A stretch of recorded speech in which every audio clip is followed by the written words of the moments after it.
story of Bonnie Parker and Clyde Barrow cannot be understood without stepping back into the world that created them.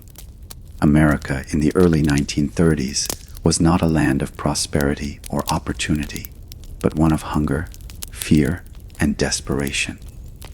The Great Depression, the most severe economic crisis in modern history, had stripped millions of people of their jobs, their homes, and their dignity. Banks foreclosed on farms, factories closed their gates, and families found themselves living in makeshift shantytowns known as Hoovervilles. It was in this atmosphere of struggle and broken dreams that Bonnie and Clyde were shaped, and it is here where their story truly begins.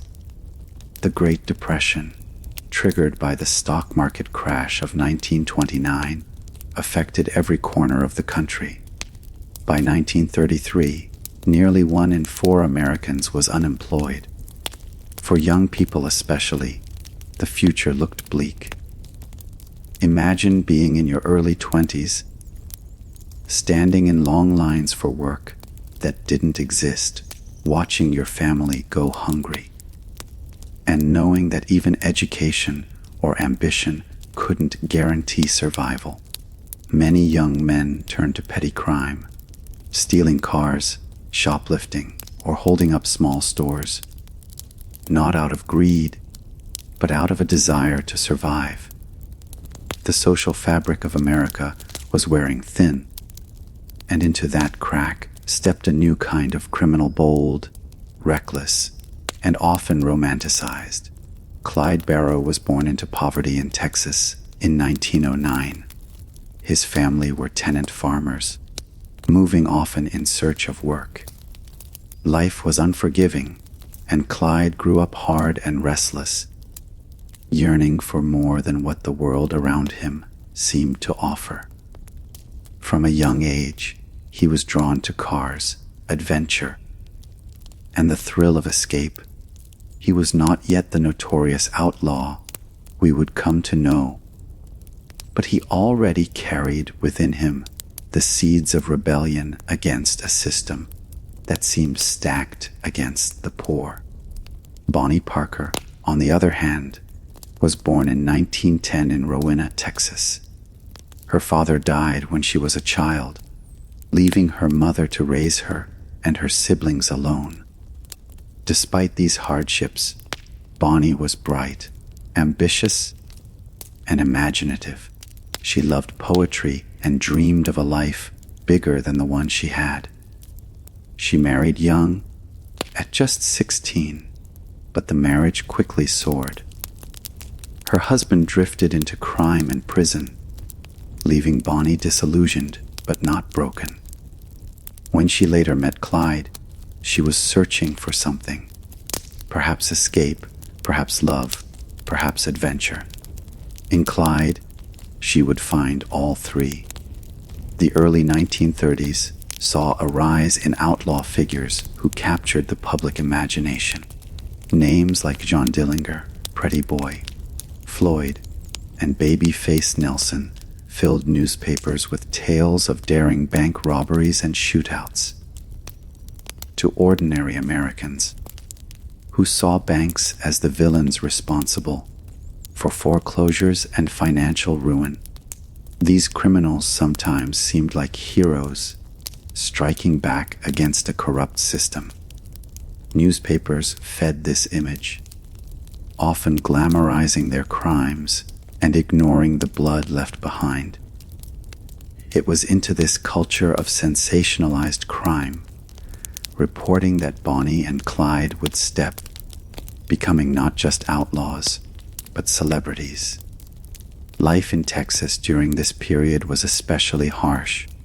Rural communities faced droughts, crop failures, and extreme poverty. Families often packed their belongings and moved from town to town, chasing rumors of work. For many young people, there seemed no clear path forward. Against this backdrop, Clyde's small, time crimes began to escalate. He stole cars, committed burglaries, and before long, attracted the attention of law enforcement. Prison loomed in his future, and the time he spent behind bars hardened him. Stories say that Clyde entered prison a reckless boy and left as a dangerous man, angrier, tougher, and unwilling to bow to authority again. It was during this turbulent time that Bonnie and Clyde crossed paths. The meeting, as legend has it, happened in 1930 at the home of a friend. Bonnie was 19, Clyde was 20. Accounts describe an instant spark between them, a magnetic attraction that neither could resist. For Bonnie, Clyde represented excitement, an escape from the monotony of her life. For Clyde, Bonnie became his anchor, his partner, and soon his accomplice. Their relationship was fiery and intense, built on loyalty, danger, and the shared belief that they could take on the world together. But before the notorious crime spree began, both of them lived in a world defined by limitation. There were no good jobs, no steady futures, and no hope of climbing the social ladder. To many in their generation, crime offered the only way to seize control of their lives. To rob a bank was not just to steal money. It was to strike back at the very institutions that had stripped families of their farms and livelihoods. For Bonnie and Clyde, crime became a way to survive, and soon a way to become legends. The newspapers of the time played a critical role in shaping the public's view of such outlaws. Headlines were dramatic, photographs were bold, and every detail of a robbery or shootout was exaggerated to sell papers. When Bonnie and Clyde began their rampage, they would not only be hunted by the law, but also followed by a nation fascinated by their every move. Unlike most criminals, they became symbols, representing rebellion, romance, and danger all at once. As the Great Depression deepened, the stage was set. America was restless, angry, and desperate for stories that captured the imagination. Bonnie Parker and Clyde Barrow were about to step into the spotlight. They were not just criminals, but products of their time, shaped by poverty, fueled by frustration, and destined to collide with history in spectacular fashion. Their journey from two struggling young Texans to America's most famous outlaw couple was about to begin. The roads of Texas, Oklahoma, and beyond would soon echo with the roar of stolen cars and the crack of gunfire. Newspapers would splash their faces across front pages, turning them into symbols of both fear and fascination. But before the bloodshed, before the ambush, before the legend, there was simply Bonnie and Clyde, two young dreamers in a broken world, about to take their first steps down a path from which there would be no return. And so, the curtain rises. The Great Depression had built the stage. The press would provide the spotlight, and Bonnie and Clyde themselves would write the script in blood, bullets, and myth. What began as a romance would become a saga, a tale of love, violence, and the blurred line between hero and villain. This was the world that made Bonnie and Clyde, and this is where their story begins. It was January of 1930 when fate brought Bonnie Parker and Clyde Barrow together for the first time. The setting was not glamorous, not a smoky jazz club or a bustling city street. but rather the modest home of a mutual friend in Dallas, Texas. Yet in that ordinary place, an extraordinary connection was made. Bonnie was just 19, bright-eyed, restless, and full of untapped energy. Clyde was 20, lean, charming, and carrying the dangerous allure of a man who lived on the edge. For both of them, it was love at first sight.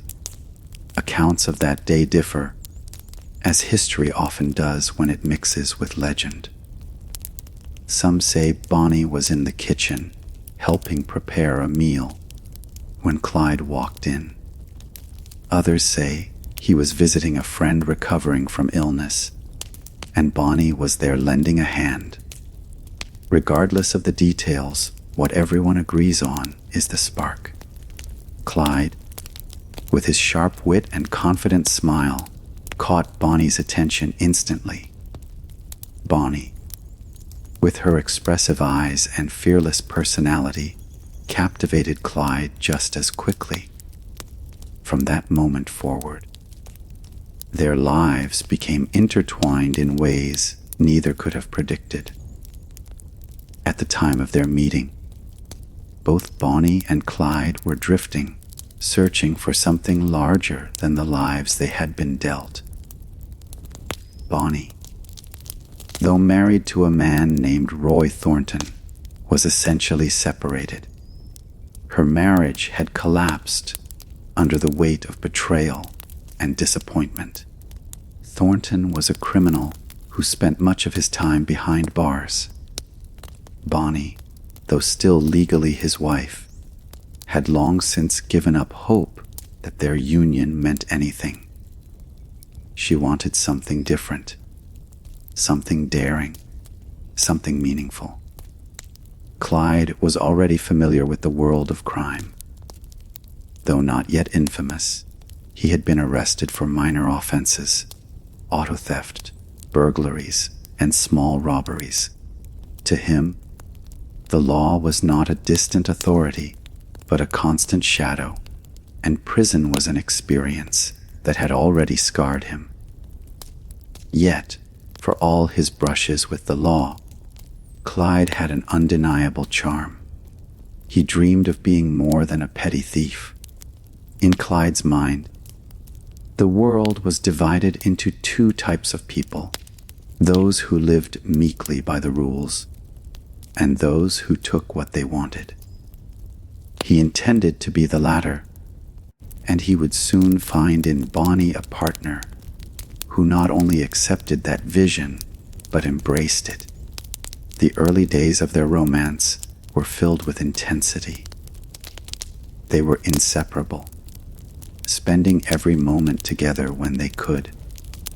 Bonnie wrote poems about Clyde, celebrating his bravery and defiance of authority.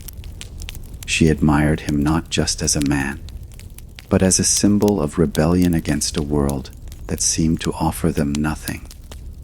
Clyde, in turn, was captivated by Bonnie's loyalty. She was not afraid of danger, nor was she intimidated by the life he lived. To him, Bonnie was not a burden to protect, but an equal. A woman who shared his hunger for freedom, no matter the cost. But love stories set in the underworld are rarely simple. Just a few months after they met, Clyde was arrested for a series of burglaries. He was sentenced to prison, and suddenly their passionate romance was interrupted by bars and guards. For Bonnie, this separation was agonizing.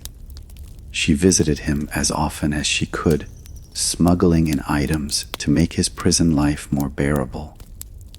In one bold act, she is even said to have smuggled a pistol into the prison, helping Clyde make an escape attempt.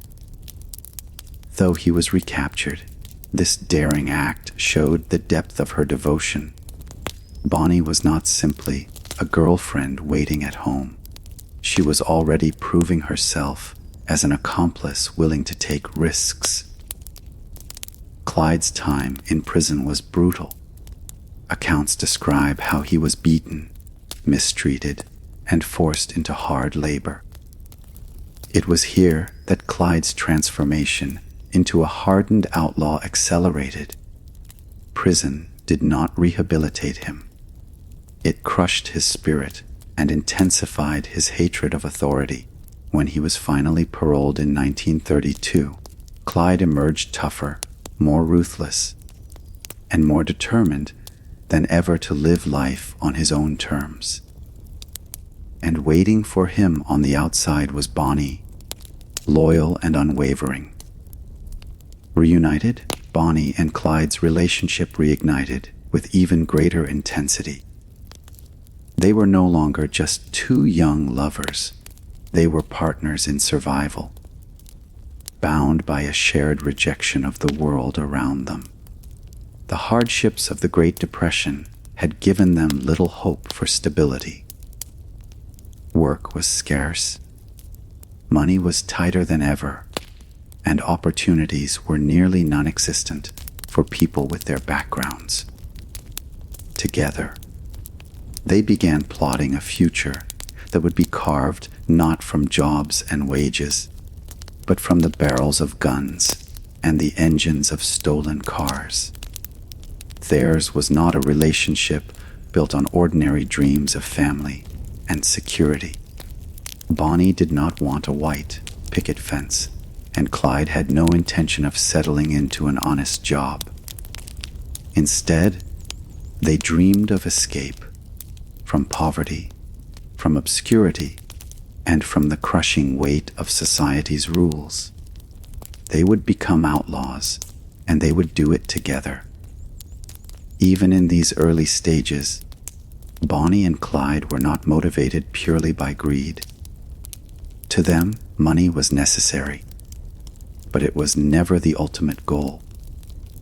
What they craved was freedom, the kind that allowed them to drift from town to town, to live outside the law, to take what they wanted without asking permission. Their robberies were small at first, targeting gas stations, stores, and the occasional bank. But as they grew bolder, their legend began to spread. Bonnie's role in these early escapades has long been debated. Some historians argue that she was not an active participant at first, that she merely supported Clyde from the sidelines.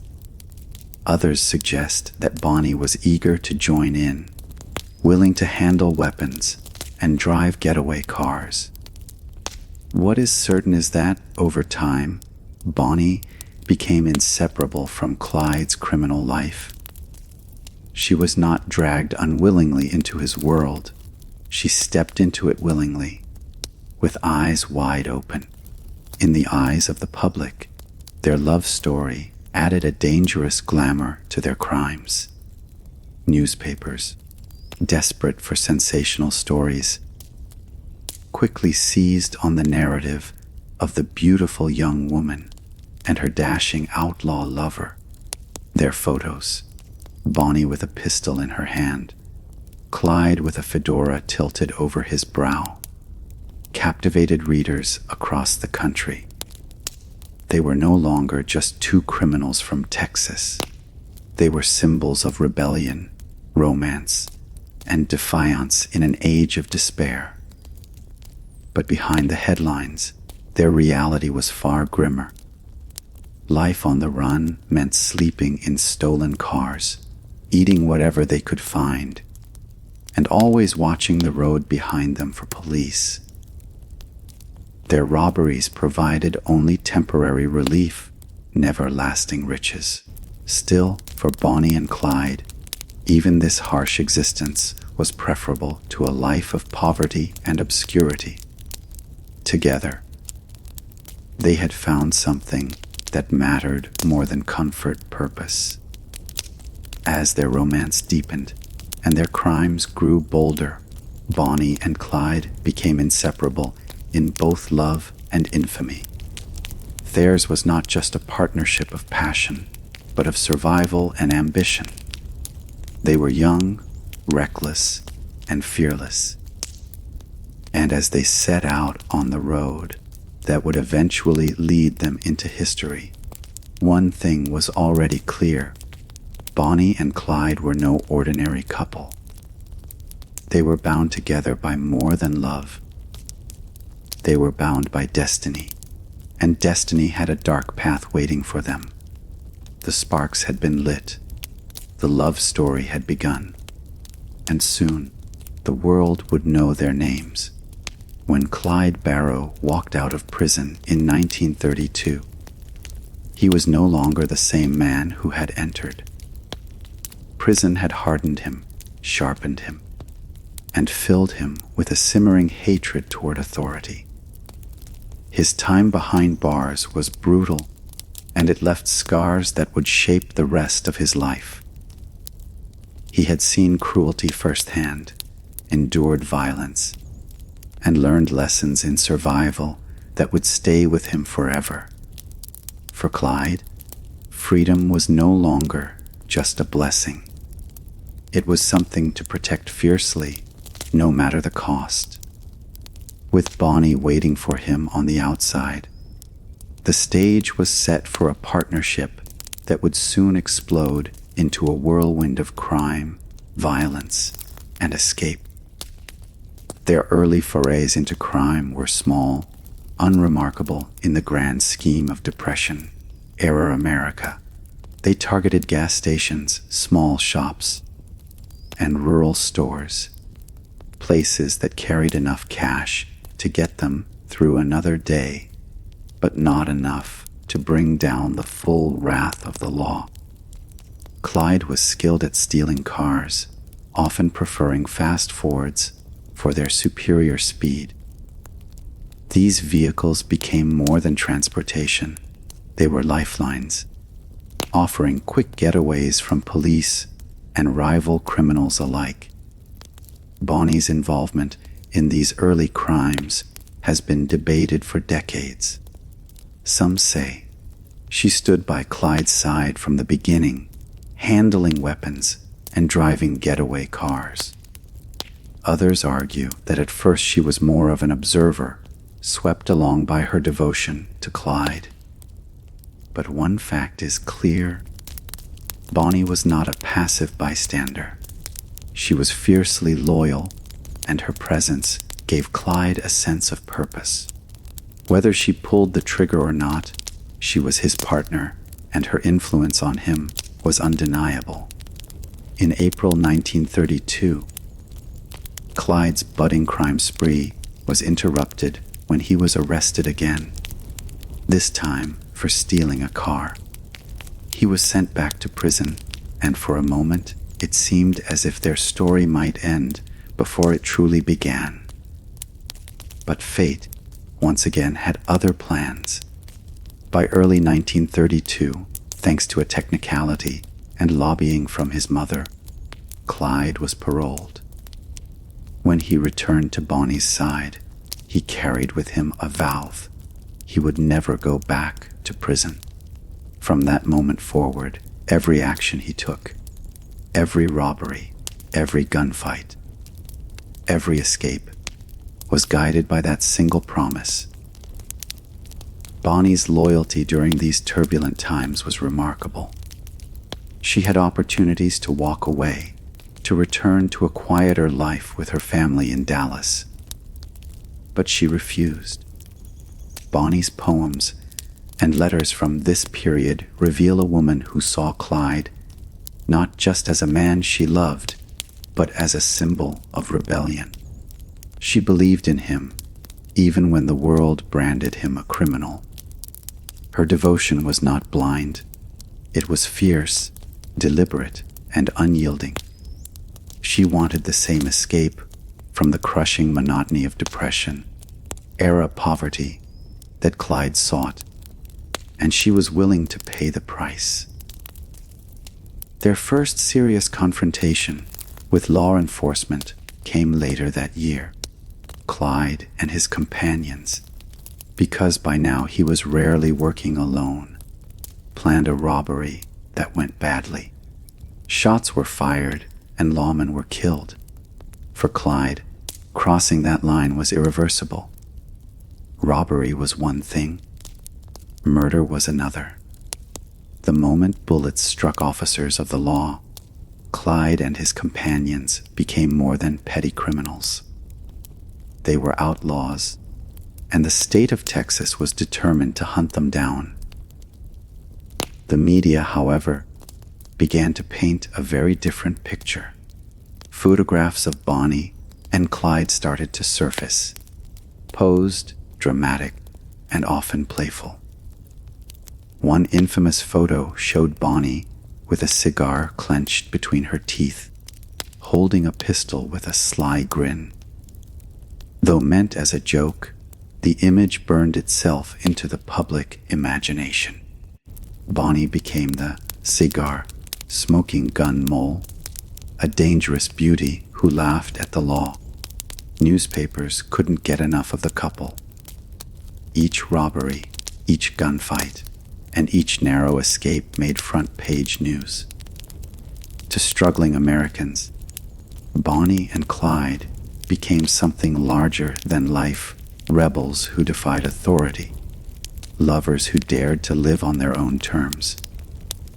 But behind the myth, reality was much grimmer. Life on the run was exhausting. Bonnie and Clyde lived in stolen cars, cheap tourist cabins, and isolated hideouts. They rarely slept more than a few hours at a time, always ready to flee at the first sound of sirens. Food was often scarce, and money disappeared as quickly as it came. Their lives were not filled with glamour, but with constant fear and discomfort. And yet, for them, it was still preferable to the suffocating poverty they had left behind. One of the defining characteristics of Clyde's crime spree was his reliance on family and close friends. His brother Buck Barrow, and later Buck's wife Blanche, would join the gang. Other companions came and went, but the bond of loyalty among them was strong. They were united not just by crime, but by shared hardship, shared poverty, and shared dreams of freedom. This loyalty, however, also made them vulnerable. Every added member meant another person for law enforcement to track, another mouth to feed, and another potential weak link. As the gang's crimes grew bolder, law enforcement grew more determined. Police across multiple states began coordinating, sharing information, and tracking their movements. Bonnie and Clyde's escapes became legendary, but each one carried a greater risk. With every robbery, every confrontation, their names climbed higher on wanted lists. By the end of 1932, Bonnie and Clyde were no longer obscure Texas outlaws. They were fugitives known across the Midwest and South, their faces plastered in post offices and police stations. For Bonnie, this life was both exhilarating and terrifying. Her poems reveal glimpses of doubt, moments when she wondered how long they could keep running. Yet she never turned away. Her loyalty to Clyde was absolute, even when it meant living in constant danger. For Clyde, Bonnie was not just a partner, but a reason to keep going. She gave his life meaning, even when that meaning was drenched in blood and fear. Their first year together as outlaws ended with both triumph and tragedy.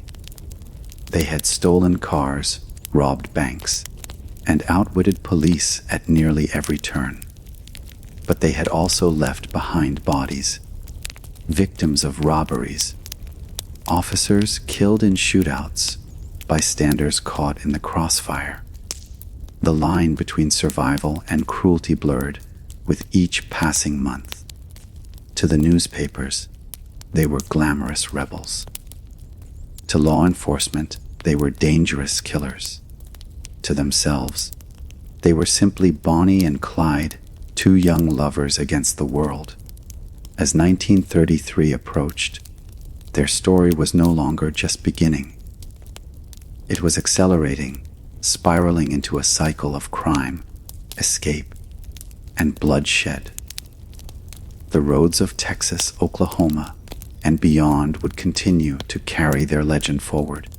But with each escape, the law closed in tighter. With each robbery, their notoriety grew louder, and with each bullet fired, the path ahead became darker. Bonnie and Clyde were now fully on the run, and there was no turning back by 1933.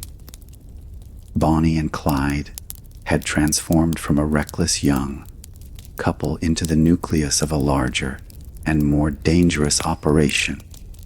Theirs was no longer just a two-person crusade against poverty and obscurity.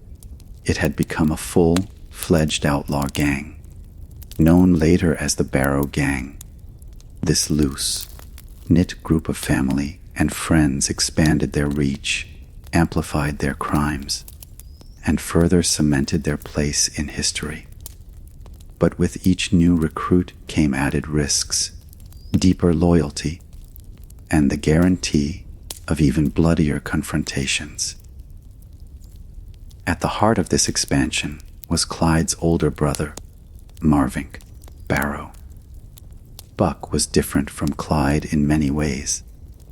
He had already been in and out of prison himself, but he was not as hardened or as single-mindedly ruthless as his younger brother.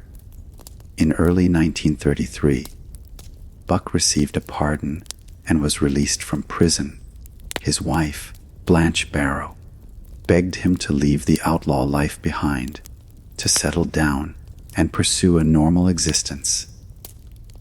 For a brief moment, Buck tried, but the gravitational pull of Clyde and the thrill of fast money drew him back into crime.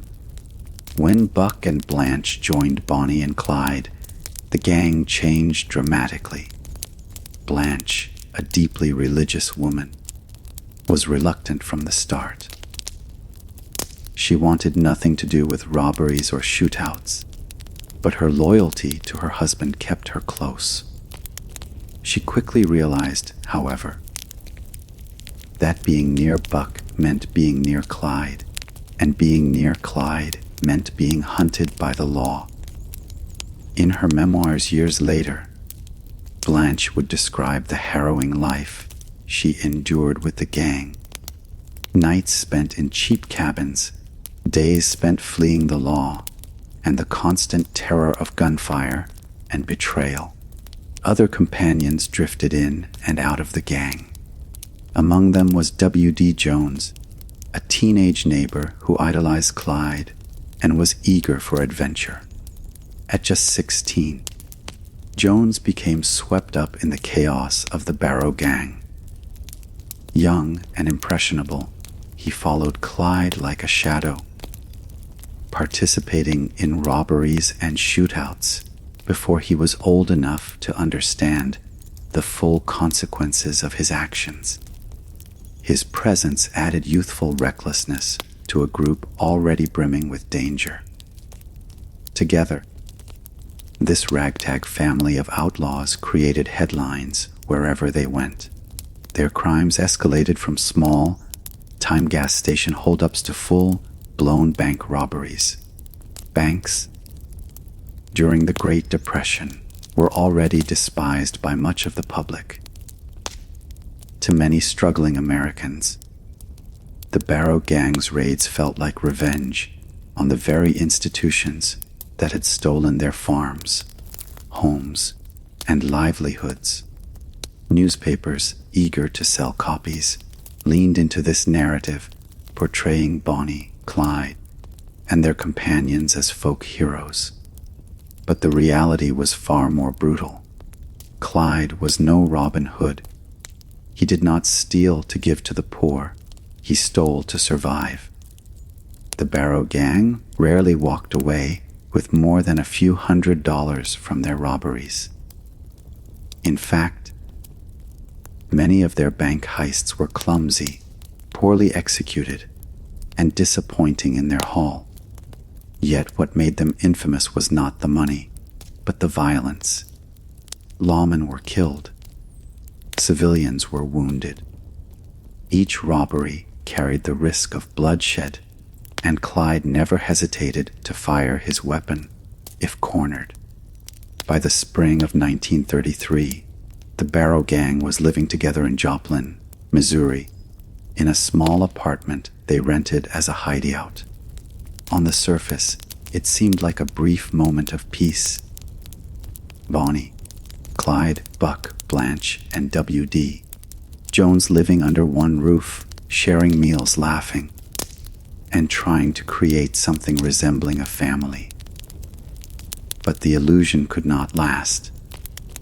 Neighbors grew suspicious of the strange comings and goings, the loud parties, and the expensive cars that appeared out front.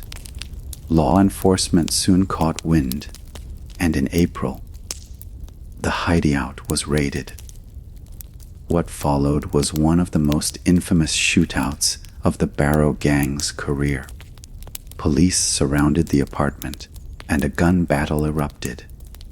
Clyde and Buck fired relentlessly, while Bonnie and Blanche scrambled to help. W.D. Jones, barely more than a child, found himself in the middle of a storm of bullets. When the smoke cleared, 2 officers were dead, and the gang had narrowly escaped, leaving behind a trove of weapons, personal belongings, and even undeveloped photographs. It was those photographs, discovered by police and published in newspapers nationwide, that catapulted Bonnie and Clyde into legend. The images showed Bonnie posing with pistols, playfully pointing a shotgun at Clyde, and leaning on stolen cars with a grin. They humanized the gang while simultaneously glamorizing their crimes. For the first time, the public saw not just names in the headlines, but faces. Young, attractive, and defiant. The media seized on the story, and overnight, Bonnie and Clyde became household names. The Joplin raid, however, also revealed the cracks within the gang. Blanche, traumatized by the violence, pleaded with Buck to leave his brother's side. She wanted a normal life away from the bloodshed and fear, but Buck's loyalty to Clyde was unwavering. He could not abandon his brother, no matter how dangerous the road ahead became. Bonnie, too, faced choices. She was injured during the raid, badly burned when a car accident caused acid from a battery to spill onto her leg. Yet despite the pain and risk, she refused to leave Clyde. Her devotion was absolute, even as her health began to suffer. As the Barrow gang continued their spree, the list of their crimes grew longer, and so did the list of their enemies. Law enforcement from Texas to Oklahoma, from Missouri to Louisiana, intensified their pursuit. Police began coordinating across state lines, sharing intelligence, and pooling resources. The once disorganized manhunts were becoming smarter, faster, and deadlier. Still, Bonnie and Clyde seemed untouchable. Their escapes became legendary. Clyde's skill with fast cars allowed them to outrun nearly every police roadblock. He was a master of backroads and dirt trails, knowing when to push the car to its limits and when to vanish into the countryside. The roar of Ford V8 engines became synonymous with the Barrow gang's legend. But with each narrow escape, the circle tightened. The more famous they became, the fewer places they had to hide. Gas station owners, farmers, and townspeople recognized their faces from newspapers. Every encounter carried the risk of betrayal. Their growing fame, while thrilling, was also a curse. By the end of 1933, the Barrow gang was fractured and exhausted. Bonnie was still suffering from her injuries. Blanche was terrified, caught between love for her husband and hatred of the life he had chosen. Buck remained loyal to Clyde, but doubts crept in. W.D. Jones, barely out of boyhood, was already haunted by what he had seen and done, and Clyde, always determined, always defiant, pressed forward, refusing to stop, even as the walls closed in. The Barrow gang had grown, and with it, their legend. But legends come at a cost. For Bonnie and Clyde, the family they built on loyalty and love would soon crumble under the weight of violence and betrayal. And when it did, their story would take an even darker turn. The spring of 1933 marked a turning point for Bonnie and Clyde. Up until then, their crimes, though violent, had largely flown under the national radar. They were known to law enforcement across the South and Midwest, but to the average American, they were just another set of names in a long list of Depression-era criminals. That changed forever after the Joplin shootout. In a matter of days, the Barrow gang went from fugitives to celebrities, their faces splashed across newspapers from coast to coast. The shootout itself had been a bloody affair. 2 lawmen were killed, and the gang barely escaped with their lives. In their rush to flee, they left behind weapons, stolen goods, and perhaps most importantly, undeveloped rolls of film. When the police developed those photographs, they uncovered the images that would define Bonnie and Clyde's legacy. There was Bonnie, petite and stylish, pointing a rifle at Clyde with a mischievous grin. There she was again, posing with a cigar between her teeth, pistol in hand, exuding a confidence and boldness that few women of the time dared to show. Clyde, too, appeared in the photos, dapper in his suits and fedoras, leaning against stolen cars, the picture of a Depression-era gangster. These images were pure dynamite for the newspapers, and editors knew they had struck gold. Overnight, the Barrow gang became front-page news. The press framed them not just as criminals, but as romantic anti-heroes. Rebels who had chosen love and freedom over the grinding misery of the Great Depression. In living rooms across America, people who had lost their farms, jobs, and savings read about this glamorous young couple who defied the law and lived on their own terms. To many, Bonnie and Clyde became symbols of defiance, a twisted form of inspiration during hard times. But the reality behind the photos was far different. Life on the run was not glamorous.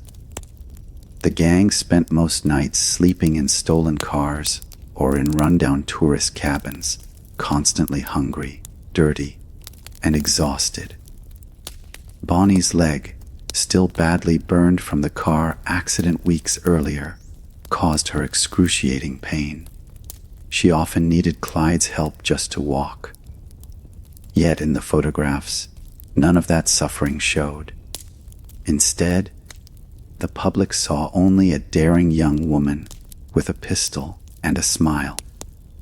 The legend of Bonnie and Clyde was born not from their actual lives, but from the stories and images the media created. Law enforcement, however, saw none of this romance. To them, Bonnie and Clyde were cold-blooded killers. By this point, They had already been linked to multiple murders of police officers, robberies across several states, and countless stolen cars.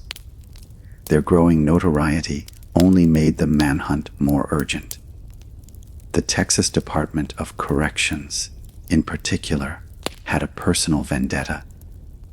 Clyde had vowed never to return to prison, and his violent escapes made him one of their most hated fugitives. As the Barrow gang moved from state to state, robbing banks and stores, their notoriety began to work against them. Hotel clerks, gas station attendants, and farmers recognized their faces from the newspapers. Sometimes, locals sympathized and offered help, but just as often, they reported sightings to the police. The very fame that made Bonnie and Clyde folk heroes also made them far easier to track. The Joplin shootout also marked a psychological shift within the gang. Blanche Barrow, traumatized by the violence, struggled to cope.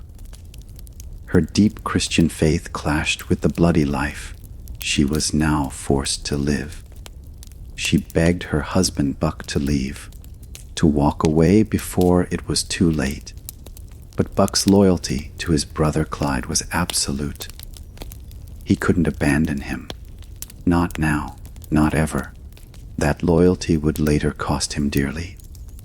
Meanwhile, W.D. Jones, barely more than a boy, began to realize the full weight of what he had joined. At 16, he had been drawn to the adventure and excitement of the outlaw life. But the dead bodies, the endless running, and the constant fear left him shaken. Still, like Blanche, his ties to the gang were now unbreakable. He had crossed too many lines to turn back. Clyde, for his part, embraced the chaos. The harder the law came after him, the faster he drove, the bolder he robbed, and the more determined he became to keep running. To Clyde, the world had already condemned him. Every robbery, every escape, was not just survival, but defiance.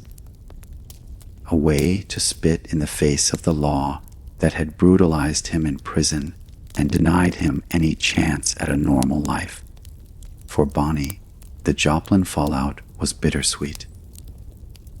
She relished the attention the photographs brought, even as she endured the agony of her injuries and the grind of life on the run.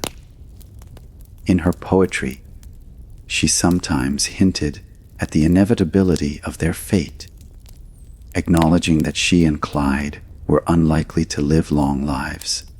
Yet she stayed, unwavering, her love for Clyde stronger than her fear of death. As summer of 1933 approached, the Barrow gang became the most hunted outlaws in America. Their every move was followed by law enforcement and splashed across headlines. The public devoured the stories, often blurring the line between fact and fantasy. Some papers exaggerated their crimes, inflating the number of robberies or killings. Others played up the romance, painting Bonnie as a pistol-wielding queen and Clyde as her loyal king. The truth was far more complicated, but by then, the legend had already outgrown reality. In July of that year, the gang attempted to regroup in Platte City, Missouri. They rented cabins at a tourist court, hoping to rest and recover. But law enforcement, tipped off by suspicious locals, surrounded them once again. Another bloody shootout ensued. This time, Buck Barrow was gravely wounded, shot in the head. Blanche was nearly blinded by glass shards when bullets shattered the car windows. Though the gang managed to escape, they were badly weakened. Buck would later die from his injuries. and Blanche would be captured, her time with the gang finally over. The Platte City raid proved that no matter how many times Bonnie and Clyde escaped, their circle was tightening. The law was adapting, becoming more aggressive and coordinated. Their faces, once symbols of romance, were now plastered on wanted posters as dangerous murderers. The myth and the manhunt had fused together, and there was no turning back. The fallout from Joplin had given Bonnie and Clyde everything they thought they wanted: fame, recognition, and a place in history. But it also sealed their fate. From that moment forward, they were not just outlaws. They were America's most wanted, hunted by lawmen who would stop at nothing to bring them down. The legend was alive. The chase was on. And for Bonnie and Clyde, the road ahead promised only more blood, more betrayal, and an ending written in gunfire. By midsummer of 1933, the Barrow gang was running on fumes. The Joplin shootout had made them famous, but it also left them exposed. Every newspaper in America carried their faces, and every lawman in the Midwest and South wanted them behind bars, or in their graves. The group, once held together by loyalty and adrenaline, was fraying under the weight of exhaustion, fear, and relentless pursuit. Yet Clyde Barrow, stubborn and unyielding, refused to stop. He promised Bonnie, Buck, Blanche, and young W.D. Jones that they would find rest. That promise brought them to Platte City, Missouri, a small town that would mark the beginning of the gang's downfall. After weeks of constant driving, Clyde steered the group into the Red Crown Tourist Court, a modest motor inn on the edge of town. It was July 1933, and the gang was desperate for shelter. Buck was already wounded from earlier run-ins with police, and Bonnie was still suffering from the severe burns on her leg from a car wreck weeks earlier. Blanche, weary and traumatized, tried to hold her husband together, and W.D., barely 16, was already haunted by memories of gunfire and blood. They needed time to heal, to rest, to gather strength before moving again. But their choice of hideout would prove catastrophic. The gang's arrival did not go unnoticed. Platte City was a quiet town where strangers were rare, and the sight of flashy cars, armed young men, and a pale woman with a bandaged head raised suspicion. Blanche, trying to maintain some semblance of normalcy, attracted attention when she struggled to pay for supplies with large bills. Something unusual in the cash-strapped Depression years. Locals whispered, and before long, Sheriff Holt Coffey was alerted. Law enforcement began watching the cabins, waiting for the right moment to strike. Inside the hideout, tension simmered.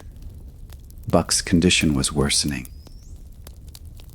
During a previous shootout, he had been hit, and though Clyde tried to keep his brother calm, the injury was far more serious than they wanted to admit. Blanche, ever devoted to Buck, pleaded with Clyde to find a doctor, but Clyde knew medical help would risk exposure. For Bonnie and Clyde, life on the run meant sacrifices, and sometimes those sacrifices came in human form. On July 20th, 1933, law enforcement surrounded the cabins at the Red Crown Tourist Court. Armed officers waited in the dark, ready to end the Barrow gang's spree. As dawn broke, a gun battle erupted. Bullets tore through walls, shattering windows and ripping into the fragile calm the gang had tried to create. Clyde and Buck returned fire, their automatic rifles spitting lead as officers ducked behind cover. Blanche screamed as glass shards slashed across her face, partially blinding her. Bonnie, weakened by her injuries, tried to help but could barely stand. W.D. Jones, terrified but loyal, picked up a gun and joined the fight.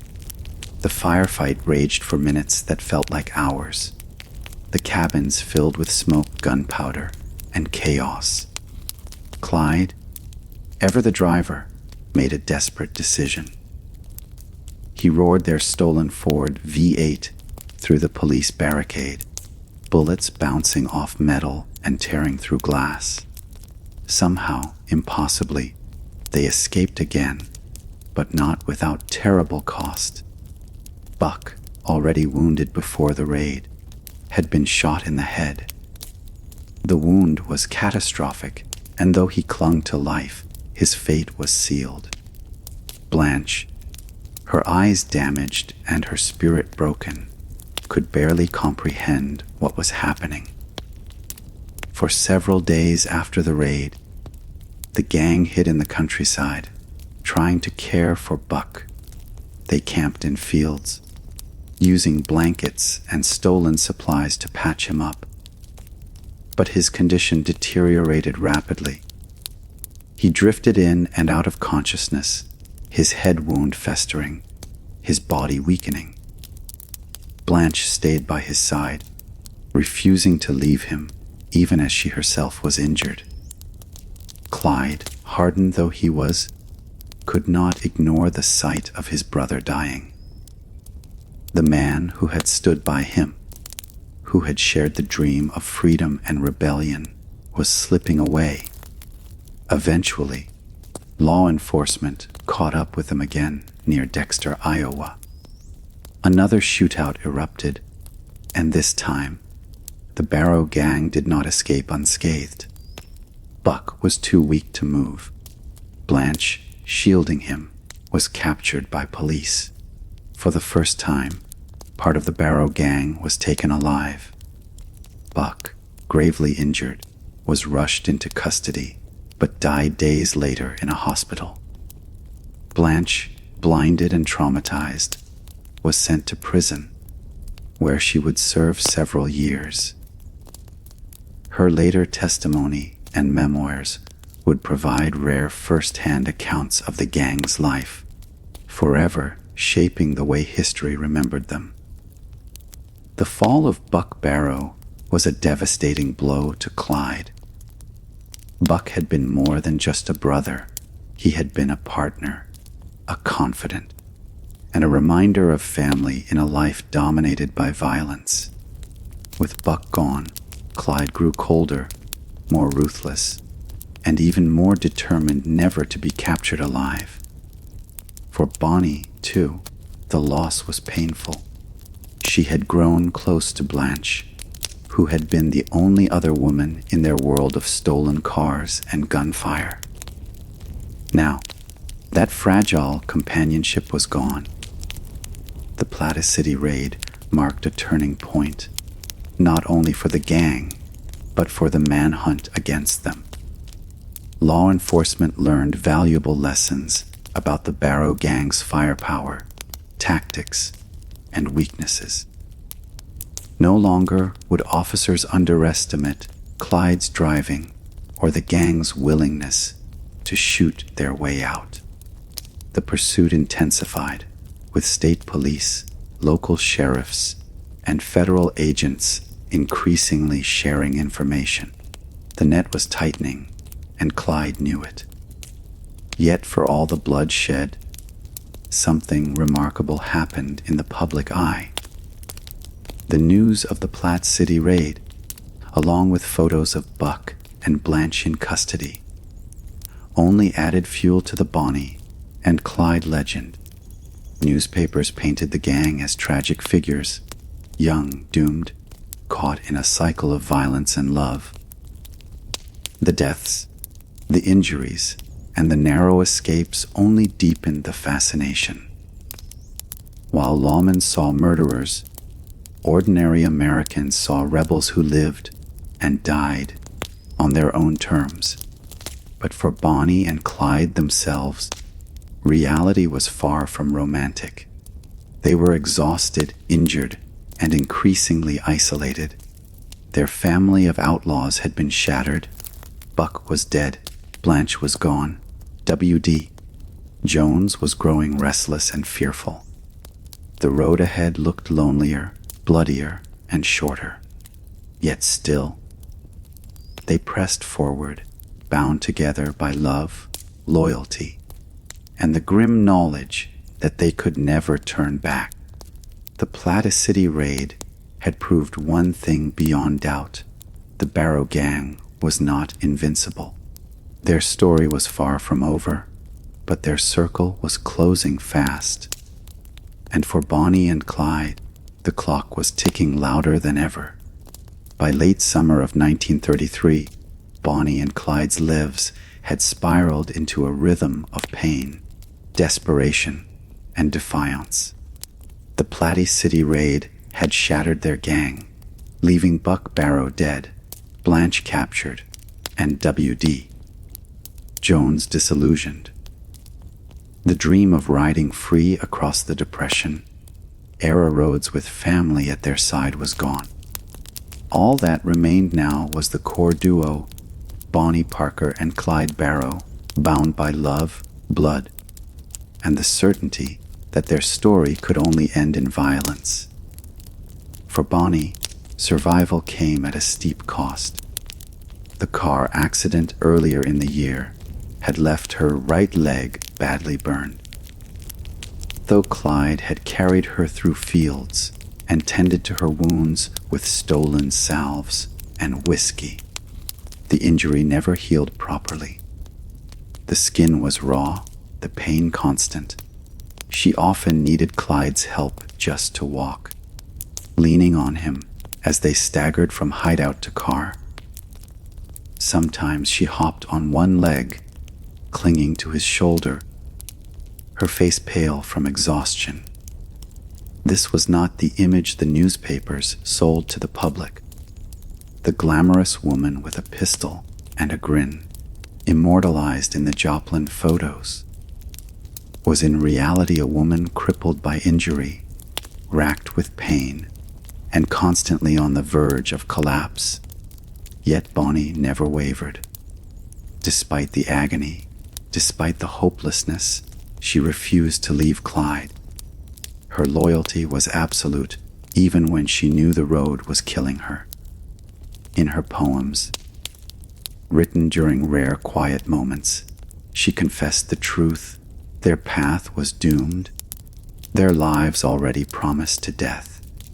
But she stayed, not because she was trapped, but because she chose to. Love, more than thrill or crime, was what bound Bonnie Parker to Clyde Barrow. For Clyde, that devotion only hardened his resolve. The loss of Buck had cut him deeply. Clyde had always been the survivor, the one who escaped, the one who kept running. But his brother's death weighed on him like a curse. He swore never to be taken alive, never to give the law the satisfaction of a trial or a noose. Every robbery, every gunfight, every narrow escape became part of that vow. He would go down in flames, and he would take as many lawmen with him as it took to get there. Clyde's rage grew in proportion to his despair. He hated the system that had broken him in Eastham Prison. He hated the lawmen who chased him, the reporters who twisted his story, the public who cheered his legend, but offered no real refuge. His driving became faster, more reckless. His robberies became bolder, even when the risks outweighed the rewards. Banks, grocery stores, small town gas stations. None were safe from Clyde's desperate hunger for cash, cars, and control. But the money never lasted. Life on the run was expensive. Every hit-out required bribes. Every doctor's visit for Bonnie's wounds risked exposure. Every stolen car eventually broke down or attracted attention. The glamour of outlaw life was a lie. More often than not, Bonnie and Clyde lived on canned beans and stolen bread, sleeping in ditches or the back seats of cars. They were, in truth, two young people clinging to survival while the entire country hunted them. Despite the harsh reality, the legend continued to grow. Newspapers inflated their crimes, sometimes crediting them with robberies they had nothing to do with. Bonnie, who rarely fired a gun in actual fights, was painted as a cigar-smoking gun mole, a femme fatale who laughed at death. Clyde was cast as her devoted partner, a modern-day Robin Hood stealing from the rich, though in truth, their robberies rarely targeted wealthy banks and more often hurt working-class shopkeepers. Still, in a depression-stricken America, the image of two young lovers thumbing their noses at authority was irresistible. The couple's bond was both their greatest strength and their greatest weakness. Alone together, they found comfort in each other's arms, whispering dreams of a life they knew they could never have.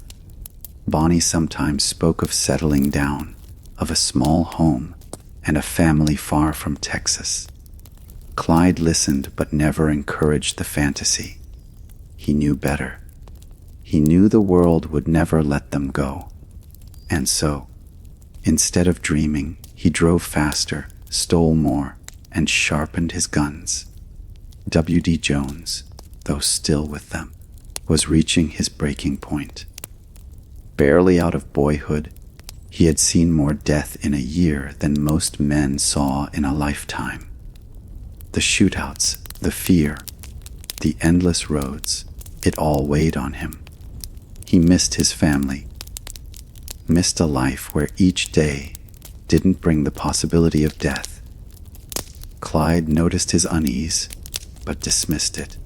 In Clyde's world, you were either in or out, loyal or dead. W.D. was too deep to leave, and Clyde would not forgive betrayal. The manhunt intensified. Texas lawmen, furious at the murder of their officers, pushed harder than ever to track the gang. They coordinated with authorities in Oklahoma, Missouri, and beyond. The Bureau of Investigation, the early form of the FBI, began to watch closely as well. Clyde's vow to free his fellow inmates from Eastham Prison had already drawn their attention, and now his brazen robberies were making headlines too big to ignore. Despite the tightening net, Bonnie and Clyde continued their spree. Their stolen Ford V AS roared down back roads. Their bullets cut through small town streets, and their names remained in headlines week after week. But behind the myth was a harsher truth. They were running out of allies, running out of safe houses, running out of time. Bonnie's injuries grew worse with each passing month. The burns on her leg became infected, leaving her weak and feverish. Some accounts suggest she was partially crippled, unable to walk without assistance. Yet, when lawmen fired on them, she still found the strength to move, to climb into cars, to cling to Clyde as he drove them to safety. Her love was her fuel, and it kept her alive long after her body wanted to give up. For Clyde, the endless road became both sanctuary and prison. Behind the wheel, he was invincible. He could outrun bullets, outmaneuver police, and carve a path through chaos. But every mile also carried him closer to the inevitable. He knew it. Bonnie knew it. Even WD knew it. And yet, none of them stopped. The Barrow gang was no longer a gang at all. It was a couple, wounded and weary, racing toward their fate with the whole nation watching. Their lives were not the glamorous tale the newspapers spun, but a grim testament to what happens when love, rage, and desperation collide. They were living on the edge, and the edge was crumbling beneath their feet. By early 1934, Clyde Barrow's life had narrowed to a single obsession: Eastham Prison. For Clyde, Eastham wasn't just a place where men served time. It was hell itself, a brutal camp where guards beat inmates, where starvation and backbreaking labor broke spirits, and where survival often meant violence. Clyde had lived it, suffered it, and carried the scars. To him, Eastham was the symbol of everything wrong with the system that had ruined his life. And he swore vengeance. For months, Clyde had talked about it with Bonnie. He couldn't free every prisoner, but he could strike a blow against the guards who had tormented him. More than that, he could liberate specific allies, men he trusted, men who could strengthen the gang. The plan was dangerous, reckless, and nearly impossible. But to Clyde, it was worth everything. Bonnie, though still crippled by her leg injuries, supported him.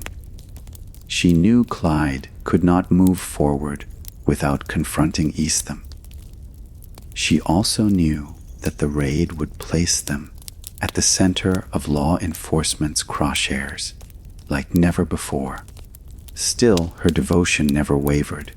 If Eastham was Clyde's destiny, then it was hers too.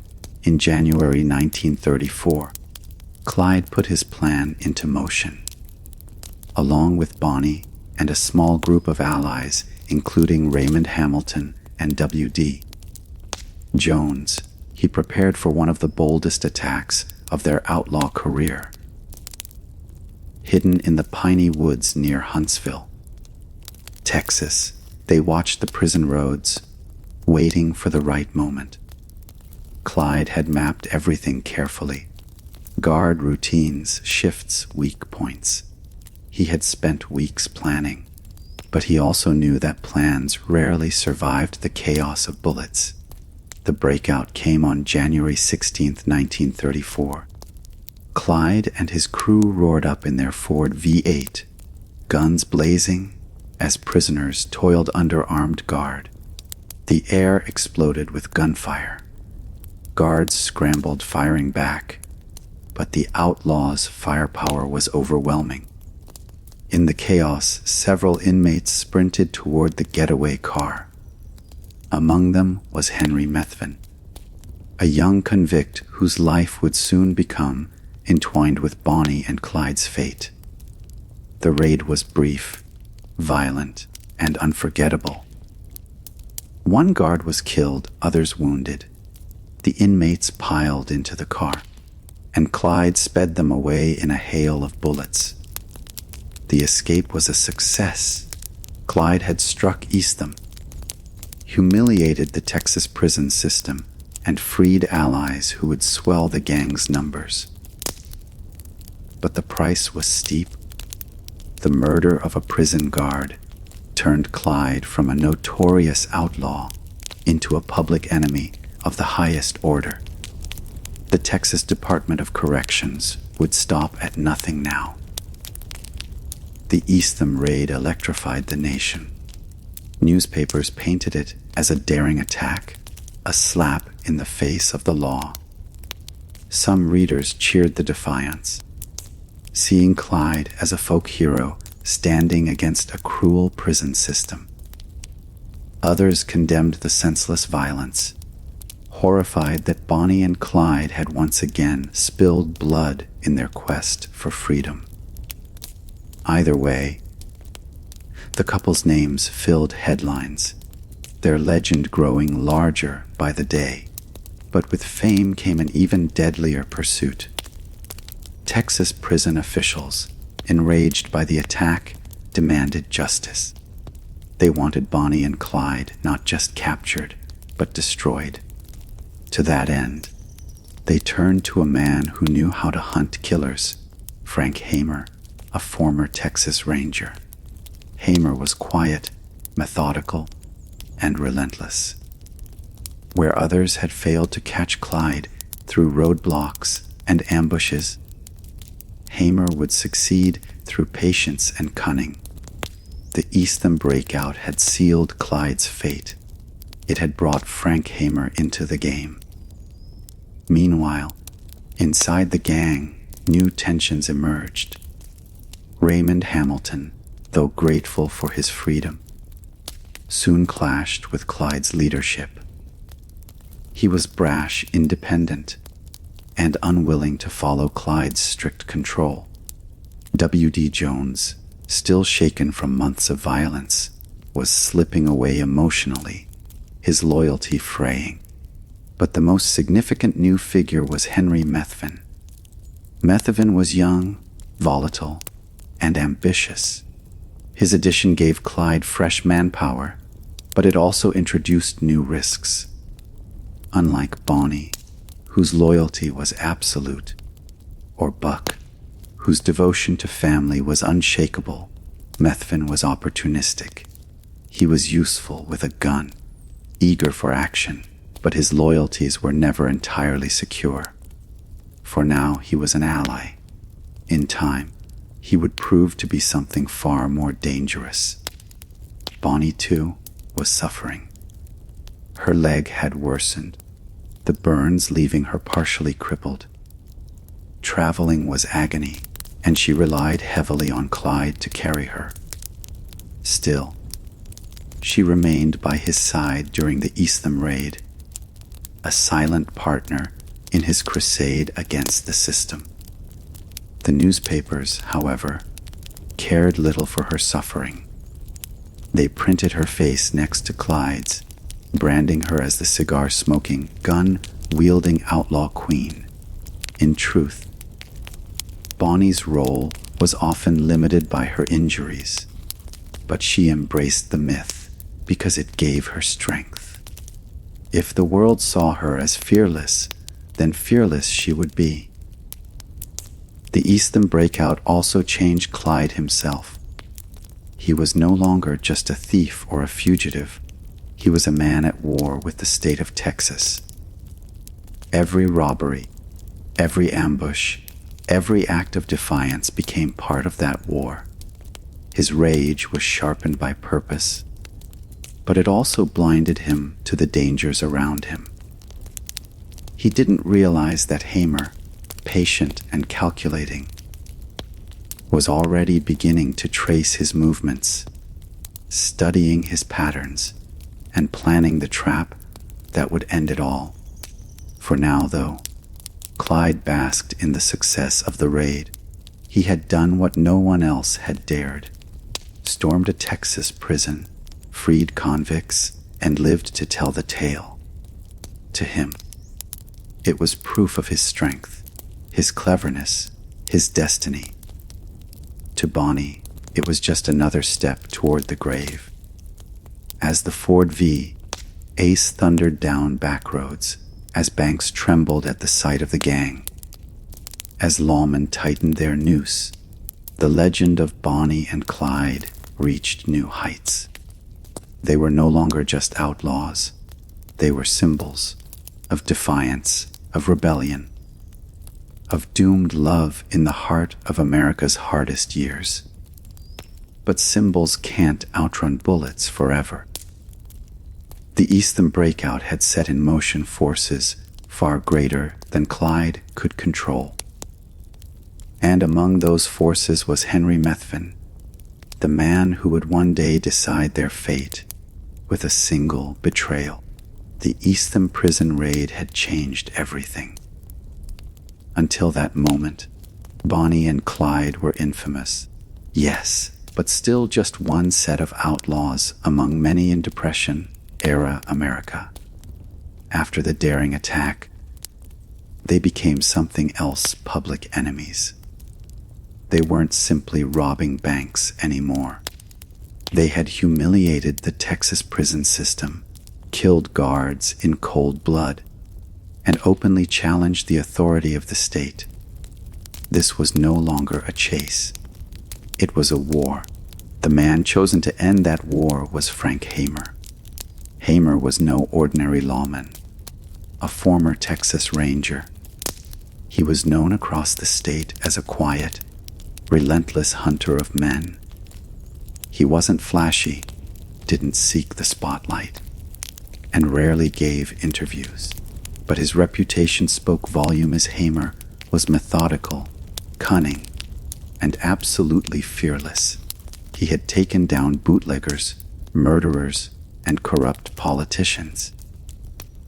He was also a master of tracking, able to study a fugitive's movements and predict their next step. If anyone could stop Bonnie and Clyde, it was Frank Hamer. When the Texas Department of Corrections reached out to him, Hamer agreed without hesitation. For him, the Eastham raid was personal. He had long despised the romanticism surrounding Bonnie and Clyde, seeing through the media myth to the killers beneath. Now, with the state demanding blood, Hamer was given near total freedom to hunt them down. He would not waste the opportunity. While the press painted Bonnie and Clyde as glamorous lovers, Hamer studied them like prey. He examined their patterns, the way Clyde favored certain roads, the kinds of cars he stole, the family members he visited when desperate for shelter. Clyde had an instinct for speed and escape, but he was also predictable. He loved the back roads of Texas, Oklahoma, and Louisiana. He had loyalty to his family, especially his mother. These habits would become his undoing. Meanwhile, Bonnie and Clyde continued their spree, oblivious to the hunter now stalking them. With Henry Methvin, Raymond Hamilton, and others drifting in and out of the gang, they hit small banks, grocery stores, and filling stations. The robberies rarely yielded much money, but they fueled their legend and kept them on the move. To the public, they were folk heroes, two young lovers defying a cruel world. But to the victims of their crimes, they were ruthless, armed bandits who left terror in their wake. Bonnie's condition worsened during this time. Her burned leg, never properly treated, often left her unable to walk. Clyde carried her when he could, or helped her limp into safe houses.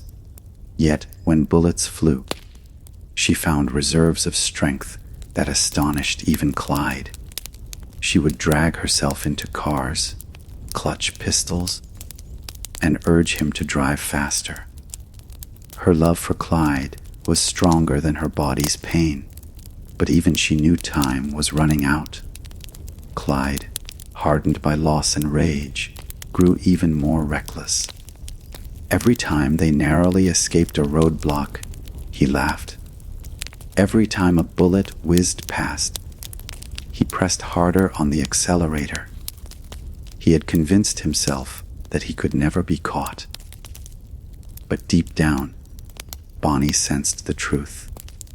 In quiet moments, she wrote poems that foreshadowed their deaths. Poems where she and Clyde were buried side by side, martyrs to their own doomed love. The public's fascination only deepened. Newspapers still printed the Joplin photos, the infamous image of Bonnie with a cigar and pistol. stories exaggerated their crimes, claiming they had robbed dozens more banks than they actually had. The truth was often less glamorous. They sometimes risked their lives for as little as a 10 or a tank of gas. But in an America ravaged by poverty, the idea of two young rebels living free, thumbing their noses at authority, was irresistible. Law enforcement, however, saw none of the romance. They saw two killers who left a trail of bodies across Texas, Oklahoma, and beyond. Clyde's hatred of police meant that officers were often his primary targets.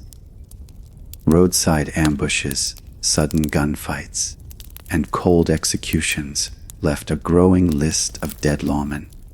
Each killing only hardened the resolve of the authorities to end the Barrow saga once and for all. Frank Hamer began his pursuit in February 1934. He didn't chase them recklessly as others had. Instead, he shadowed them, learning. He drove hundreds of miles, talking to sheriffs, studying crime scenes, mapping their routes. He noticed Clyde's preference for stolen Ford VAS, recognizing that the powerful engine gave him an edge in escapes. He also noted Clyde's loyalty to his mother, realizing that family visits were one of the few predictable aspects of the outlaws' chaotic lives. Bonnie and Clyde had no idea that Hamer was out there, patient and deliberate. To them, the law was still a blunt instrument, roadblocks, pauses, and clumsy ambushes. They had outrun them all before, but Hamer was different. He wasn't trying to chase them in the open. He was laying a trap, one that would take months to close, but would end in absolute certainty. Meanwhile, tensions within the gang grew. Raymond Hamilton argued with Clyde, eventually splitting away after bitter fights. W.D. Jones drifted, his nerves fraying under the pressure. Only Henry Methven seemed firmly attached, though his loyalty was more opportunistic than heartfelt. Methven was young and reckless, eager for action, but lacking the deep loyalty that Clyde demanded. Still, for now, Clyde kept him close. He needed every gun he could get. The Eastham breakout had made Clyde a hero to some, but to Texas officials, it was the final straw. They could not allow him to embarrass the state again. Pressure mounted daily, and the Bureau of Investigation began to coordinate with local law enforcement. Clyde was no longer just a regional outlaw. He was a national priority. For Bonnie, the chase had become a strange blur of love and doom. She clung to Clyde, writing verses that spoke of their inevitable end. Verses like The Story of Bonnie and Clyde, where she described their fate in chilling detail. In her words, there was no happy ending, no chance of escape, only a blaze of gunfire and a shared grave. She knew it, and she accepted it because she would not leave him. For Clyde, the hunt only fueled his pride. He believed he could outsmart any lawman, outrun any bullet. But Frank Hamer was not any lawman. He was patient, focused, and utterly determined. The stage was set. The hunter had chosen his prey, and though Bonnie and Clyde continued to roar down back roads, laughing in the face of death, their time was slipping away. By the spring of 1934, the saga of Bonnie and Clyde had become more than a story of two fugitives. It was a national obsession. Newspapers splashed their names across front pages, sometimes daily, spinning tales of daring robberies. violent shootouts, and passionate love. To many Americans, the outlaw couple had become folk figures, embodiments of rebellion during the crushing despair of the Great Depression. But behind the headlines, the truth was far darker. Bonnie and Clyde's path was littered with bodies, and their crimes were leaving scars that no amount of romantic storytelling could erase. The months following the Eastham breakout were among the bloodiest of their career. Clyde, emboldened by his success in storming the prison, continued his spree of robberies. He preferred small town banks and rural stores, places where resistance was limited, the risks manageable, and the rewards, while often small, were quick. But these jobs weren't glamorous.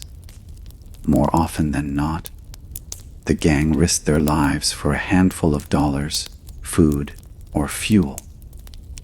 Despite the press stories that painted them as millionaire bandits, the reality was that Bonnie and Clyde often scraped by, broke and desperate, living hand to mouth like the very people they robbed.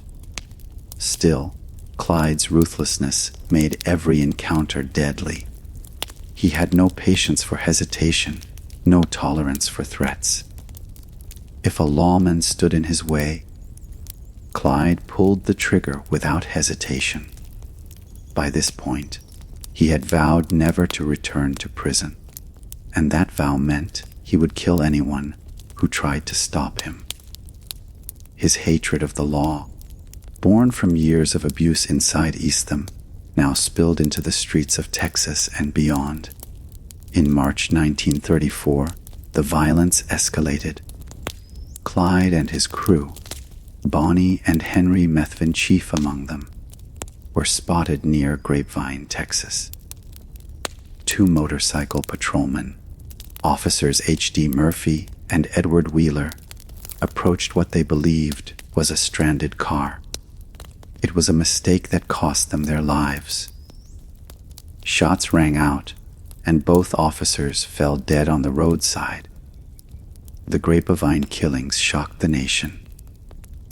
Officer Murphy was just weeks away from marrying his fiancée.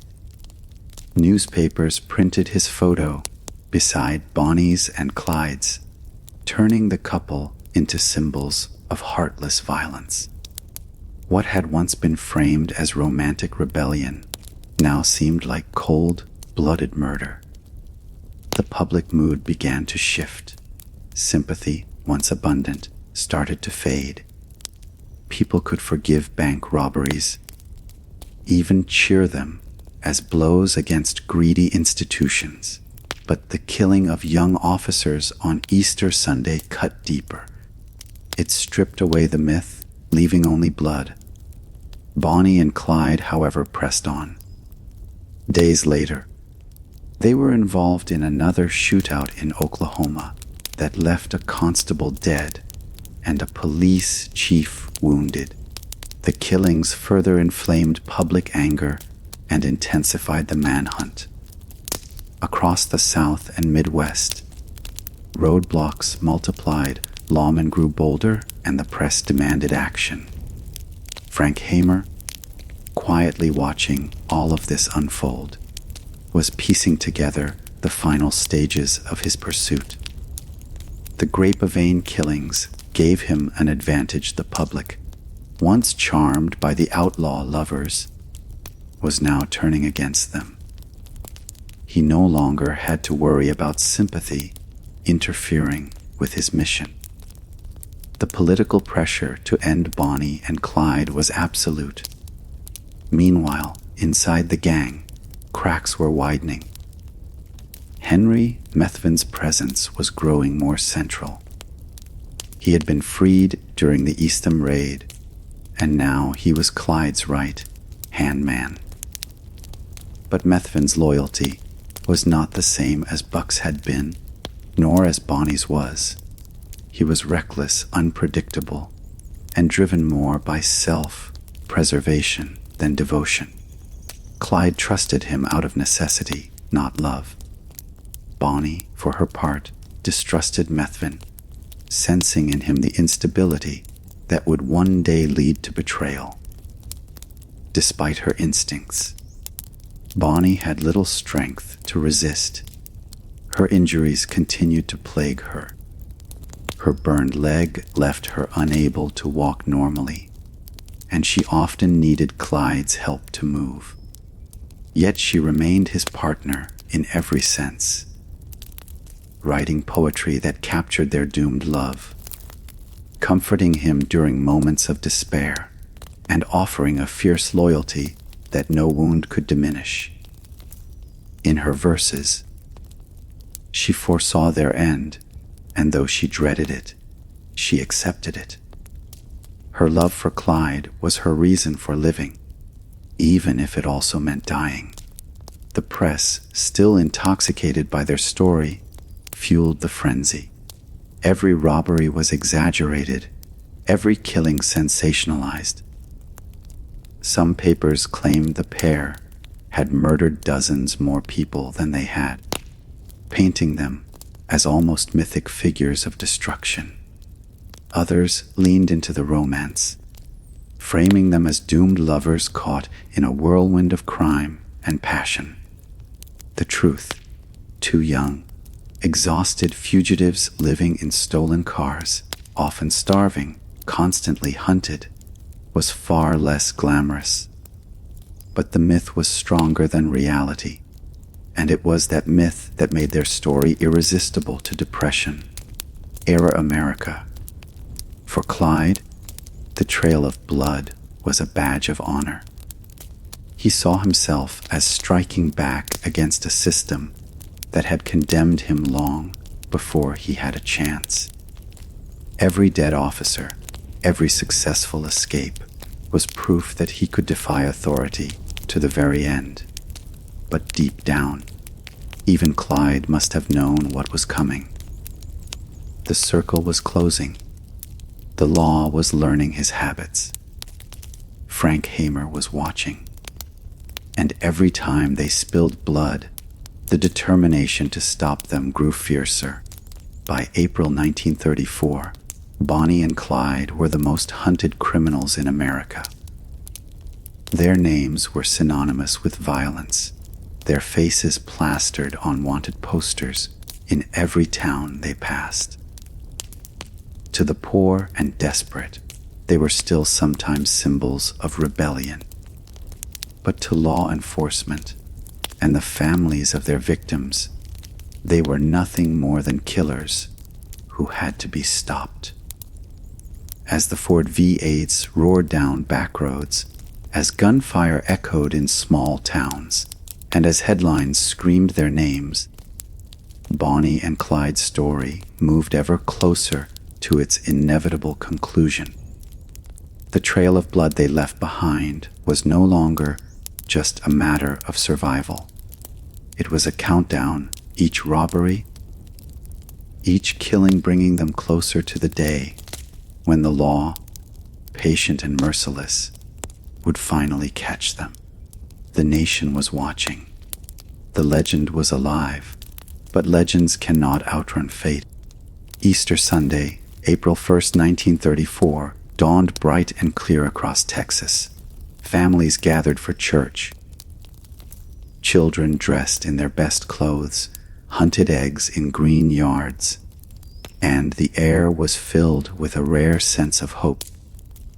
The Depression still weighed heavily on the country, but Easter offered a respite, a reminder of life and renewal. For two young Texas highway patrolmen, H.D. Murphy and Edward Wheeler, it was a day like any other, a day of duty. But by sunset, their names would be written in blood, forever entwined with the story of Bonnie and Clyde. Murphy was just 24, clean cut, with a boyish face and a fiancée waiting to marry him. Wheeler was just 22, newly assigned, with his whole life ahead. They weren't hardened lawmen, just young men who believed in service and safety.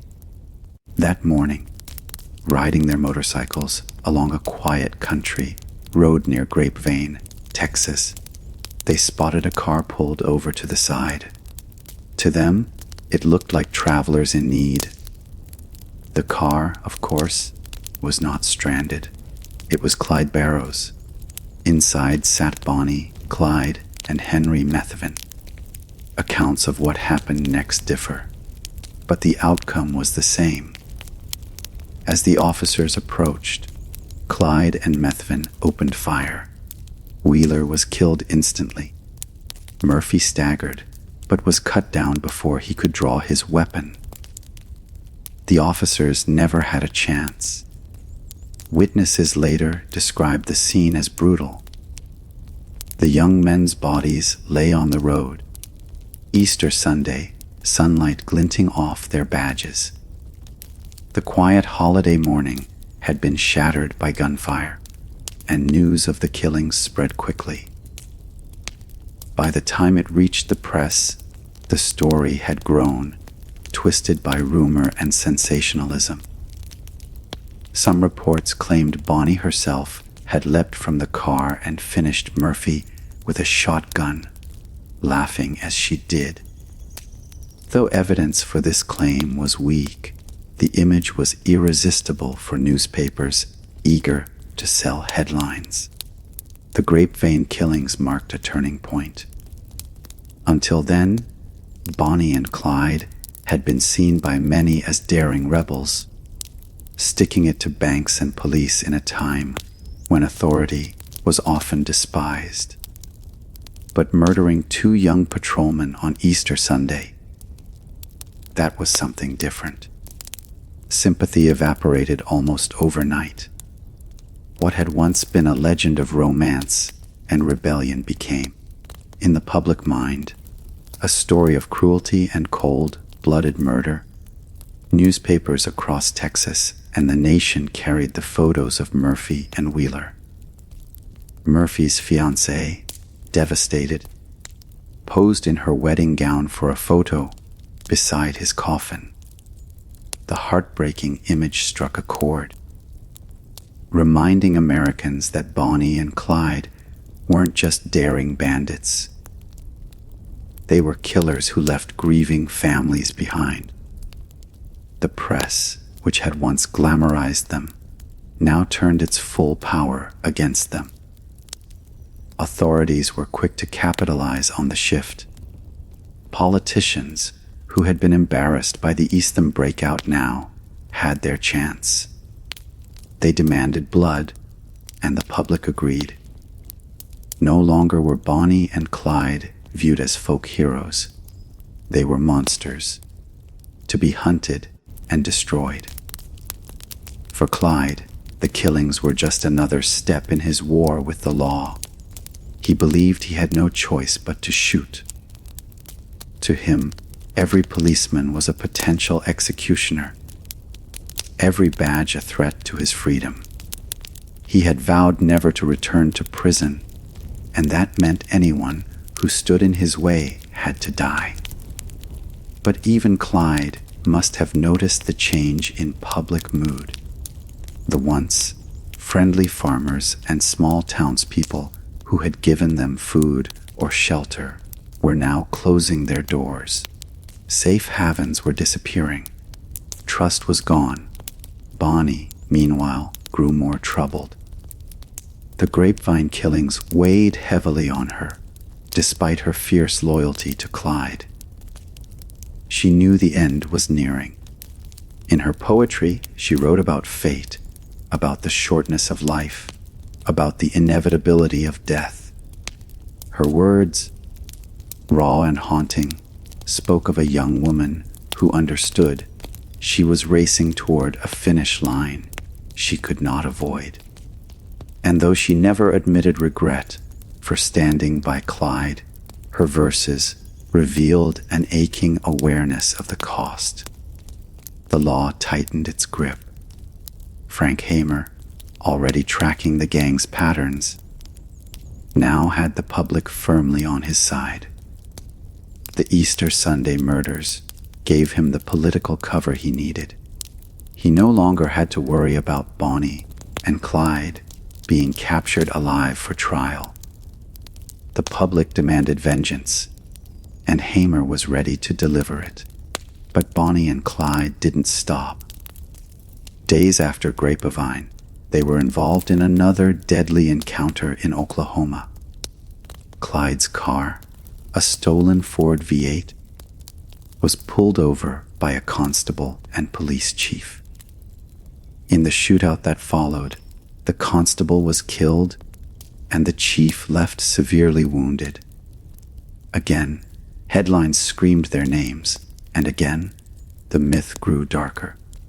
The gang's path was no longer romantic. It was painted in death. The Grapevine killings represented more than just another crime. They marked the collapse of Bonnie and Clyde's fragile myth. Until then, the press had helped sustain their aura, portraying them as daring, almost cinematic rebels. After Grapevine, even the press had turned. Stories now emphasized Bonnie's supposed cruelty, Clyde's ruthlessness, and the innocence of their victims. The public no longer rooted for them. They wanted them gone. For Bonnie and Clyde, life on the run became lonelier. They were still together, still inseparable, but the world had changed around them. Where once they had found sympathy, now they found hostility. The country had lost its patience, and the noose was tightening. The Easter Sunday murders were not the end, but they were the beginning of the end. The couple who had once been painted as lovers against the world were now seen as outlaws against humanity. And though the road ahead still offered escapes, shootouts, and desperate gambits, the finish line was clear. Frank Hamer was closing in, and Bonnie and Clyde had crossed a line they could never return from. The myth was breaking. Reality was catching up, and in the spring of 1934, the world turned against them. By the spring of 1934, the Barrow gang had shrunk, splintered, and reshaped itself into a smaller, meaner force. Buck Barrow was dead, Blanche was in prison, W.D. Jones had drifted away, and Raymond Hamilton was long gone. What remained was Clyde, Bonnie, and one new companion, Henry Methvin. His role in the final chapter of Bonnie and Clyde's saga was critical, for he was not only a partner in crime, but ultimately the wild card who tipped the scales of fate. Henry Methvin had been one of the men freed during the Eastham prison breakout in January 1934. For Clyde, the raid had been a triumphant strike against the system that had brutalized him. But for Methvin, it was simply an unexpected ticket back into the world. At first, Clyde saw him as just another pair of hands, another gun to back them up during jobs. But Methvin quickly proved both valuable and dangerous. Reckless enough to take chances Clyde wouldn't, unpredictable enough to make everyone nervous, and cunning enough to sense where his own survival mattered most. Methvin was younger than Clyde, restless, and still green in the ways of outlawry. But he also carried a darkness. His eagerness for violence sometimes exceeded Clyde's, and unlike Bonnie, who followed Clyde out of loyalty and love, Methvin followed for self-interest. He wanted freedom, money, and the thrill of running with the most infamous outlaws in America. For a man fresh out of prison, it was a twisted kind of dream. At first, Clyde tolerated him. The gang needed bodies, and Methvin could handle himself in a firefight. But Bonnie never trusted him. She saw in him something unstable, something opportunistic. To her, Methven was not family. He was a liability, and she was right. In the weeks after the Grapevine killings, Methven's presence grew more central. He was in the car when Murphy and Wheeler were gunned down. Rumors swirled that it was Methven, not Clyde, who had fired first that day, sealing the gang's fate in public opinion. Clyde defended him, at least outwardly, but the question lingered. Had Methven's impulsiveness cost them what little sympathy they had left? Despite doubts, Clyde leaned on him. With Bonnie's health deteriorating and the walls closing in, he needed Methven's energy and willingness to fight. Together, the three of them roamed the back roads, pulling small robberies, stealing cars, and dodging the growing dragnet. It was a lonely, paranoid existence. They were constantly on edge, never able to stay in one place for long, always moving at night, always scanning the horizon for flashing lights. Methven's family became part of the story too. His parents lived in Louisiana, and their house became a touchstone for the gang. Clyde, ever loyal to his own kin, sympathized with Methven's bond to his parents and allowed occasional visits. But those visits created vulnerabilities. Every tie to family was a thread the law could pull, and Frank Hamer was watching closely. Methven's father, in particular, grew nervous. He knew his son's time with Bonnie and Clyde could only end in death. He also knew the law was circling, and he feared that Henry's association with the couple would bring ruin upon them all.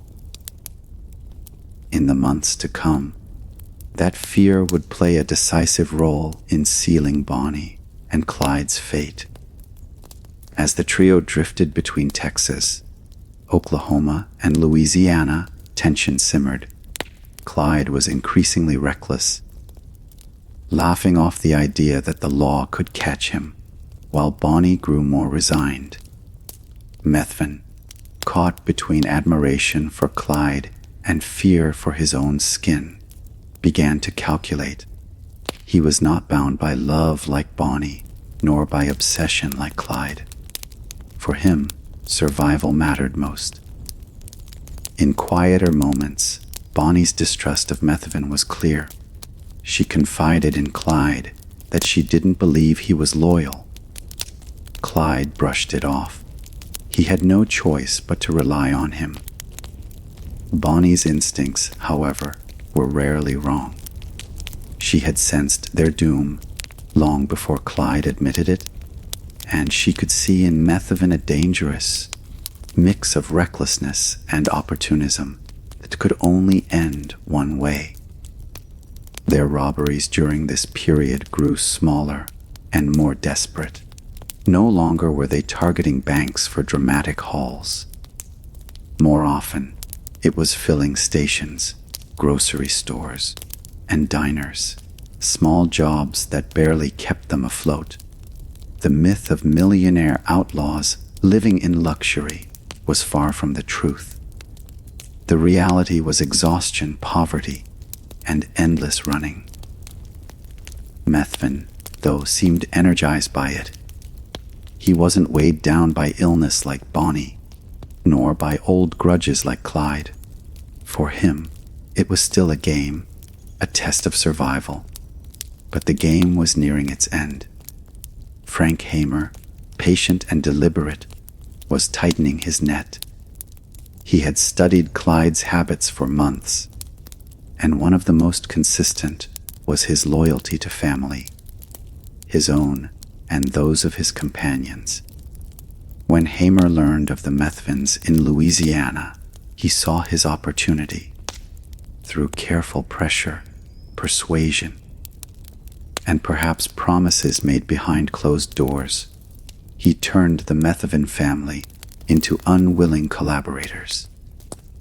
If Henry could be separated from Bonnie and Clyde, or if his presence could be used to lure them into a trap, the law might finally end the saga. Whether Henry himself knew or not remains debated. Some accounts suggest he was complicit in the setup, striking a deal for his own survival. Others argue he was betrayed by his father, who, desperate to save his son, offered information to Hamer's posse. Either way, the Methven connection became the key that unlocked the ambush on a lonely Louisiana road. In the months leading up to that final moment, however, Methven remained by Clyde's side.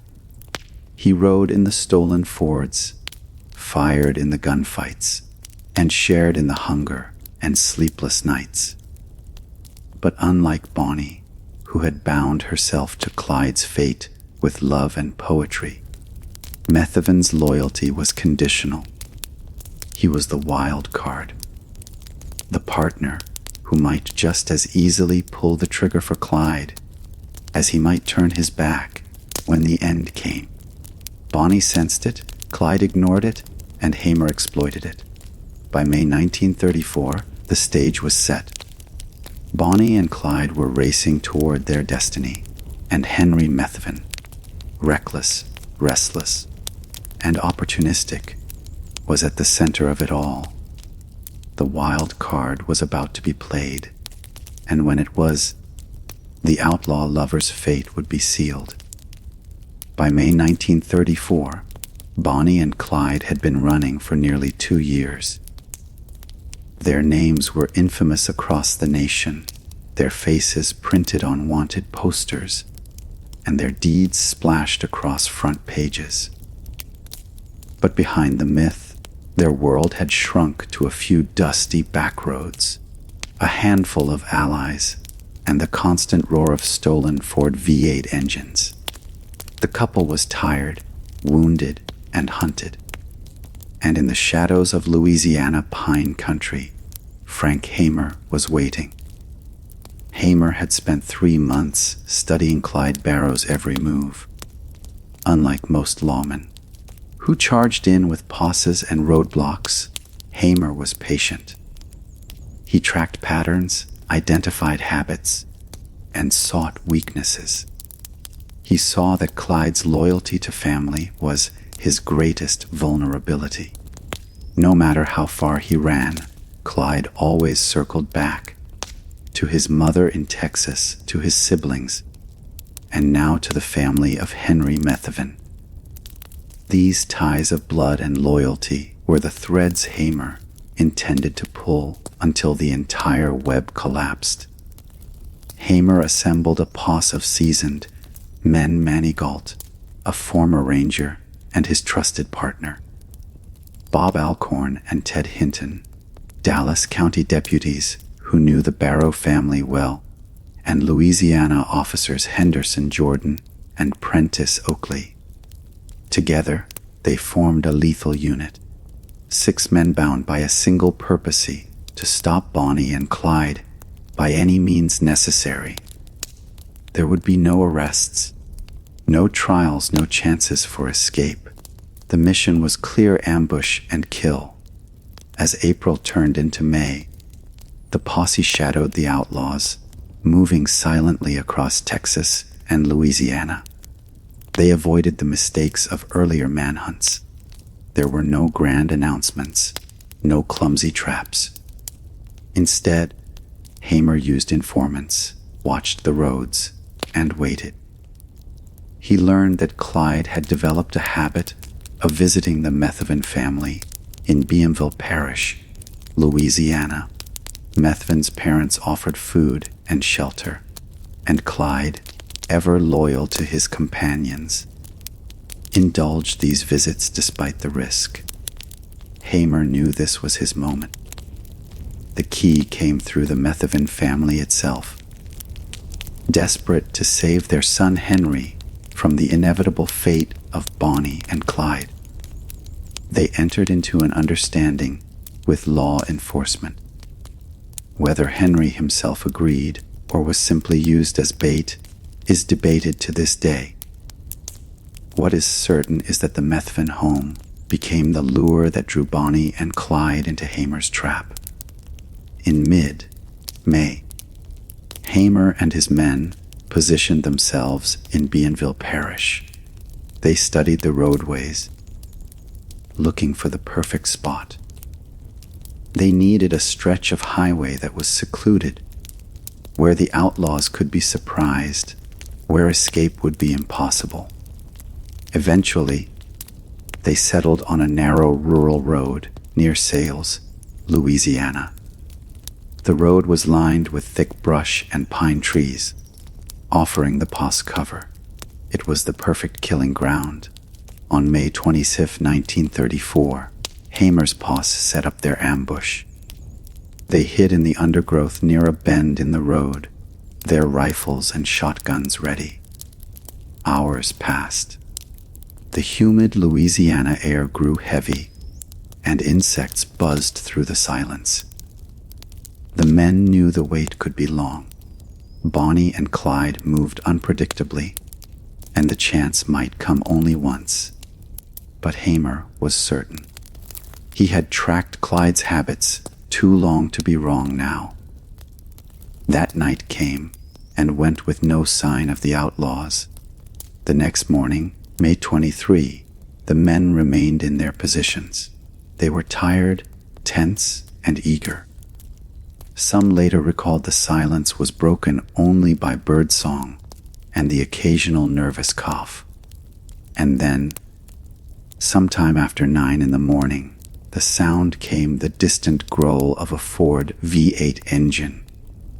It was Clyde's car, a stolen 1934 Ford Deluxe barreling down the narrow Louisiana road, Bonnie beside him. The couple had no idea that 6 armed men lay in wait, no idea that the end of their journey was seconds away. The posse raised their weapons. Some accounts say Hamer gave the signal, others that Oakley fired the first shot. What is certain is that the ambush erupted in a deafening storm of gunfire. The Ford screeched as bullets tore through its frame.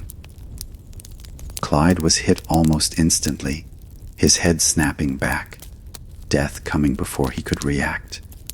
Bonnie screamed, a sound described by witnesses as chilling, raw, and cut short by the barrage of bullets. The lawmen didn't stop.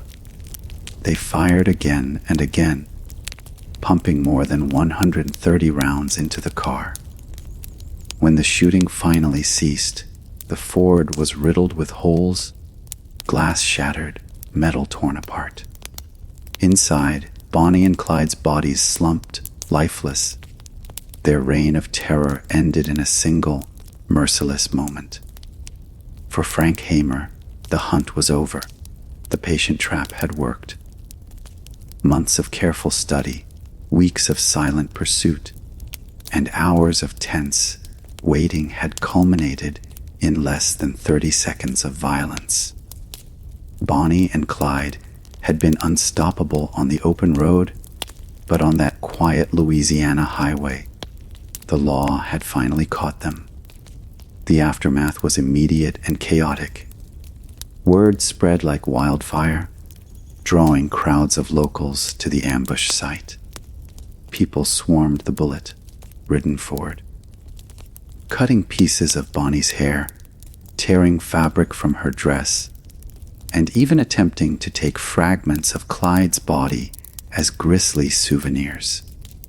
The legend of Bonnie and Clyde, already larger than life, exploded into myth the moment their bodies hit the ground. For the posse, the ambush brought both triumph and controversy. They had accomplished their mission, but questions lingered. Was it justice, or was it an execution? The sheer number of bullets, the ferocity of the attack, left some uneasy. But in 1934, few mourned the outlaws. To most, the ambush was not only justified but necessary. Frank Hamer, true to form, gave few statements. He had never cared for glory or headlines.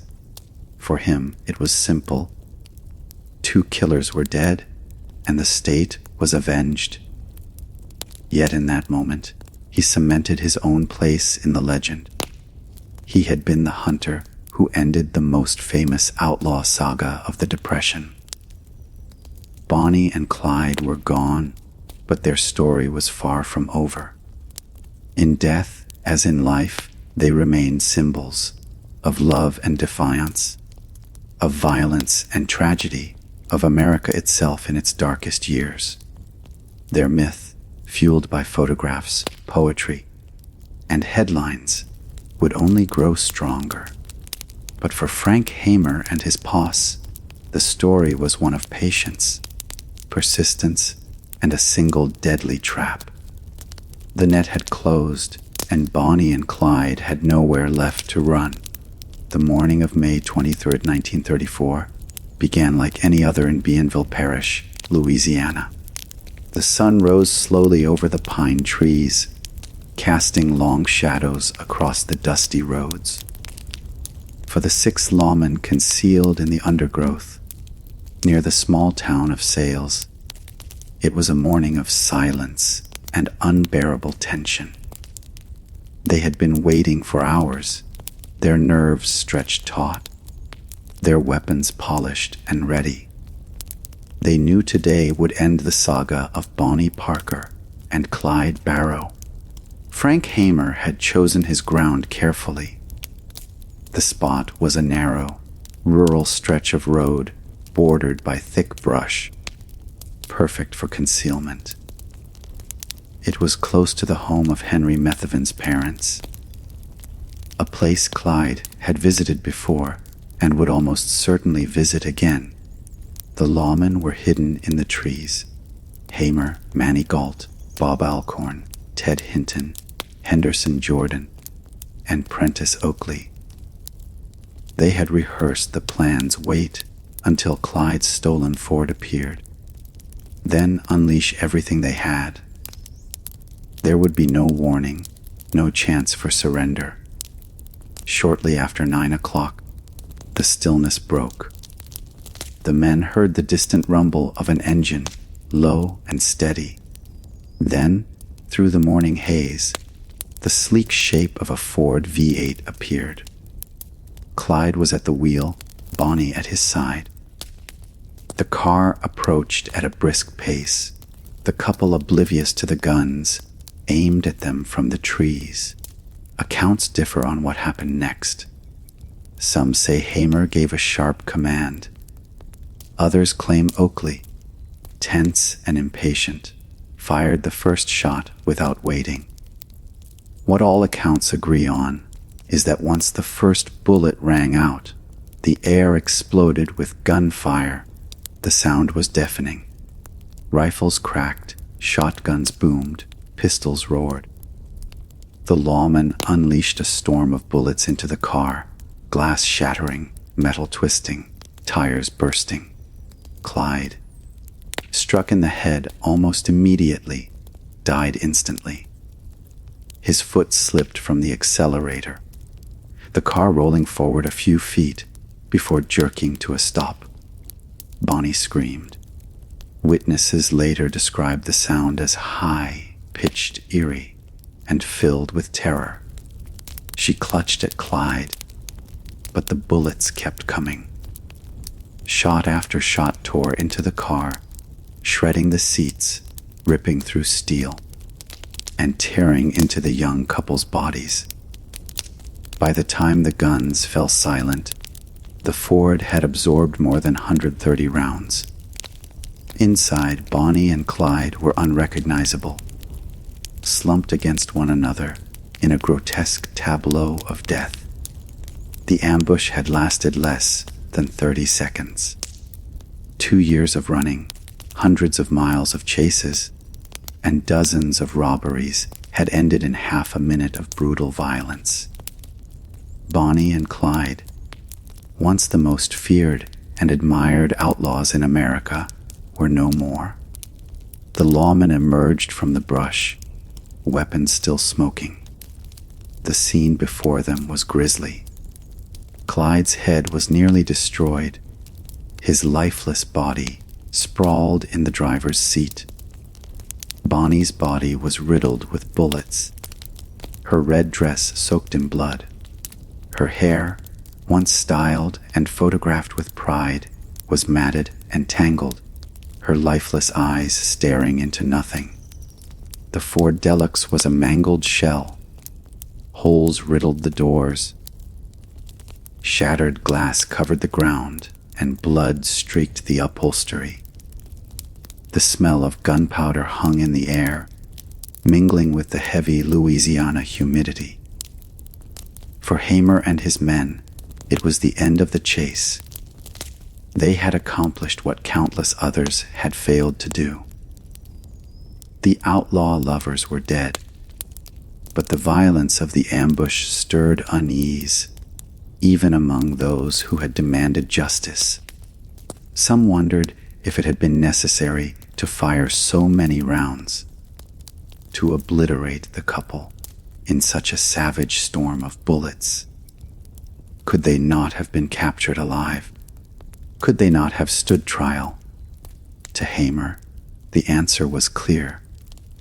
Bonnie and Clyde had vowed never to be taken alive. They had killed police officers, prison guards, and civilians. They had left a trail of blood across the South. Any hesitation in that moment might have cost another life. To the posse, it was simple. This was justice. News of the ambush spread like wildfire. Before the bodies were even removed, crowds began to gather. Farmers, shopkeepers, and children flocked to the site, drawn by morbid curiosity. Some pushed close to the car, desperate for a glimpse. Others went further, cutting locks of Bonnie's hair, tearing strips of her dress, and even attempting to take fragments of Clyde's bloodied clothing as souvenirs. The lawmen struggled to keep order as the scene descended into chaos. Soon, word reached Arcadia, the nearby town, where the bodies were transported to the funeral parlor. There, the same frenzy erupted. Thousands descended on the small Louisiana town, clogging the streets, climbing onto rooftops, and pressing against the windows for a look at the corpses of Bonnie and Clyde. Reporters rushed to wire the story across the country, and within hours, newspapers everywhere screamed the headlines Bonnie, ANTLOD, KLID, and AMBUH. The photos were shocking. Images of the bullet, riddled Ford, of the young couple's ruined bodies, circulated nationwide. They stripped away the last traces of glamour and exposed the raw, brutal reality of their lives and deaths. The lovers who had been romanticized in poems and photos were now reduced to lifeless shells, symbols of violence and futility. In Dallas, Bonnie's mother wept. She had long begged her daughter to leave Clyde, to come home and start anew. Now, her worst fears had come true. Clyde's family, too, mourned, though for them, there was also a strange sense of inevitability. Clyde had lived by the gun, and no one doubted he would die by it. For America, the ambush at Sales marked the end of an era. The Great Depression had produced many criminals. John Dillinger, Pretty Boy Floyd, Babyface Nelson, but none captured the public imagination like Bonnie and Clyde. Their deaths were not just the conclusion of a manhunt, but the closing of a chapter in American history. Frank Hamer and his posse, meanwhile, faded back into the shadows. They gave few statements, avoided the limelight, and returned to their lives. They had not sought fame. Their task had been grim, and they had done it. But whether they realized it or not, they had also cemented Bonnie and Clyde's place in legend. For in dying so violently, so dramatically, the outlaw lovers became immortal in the public imagination. The ambush was both an end and a beginning. It ended the terror of their spree, but it began the transformation of Bonnie and Clyde from flesh and blood criminals into mythic figures. In death, their story would grow far larger than it had ever been in life. The echo of gunfire had barely faded in the Louisiana pines when the legend of Bonnie and Clyde began its next chapter.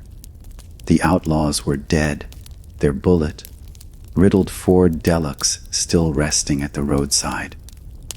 But their deaths did not quiet the fascination that had followed them for 2 years. Instead, it fueled a frenzy unlike anything America had ever seen.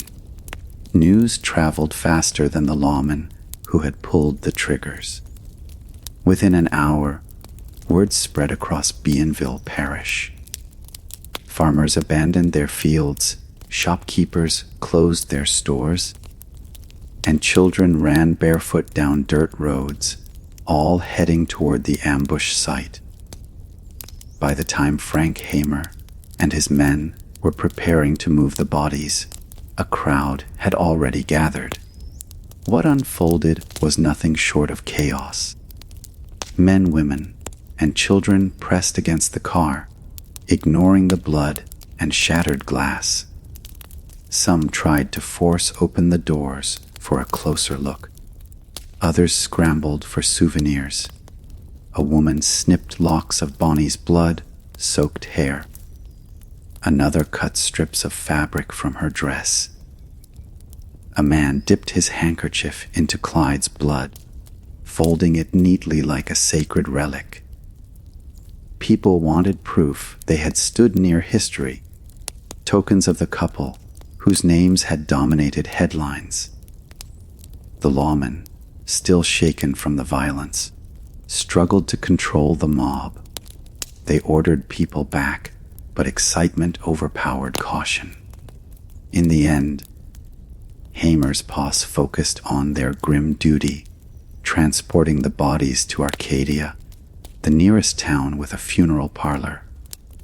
The car, riddled with more than 130 bullet holes, was hauled to Arcadia as well. As it rolled into town, crowds swarmed the streets. Reporters, tipped off by phone calls, rushed to the scene, lugging cameras and notebooks. They knew they were about to witness one of the biggest stories of the decade. At Conger Funeral Home in downtown Arcadia, Bonnie and Clyde's bodies were placed side by side, still dressed in the bloodied clothes they had died in. There was no attempt to hide the brutality. Their wounds were visible, their faces pale and swollen, their clothing shredded. But far from deterring visitors, the display drew even more. Thousands poured into Arcadia, overwhelming the small town. Locals remembered the streets jammed with cars, traffic stretching for miles, as curious onlookers traveled from neighboring parishes and even other states. They pressed against the funeral home's windows, craned their necks to see inside, and begged for entry. The undertakers had never seen anything like it. Meanwhile, the press went into overdrive. Photos of the bullet-riddled Ford appeared on front pages across America. Grainy black and white images captured the carnage, the shattered windshield, the blood, spattered upholstery. The bodies slumped against one another. For the first time, The public saw not the glamorous poses of the young lovers, but the stark, unromantic truth of their end. Still, fascination did not fade. If anything, the violence only heightened the allure. To some, Bonnie and Clyde were monsters who got what they deserved. To others, they were martyrs, rebels brought down not by the law, but by a merciless execution. The debate raged in barbershops, cafes, and parlors across the nation. Back in Dallas, the families braced for the funerals. Bonnie Parker's mother, Emma, was heartbroken. She had begged her daughter for years to leave Clyde, to return home, to live a quiet life. Now, her pleas were meaningless. Emma would later recall that Bonnie had been a good girl led astray, a daughter who chose love over sense and paid the ultimate price. Clyde's family, too, was devastated, though less surprised. Clyde had told them many times he would never be taken alive. His sister recalled his words, "I'll go down shooting," and he had, though not in the grand blaze of a bank shootout, but in a hail of bullets on a back road in Louisiana. The funerals drew staggering crowds. An estimated 20,000 people attended Bonnie Parker's service in Dallas. Cars clogged the streets, mourners spilled over into the cemetery, and vendors hawked sandwiches and drinks to the throngs. Clyde's funeral, held the next day, attracted a similar turnout. He was buried in Western Heights Cemetery, not far from his brother Buck, who had died in a shootout with police the year before. Bonnie had once written in a poem that she wanted to be buried beside Clyde, but her mother refused. They had lived together outside the bounds of marriage, in death. Emma Parker would not allow her daughter to be laid beside him. The myth of Bonnie and Clyde did not die with their bodies. If anything, the ambush elevated them to near mythical status. The bullet-riddled Ford became a traveling sideshow attraction, hauled from fair to carnival across the United States. People paid money to gawk at the car, to run their hands over the holes, to imagine the final moments of the infamous pair. To this day, the car remains one of the most macabre tourist attractions in America. Hollywood, too, took notice. The dramatic arc of their lives, the poverty, the romance, the crime spree, and the bloody ending, was irresistible. Songs, poems, and stories romanticized the couple as doomed lovers, rebels against a cruel world. This transformation from criminals to folk anti-heroes revealed more about America than about Bonnie and Clyde themselves. The nation, still struggling through the Great Depression, craved stories of defiance, romance, and tragedy. Bonnie and Clyde, whether deserving or not, provided all three. Frank Hamer, meanwhile, avoided the spotlight. He gave few interviews, insisting that his job was to enforce the law, not to explain it. But privately, he expressed unease at the hysteria. He believed Bonnie and Clyde had been killers, plain and simple. The idea that people would mourn them, idolize them, even celebrate them, was disturbing to him. Yet the legend was unstoppable. The photographs of Bonnie and Clyde posed with guns, Bonnie with a cigar in her teeth, Clyde in a fedora beside a sleek car, were reprinted endlessly. They seemed larger than life, even as their bullet-torn bodies lay in the ground. Their story blurred the line between crime and celebrity, tragedy and romance, history, and myth. The aftermath of sales showed that Bonnie and Clyde had become more than outlaws. They were cultural symbols. Their lives had ended in a storm of bullets, but their legend was just beginning. The crowds that surged around their car, that mobbed their funerals, that sang songs in their memory, ensured that their names would never fade into obscurity. For America, the making of Bonnie and Clyde's legend was not about who they truly were, but what they represented: love in defiance of law, rebellion in the face of poverty, and the timeless allure of those who live fast, die young, and leave behind a story too wild to forget. The ambush in Louisiana ended Bonnie Parker and Clyde Barrow's lives, but it did not end the story. Their funerals became the next stage in a drama that played out before tens of thousands of people. For their families, it was an intimate tragedy. For the public, it was a spectacle. And for America as a whole, it was a moment of reckoning. What did it mean that two violent criminals were mourned like movie stars? In Dallas, word of Bonnie's death spread quickly. Her mother, Emma Parker, received the news with devastating clarity. She had feared this outcome for years, often begging her daughter to leave Clyde behind. Emma had always insisted Bonnie was not truly a criminal at heart, but a girl trapped by love and circumstance. Now, standing in her small home as reporters swarmed her yard, she wept not only for her daughter's death, but for the way the world had claimed her life as its own. Preparations for Bonnie's funeral began immediately. The Parker family was overwhelmed as thousands of people descended upon Dallas to pay respects. Some were neighbors and friends. Many more were strangers drawn by curiosity or fascination. Vendors appeared outside the cemetery, selling sandwiches, cold drinks, and trinkets to the throngs. The funeral became less a solemn farewell than a public event. On May 26, 1934, Bonnie Parker's funeral was held at McCamey Campbell Funeral Home.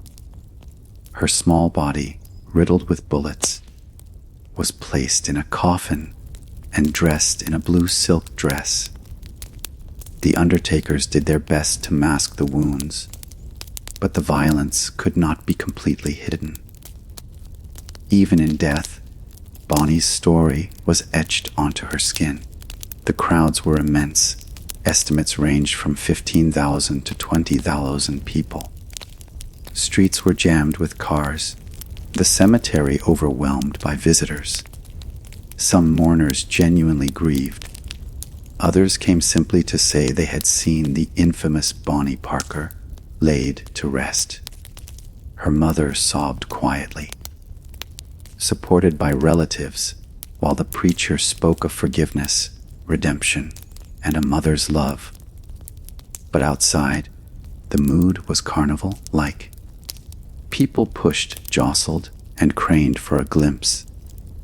Bonnie had written in her poetry that she wanted to be buried beside Clyde, but Emma refused. She would not let her daughter's grave be tied forever to the man she blamed for her downfall. Clyde's funeral took place the very next day, May 27, at the Western Heights Cemetery in West Dallas. For the Barrow family, it was another cruel chapter in a saga already marked by tragedy. Clyde's older brother Buck had died the previous year in a bloody shootout with police, and his younger brother had spent years in prison. Now Clyde, the most notorious of them all, was coming home in a coffin. The turnout for Clyde's funeral rivaled Bonnie's. with thousands pressing into the cemetery. His body was dressed in a suit, his fedora placed nearby, as if to remind mourners of the young man who had once posed so confidently in photographs. His parents wept quietly, surrounded by family, while strangers crowded close, eager to witness the burial of the outlaw who had defied the law for so long. Clyde was laid to rest beside his brother Buck, their graves becoming a shrine for admirers and curiosity seekers alike. Together, the funerals marked one of the largest outpourings of public interest in criminal history. But the emotions were complicated. On one hand, the Parker and Barrow families endured real grief, burying children whose lives had been consumed by violence. On the other, much of the crowd treated the events like entertainment. To them, Bonnie and Clyde were not individuals but icons, characters in a story that blurred the lines between reality and legend.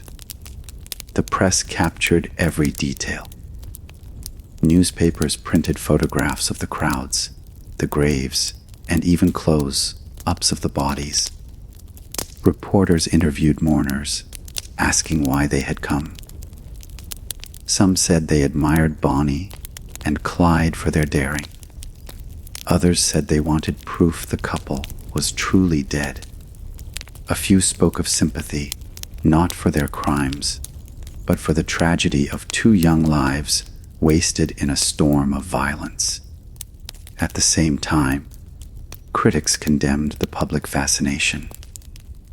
Ministers denounced the crowds as shameful, proof that America had lost its moral compass.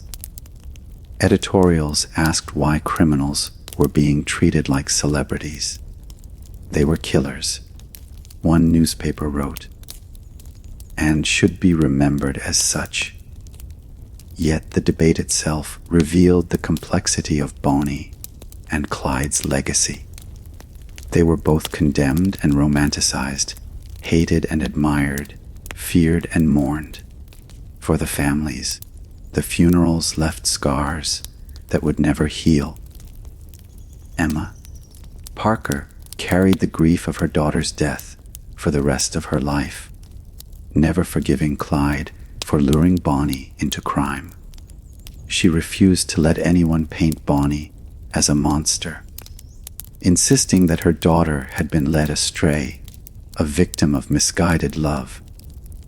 The Barrow family, too, wrestled with sorrow. They knew Clyde had chosen his path, but they also remembered him as a son and brother. A boy who once played guitar on the porch and dreamed of better days.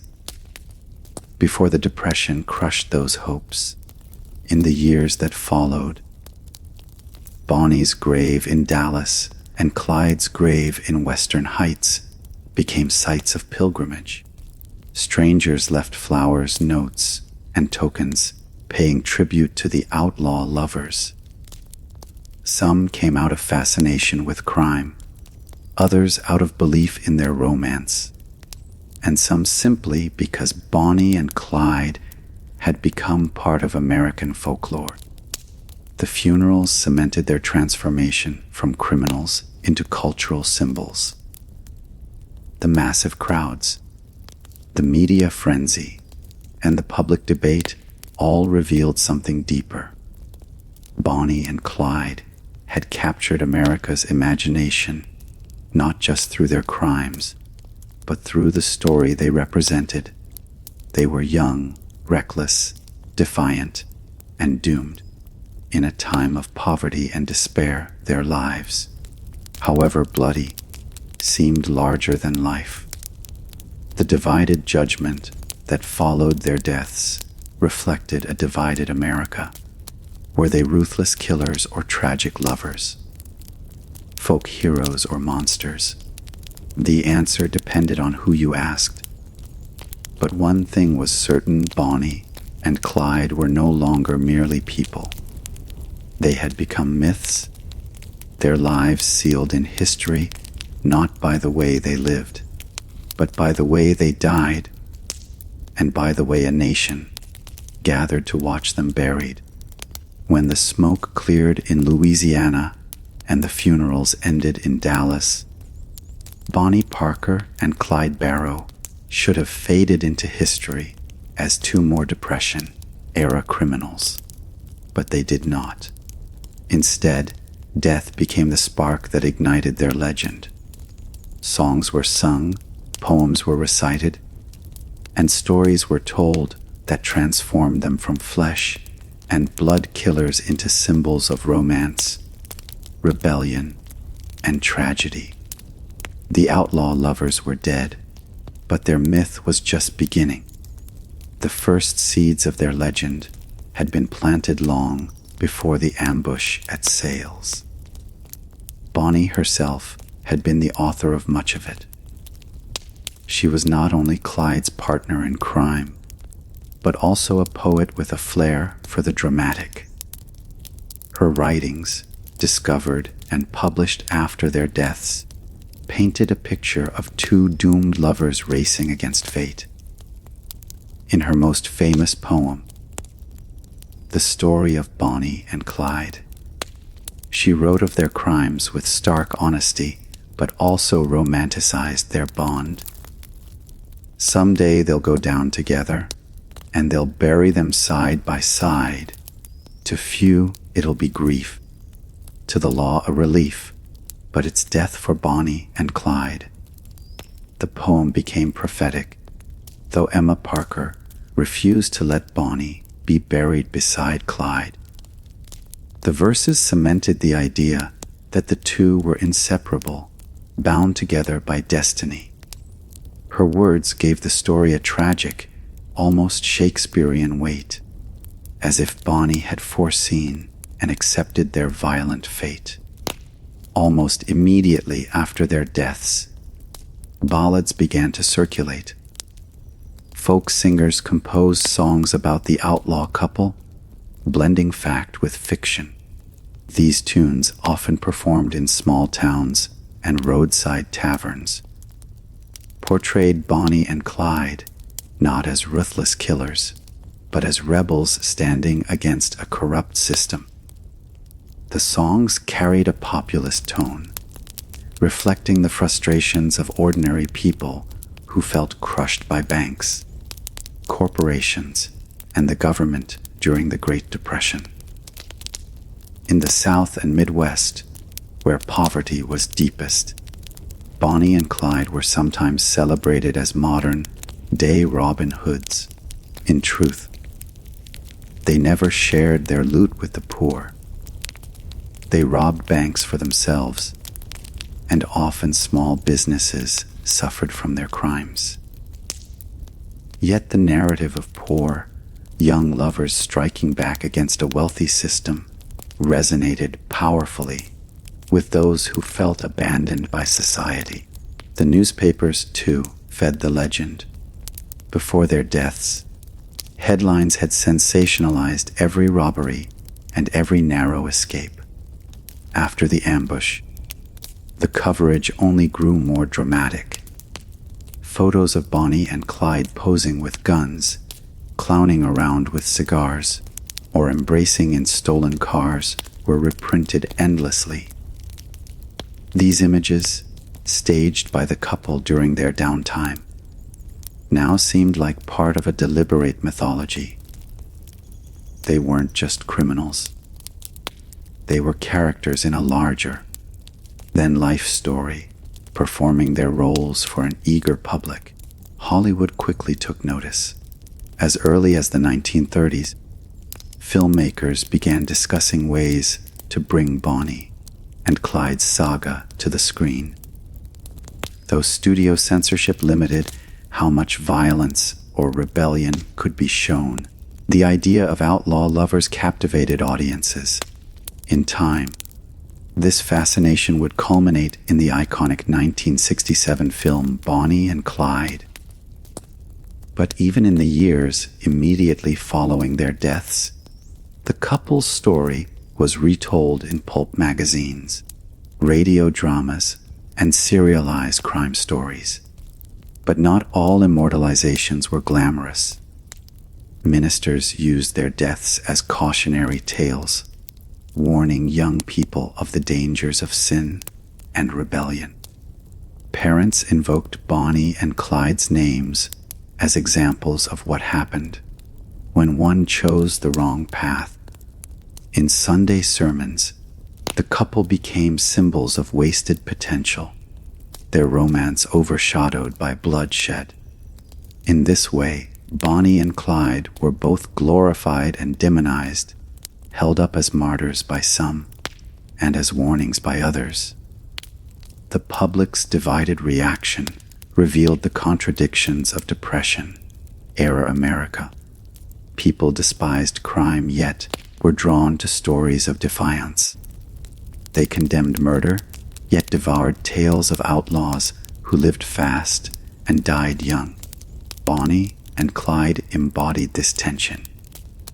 They were real people, but they became archetypes, the doomed lovers, the rebels against authority, the beautiful tragedy.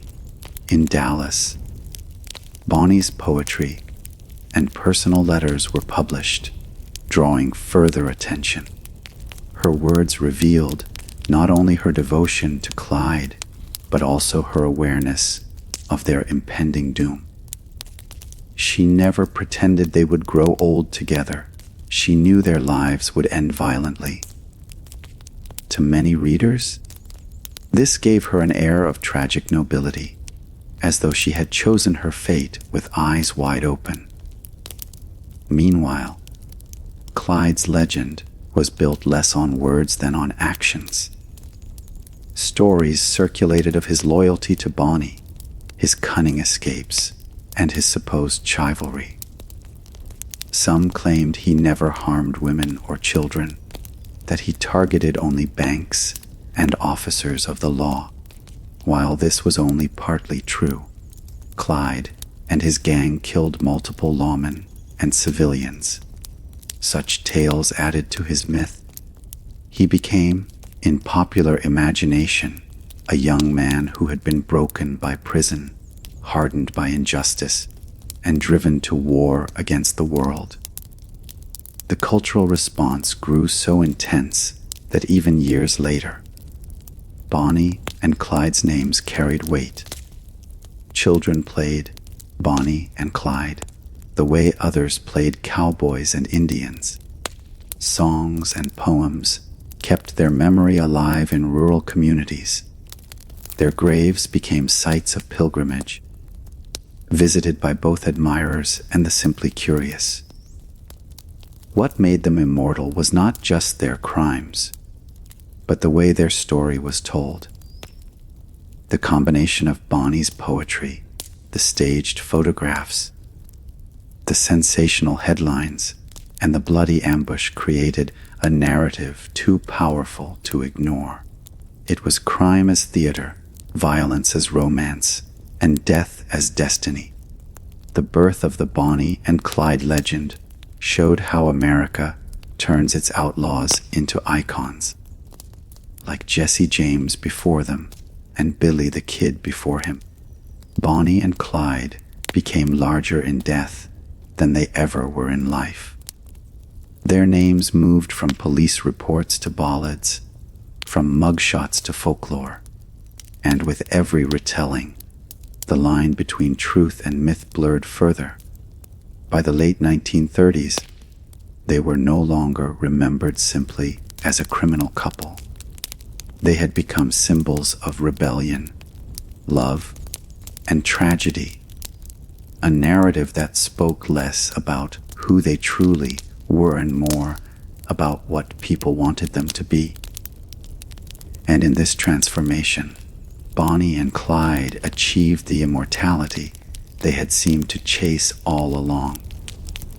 By the time Bonnie and Clyde were laid in their separate graves, their story had already shifted from reality to legend. They were no longer just two young Texans gunned down on a Louisiana back road. They had become symbols of rebellion, of romance, of desperation. To understand why America was so obsessed with them, one must understand the context of the time.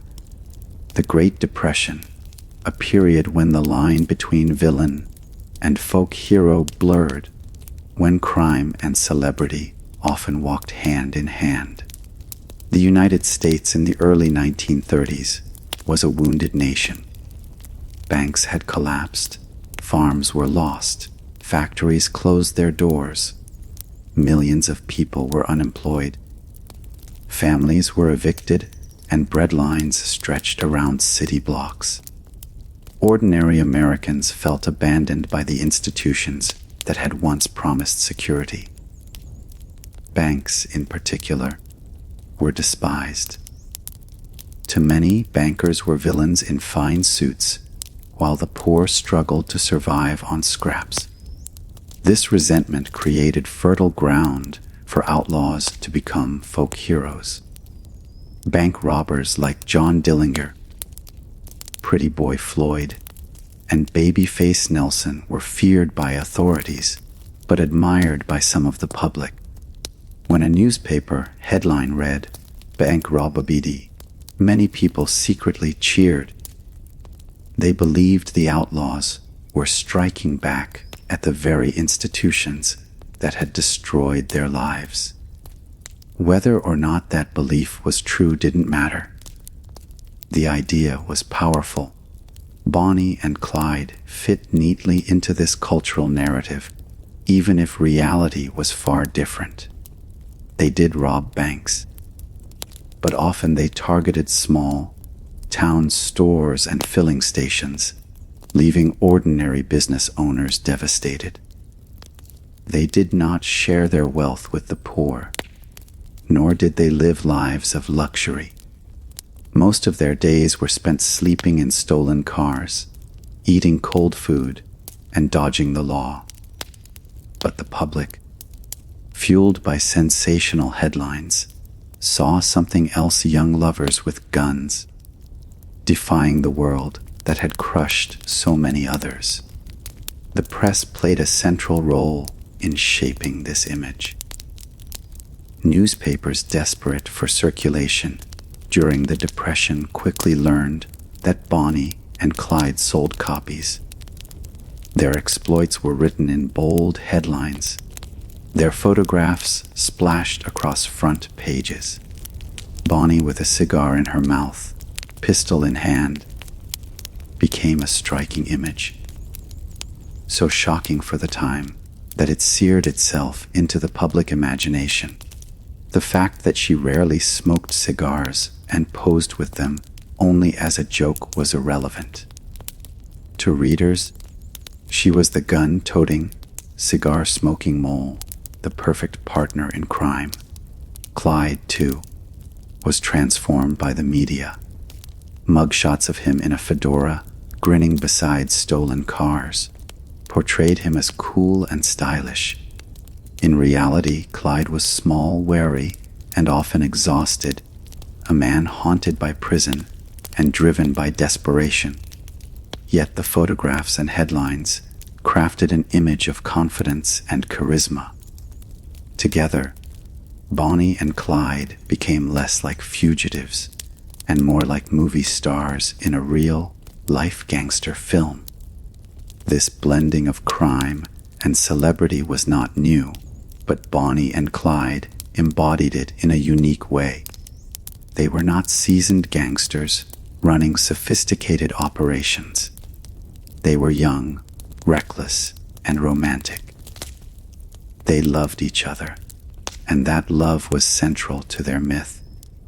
In an era when Americans longed for hope and connection, the idea of two lovers choosing each other against the whole world was irresistible, even if their love was forged in blood. But fascination was not universal. Law enforcement officials saw them not as glamorous rebels, but as ruthless killers. They had murdered police officers, prison guards, and civilians. families of their victims mourned silently, bewildered that the country could idolize their killers. Ministers condemned the public for turning criminals into celebrities, warning that such obsession reflected a moral decline. Editorials asked hard questions. Why were Americans romanticizing murderers? What did it say about the nation that thousands attended their funerals as if they were movie premieres? The answer lay in the desperation of the times. People were hungry, angry, and tired of feeling powerless. Outlaws like Bonnie and Clyde gave them a story of defiance, even if it was built on lies and exaggerations. They represented the idea that ordinary people could fight back, even if in reality, Bonnie and Clyde were not fighting for the people, but for themselves. Another reason for their obsession was accessibility. Bonnie and Clyde were not distant, untouchable gangsters. They came from poor Texas families, lived in neighborhoods like so many others, and drove cars that looked like everyone else's, only faster. They were familiar, recognizable, one of us. This closeness made their story even more compelling. They weren't strangers from a different world. They were local kids who chose a darker path. In many ways, Bonnie and Clyde were America's mirror. Their crimes reflected the anger, fear, and uncertainty of the Depression years. Their romance reflected the longing for love and loyalty in hard times. Their violent deaths reflected the inevitability of justice in a world that could no longer tolerate chaos. Yet the obsession with them also revealed America's contradictions. People condemned crime, but consumed crime stories. They despised violence, but flocked to see bullet-riddled cars. They valued morality, but celebrated rebellion. Bonnie and Clyde's story thrived in this contradiction, becoming part of a cultural conversation about who we admire and why. Their legend would grow in the decades to come, but its roots were planted firmly in the Depression-era mindset. Without the poverty, the anger at banks, the hunger for heroes, and the sensational press, Bonnie and Clyde might have been remembered as nothing more than petty criminals. Instead, they became icons. The obsession spoke less about Bonnie and Clyde themselves and more about the nation that elevated them. America, struggling to survive one of its darkest chapters, turned two desperate outlaws into celebrities, symbols, and myths. And in doing so, it blurred the line between history and folklore, crime and fame, tragedy and romance. Bonnie and Clyde were dead, but in the minds of Depression-era America, they had never been more alive. When Bonnie and Clyde died in a storm of gunfire on that dusty Louisiana road in May 1934, the world's attention did not end with their bloodied bodies. Almost immediately, a new set of figures stepped into the spotlight, the men who had hunted them down. For months, these lawmen had lived in the shadows, often ridiculed for their inability to capture the elusive couple. But with one violent morning, their names became permanently etched in the history of American law enforcement. Chief among them was Frank Hamer. Frank Hamer was no ordinary lawman. Born in 1884 in Texas, he was a product of the old frontier, raised in a time when disputes were often settled with guns rather than courts. Hamer stood over 6 feet tall, broad, shouldered, and imposing, with a reputation for both toughness and cunning. By the time he was recruited to track Bonnie and Clyde, he had already survived more than a dozen gunfights and had killed at least 16 men. He was a former Texas Ranger, respected by some, feared by others, and regarded as the kind of man who would not stop until his mission was complete. Hamer was brought out of semi-retirement in 1934, specifically for the task of ending Bonnie and Clyde's reign of terror. The Barrow gang had humiliated local sheriffs, embarrassed state police, and outgunned officers across the Midwest. It was clear that ordinary law enforcement methods would not be enough. Texas prison officials, desperate after the Eastham prison breakout and the killing of guards, turned to Hamer as their last resort. Once assigned, Hamer did not chase Bonnie and Clyde recklessly. Instead, he studied them.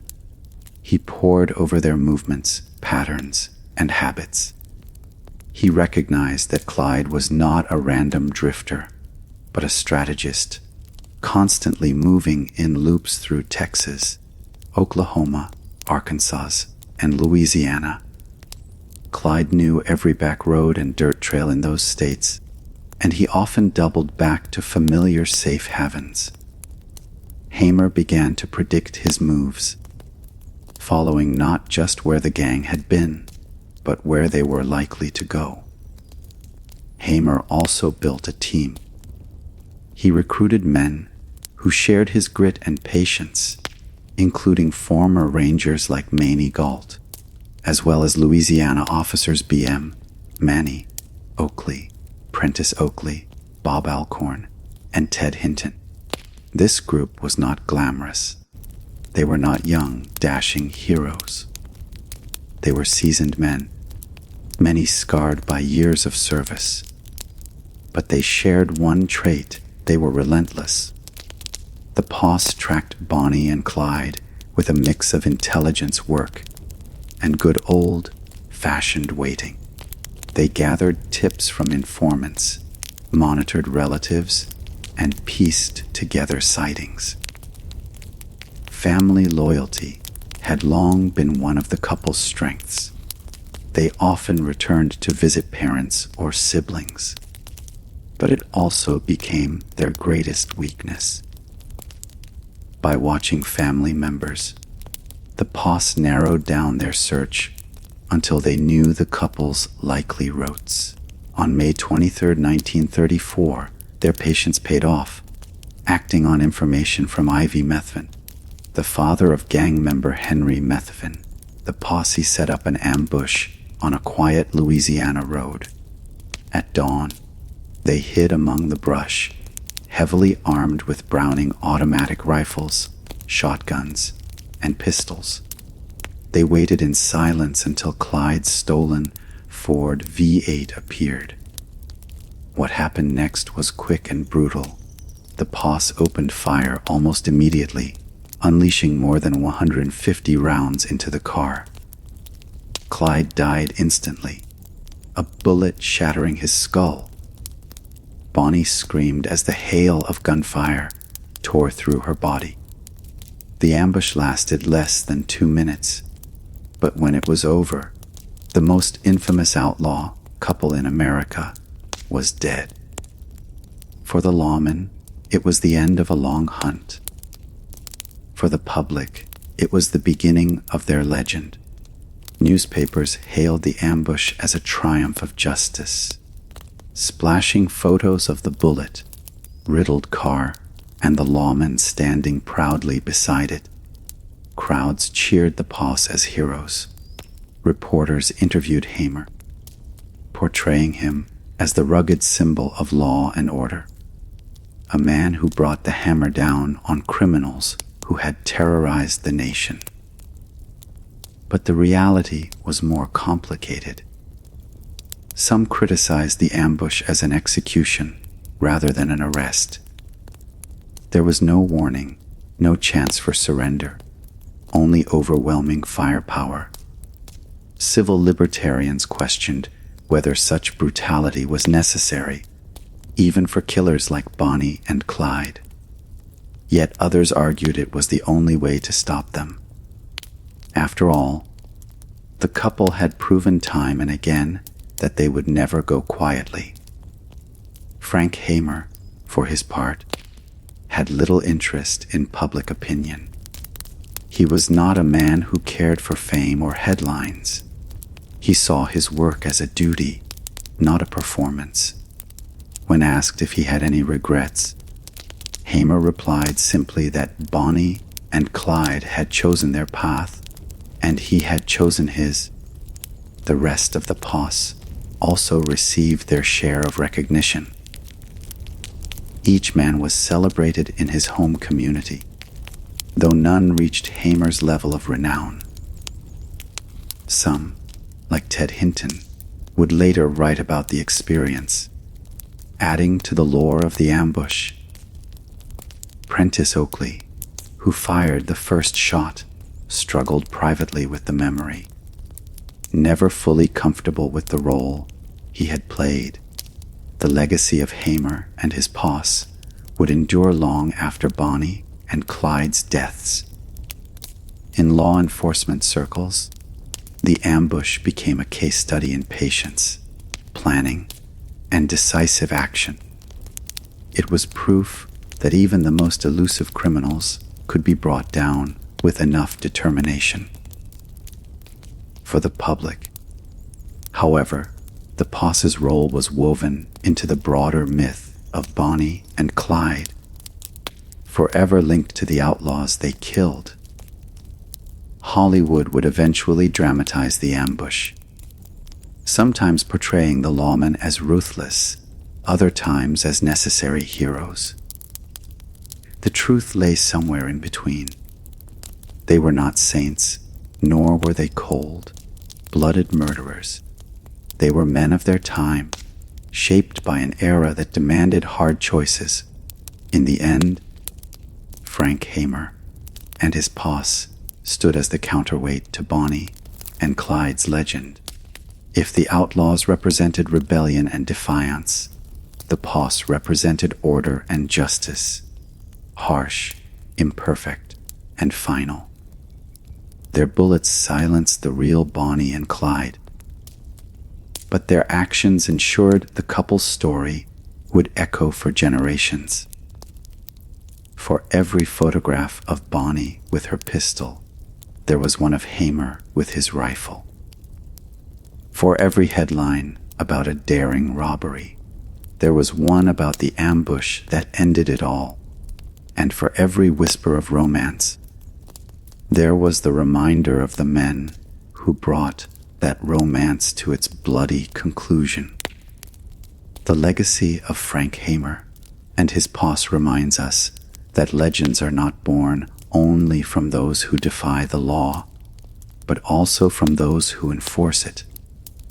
Their names may not carry the same glamour, but without them, Bonnie and Clyde's story would never have reached its violent, unforgettable end.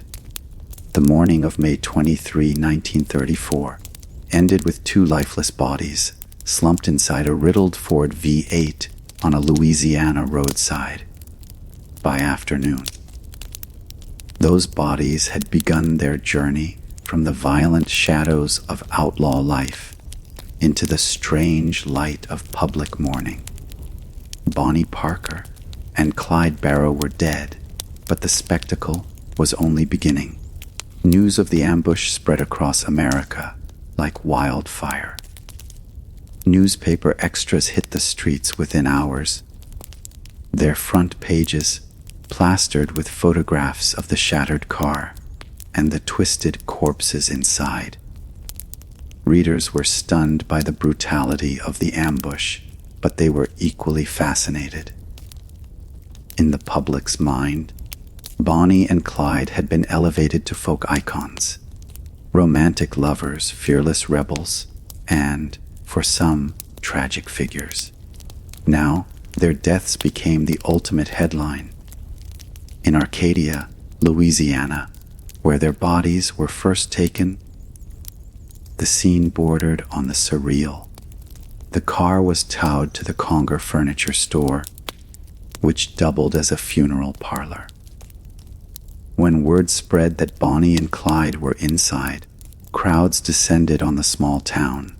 Men, women, and children pushed against each other to catch a glimpse of the infamous couple. Some dipped handkerchiefs in their pooled blood as souvenirs. Others tried to cut locks of Bonnie's hair or tear fabric from her dress. Local authorities struggled to maintain order as morbid curiosity overwhelmed dignity. The mob scene reflected more than simple fascination. It reflected obsession. America had followed the exploits of Bonnie and Clyde for 2 years. They had become characters in a story the nation could not stop reading, and now, with their violent deaths, people craved closure. For some, seeing the bodies proved the myth was finally over. For others, it was a chance to touch a piece of history. After initial examination and embalming, Bonnie and Clyde's remains were separated. Despite their devotion to each other in life, their families refused to let them rest side by side. Bonnie's mother, Emma Parker, had long disapproved of her daughter's relationship with Clyde and wanted her buried with family. Clyde's family insisted the same. In death, the lovers were divided by the wishes of the living. Bonnie's body was transported back to Dallas, where she had once dreamed of becoming a poet and singer. Her funeral was held at McCamey Campbell Funeral Home, and from the moment her coffin arrived, thousands of people poured into the streets. Estimates suggest nearly 20 Zalozan mourners attended or attempted to attend Bonnie's funeral, a staggering number for a young woman who, not long before, had been branded a gun mole and cop killer. The funeral home was overwhelmed. Lines of mourners stretched around the block, each person waiting for a chance to view her body. Some came out of sympathy, others out of curiosity, and many simply because they wanted to witness history. The press captured every moment, from the sobbing of Bonnie's grieving mother to the flowers that covered her coffin. One bouquet reportedly bore the ironic message, "Gone but not forgotten." Bonnie was buried in the Fishtrap Cemetery in West Dallas, near the people and places of her youth. Later, her body was moved to Crown Hill Memorial Park, where she rests today under a simple stone marker that reads, Bonnie Parker. For all her infamy, the final tribute was understated, almost modest, as if her family sought to strip away the myth and remember her as the daughter they lost. Clyde's funeral, though held separately, was no less dramatic. At the Western Heights Cemetery in Dallas, thousands also turned out to see the notorious outlaw laid to rest. Clyde's family, unlike Bonnie's, had always been deeply involved in his life on the run, often providing him shelter and assistance. His mother, Barrow, was especially protective, fiercely loyal even as her son descended further into crime. At his funeral, she wept openly, clutching his coffin as neighbors and strangers looked on. The Barrow family chose a larger monument for Clyde, one that reflected both grief and defiance. His gravestone carried the inscription, "Gone but not forgotten." Beside him lay his brother Buck, who had died the year before in another shootout. Together, they symbolized the tragic toll outlaw life had taken on one family. The funerals, like the ambush itself, revealed the contradictions of public opinion. While law enforcement celebrated the end of a violent chapter, ordinary citizens treated the outlaws almost like fallen celebrities. Funeral homes were flooded with flowers, some from admirers who had never met Bonnie or Clyde. Songs and poems circulated in their honor, romanticizing their doomed love story. Vendors sold photographs of their bullet-ridden car, while others peddled so-called death relics. Not everyone was swept up in the spectacle. For the families of Bonnie and Clyde's victims, police officers, guards, and civilians, the mourning of the outlaws felt grotesque. How could so many people glorify killers who had left behind widows and orphans? Ministers and community leaders condemned the public's fascination, warning that such adoration of criminals reflected a dangerous moral decline. Yet the crowds kept coming, drawn by the magnetic pull of tragedy and celebrity. In a way, the funerals were less about Bonnie and Clyde themselves and more about what they represented.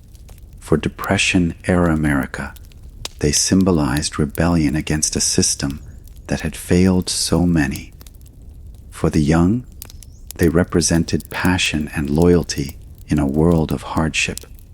For others, they were simply a story, violent, romantic, and unforgettable. Their funerals were the final chapter in that story, but also the beginning of their legend. Years later, historians would look back on the funerals as evidence of America's complicated relationship with crime and celebrity. Here were two people who had robbed, killed, and terrorized communities, yet tens of thousands turned out to honor them. They were both condemned and adored, criminals and icons, villains and folk heroes. The bullet holes in their car, the grief of their mothers, the flowers covering their coffins, all of it blurred the line between history and folklore. The funerals were not just acts of mourning, they were acts of myth-making. Bonnie and Clyde were gone, but their story was alive and thriving, etched not only in police reports and court records, but in the hearts of the people who couldn't look away. The spectacle of their funerals ensured that they would not simply vanish into obscurity. Instead, they would live on in memory, legend, and popular culture, haunting America long after the last mourner walked away from their graves. The roar of gunfire on May 23, 1934, silenced Bonnie Parker and Clyde Barrow forever. But for the families they left behind, the echoes of that ambush continued long after the headlines faded. Their deaths may have closed one of the most sensational chapters in American outlaw history. But the price of loyalty, love, and kinship lingered in the lives of those closest to them. For Bonnie Parker's family, the loss was both devastating and humiliating. Her mother, Emma Parker, had spent years pleading with Bonnie to abandon Clyde and return home. She had begged her daughter to think about her safety, her future, her soul. Yet Bonnie remained steadfast, even defiant, choosing Clyde and the outlaw life over family stability. When Bonnie's coffin returned to Dallas, Emma faced not only grief, but the whispers of neighbors, the judgment of churchgoers, and the harsh glare of reporters. To many, she was the mother of a murderer, a woman who had failed to steer her daughter away from destruction. To others, she was a victim of circumstances beyond her control. Emma carried her grief for the rest of her life, never fully forgiving Clyde Barrow for leading her daughter to ruin. She often said that Bonnie had been a good girl, a dreamer who fell in love with the wrong man. She clung to Bonnie's poetry, to her childhood photographs, to memories of her as a bright student who once dreamed of fame for her words, not her crimes. In Emma's mind, Bonnie was not the cigar, smoking mole the newspapers portrayed, but a daughter who lost her way. For Clyde Barrow's family, the aftermath was just as heavy, though in a different way. The Barrows had long been entangled in Clyde's life of crime. His parents, Cumie and Henry Barrow, had provided him shelter, food, and support during his years on the run. His siblings often acted as accomplices, whether by choice or coercion. For them, Clyde's death was not just the loss of a son and brother. It was the unraveling of a family bound by loyalty and secrecy. Cumie Barrow, Clyde's mother, became one of the most outspoken defenders of her son's memory. Fiercely protective even after his death, she insisted that Clyde had been driven to crime by poverty, injustice, and a corrupt system. She acknowledged his flaws, but refused to see him as a monster. Instead, she painted him as a young man, hardened by the cruelty of prison, forever changed by abuse behind bars. Her loyalty to her son was unwavering, even when others condemned him. Yet that loyalty carried a price. The Barrows endured constant scrutiny from police, who suspected them of aiding Clyde. Neighbors whispered that they had raised criminals. Jobs and opportunities slipped away, tainted by the association. And there was grief, raw and unending, for two sons lost to bullets, Clyde and his older brother Buck, who had died in 1933 after a brutal shootout in Iowa. For the Barrow family, the outlaw years left scars that would never heal. The survivors of the Barrow gang also faced the heavy weight of loyalty. W.D. Jones, who had ridden with Bonnie and Clyde as a teenager, lived with the stigma of his past for decades. Though he served prison time, his reputation never fully recovered. He carried memories of violence and bloodshed that haunted him long after he tried to rebuild his life. To outsiders, he would always be the kid who ran with Bonnie and Clyde, a label that shadowed him until his death. Henry Methvin, another gang member, fared no better. Though his father's cooperation with police led to the ambush of Bonnie and Clyde, Henry himself remained entangled in crime. He was later convicted of killing a police officer in Louisiana, proving that his loyalty to the outlaw path outlived the couple themselves. His story was a grim reminder that those who walked alongside Bonnie and Clyde rarely escaped unscathed.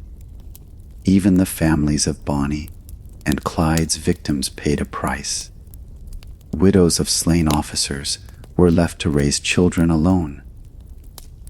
Parents mourned sons lost in the line of duty. Their grief was often overshadowed by the glamorization of Bonnie and Clyde, but it burned no less deeply. For them, the funerals of the outlaws felt like a cruel insult, a public celebration of killers who had stolen lives without mercy. They carried their sorrow quietly, their stories often drowned out by the legend of the outlaws. The lawmen who killed Bonnie and Clyde also bore the burden of their actions. While many celebrated Frank Hamer and his posse as heroes, the ambush left its mark. Prentice Oakley, who fired the first shot, was said to have been troubled for years afterward, never fully at peace with having killed a young woman. Ted Hinton, who had once known Bonnie as a teenager in Dallas, wrestled with the memory of seeing her lifeless body. Even Hamer, stoic and hardened, carried the weight of knowing that his final act had cemented their legend as much as it had ended their lives. The aftermath revealed the true cost of loyalty to family, to friends, to partners in crime. For Bonnie, loyalty to Clyde meant forsaking safety, respectability, and even her own family's love. For Clyde, loyalty to his path meant dragging everyone around him into danger and ruin. For their families, loyalty meant enduring shame, scrutiny, and grief. And for their gang, loyalty often meant imprisonment or death. Yet for all the destruction, loyalty was also what kept their legend alive. Families defended them. Friends remembered them. Admirers romanticized them. Their graves became pilgrimage sites. Their stories passed down through generations. Without that loyalty, Bonnie and Clyde might have faded into the long list of Depression-era criminals. Instead, they remained vivid, immortal, untouchable in memory. The price of loyalty was steep, paid in lives, tears, and reputations. But it was also the reason Bonnie and Clyde's names endure. In the end, their story was not just about crime and punishment, but about the bonds that tied people together, even when those bonds led to destruction. As the dust of the ambush settled and the headlines slowly shifted to other events, the families of Bonnie and Clyde carried on. They buried their dead, endured their grief, and lived with the legacy of choices made in a time of desperation. For them, there was no legend, only loss. But for America, the legend had only grown stronger. The sound of gunfire had faded. The funerals had ended. The bodies of Bonnie Parker and Clyde Barrow lay beneath the Texas soil, separated by family wishes but bound forever in history. Yet their story was far from buried. In many ways, death was the beginning of their true immortality. What followed was the rise of a legend, crafted by newspapers, fueled by Hollywood, and cemented by a culture that could not let go of its fascination with the outlaw lovers. Almost immediately after the ambush, their story began to morph. The grim photographs of their bodies slumped in the car were not just news. They were myth-making material.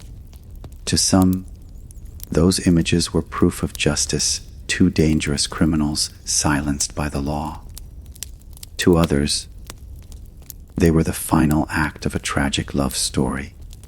The truth that Bonnie and Clyde were desperate fugitives who killed without hesitation was often lost in the haze of sensationalism and public imagination. Songs and ballads were among the first to elevate them.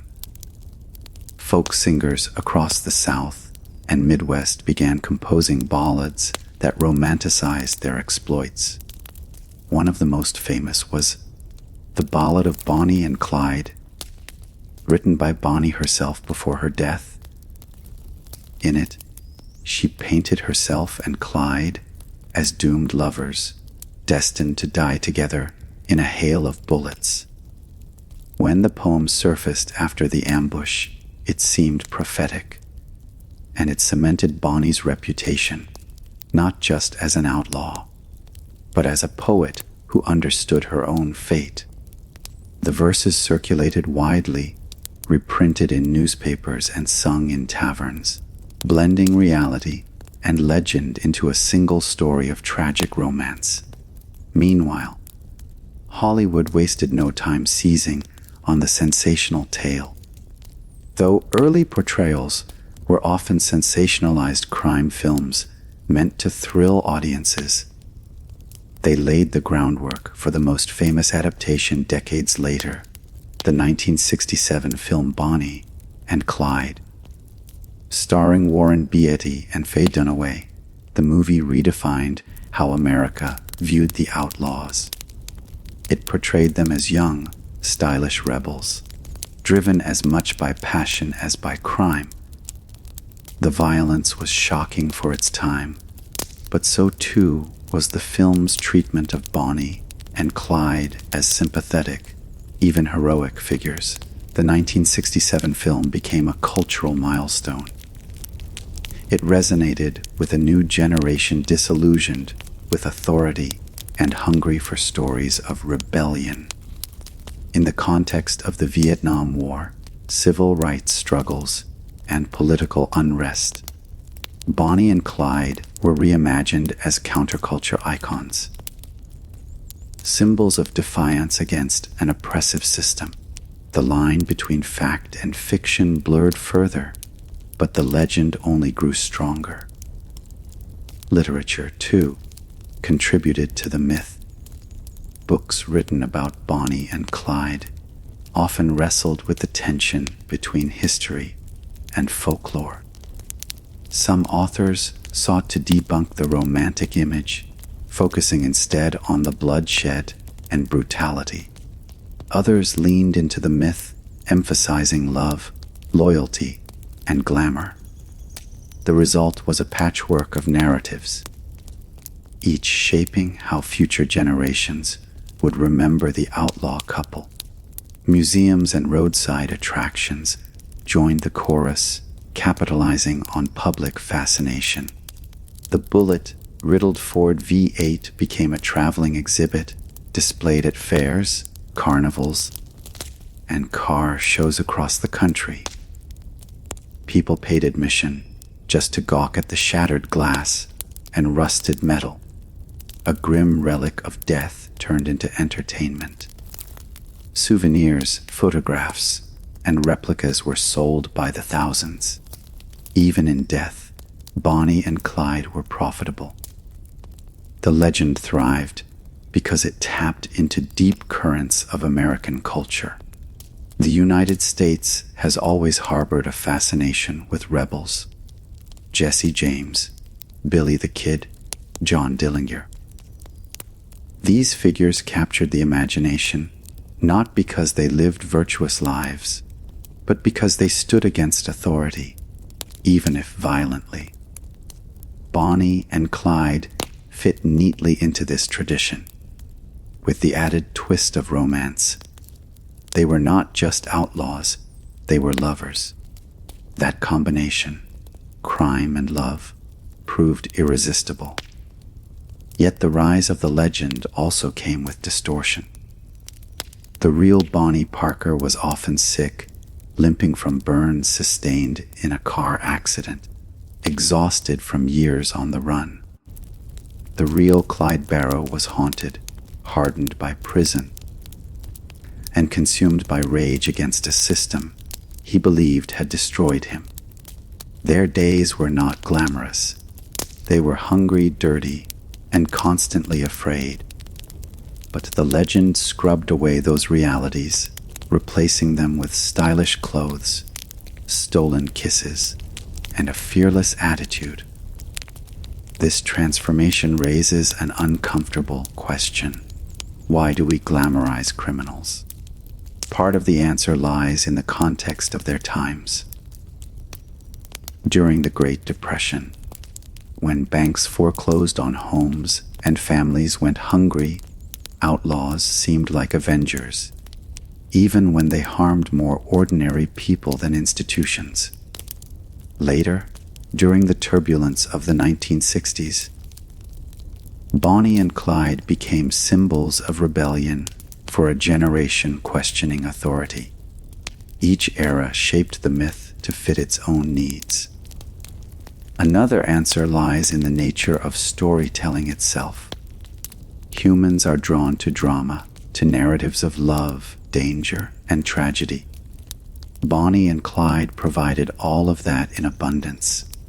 They were young and beautiful. They defied the odds. They died together in a blaze of gunfire. It was a story ready, made for folklore, even if the details were twisted. Over time, the legend became self-sustaining. Each retelling, through song, film, book, or exhibit, added another layer.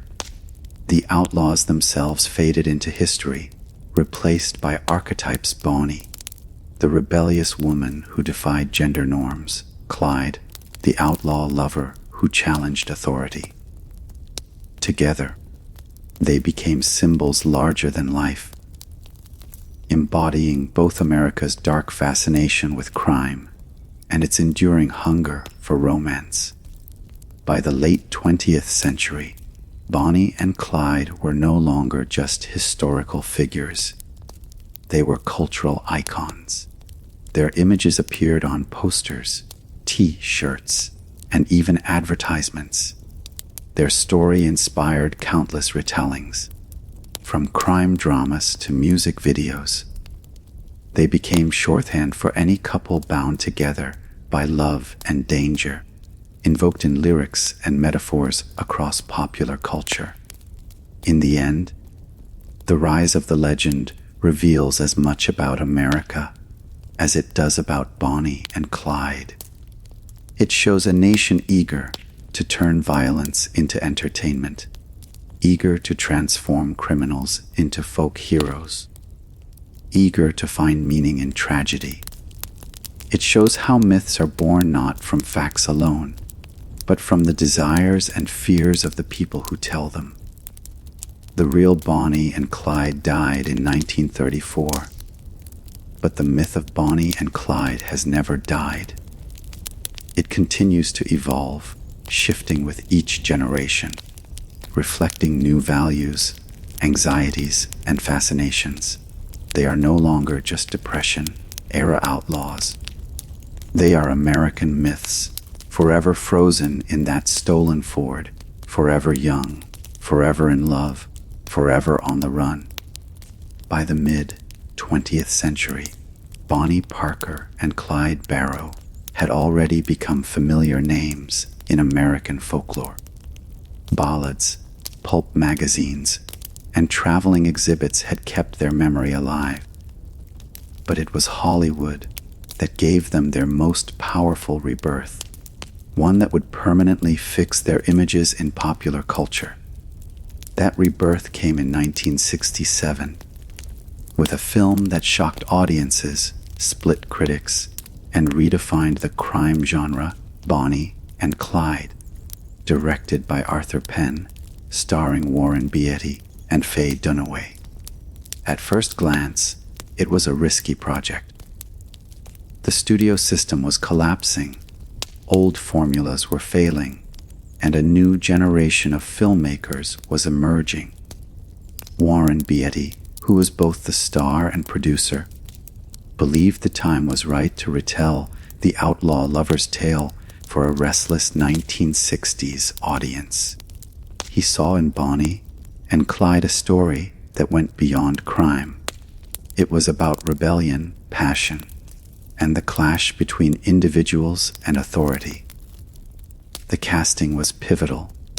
Warren Beatty played Clyde Barrow not as a hardened killer, but as a charismatic, conflicted anti-hero.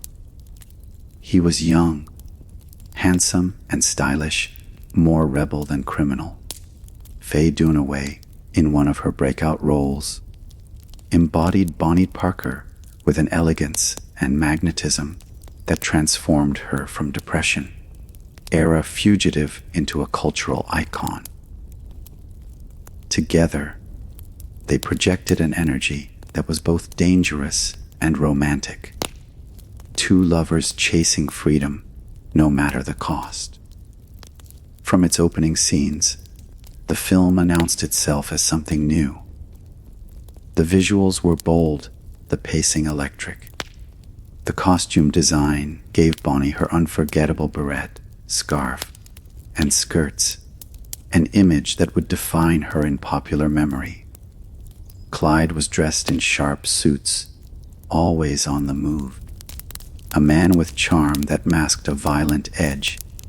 Even their stolen Ford became more than a car. It was a symbol of mobility, escape, and impending doom. But the most groundbreaking element of the film was its treatment of violence. For decades, Hollywood had followed a strict moral code.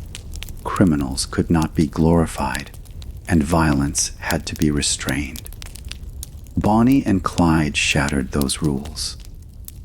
The robberies were thrilling, the police chases breathless, and the gunfights startlingly bloody for the time. Most shocking of all was the ambush scene at the end.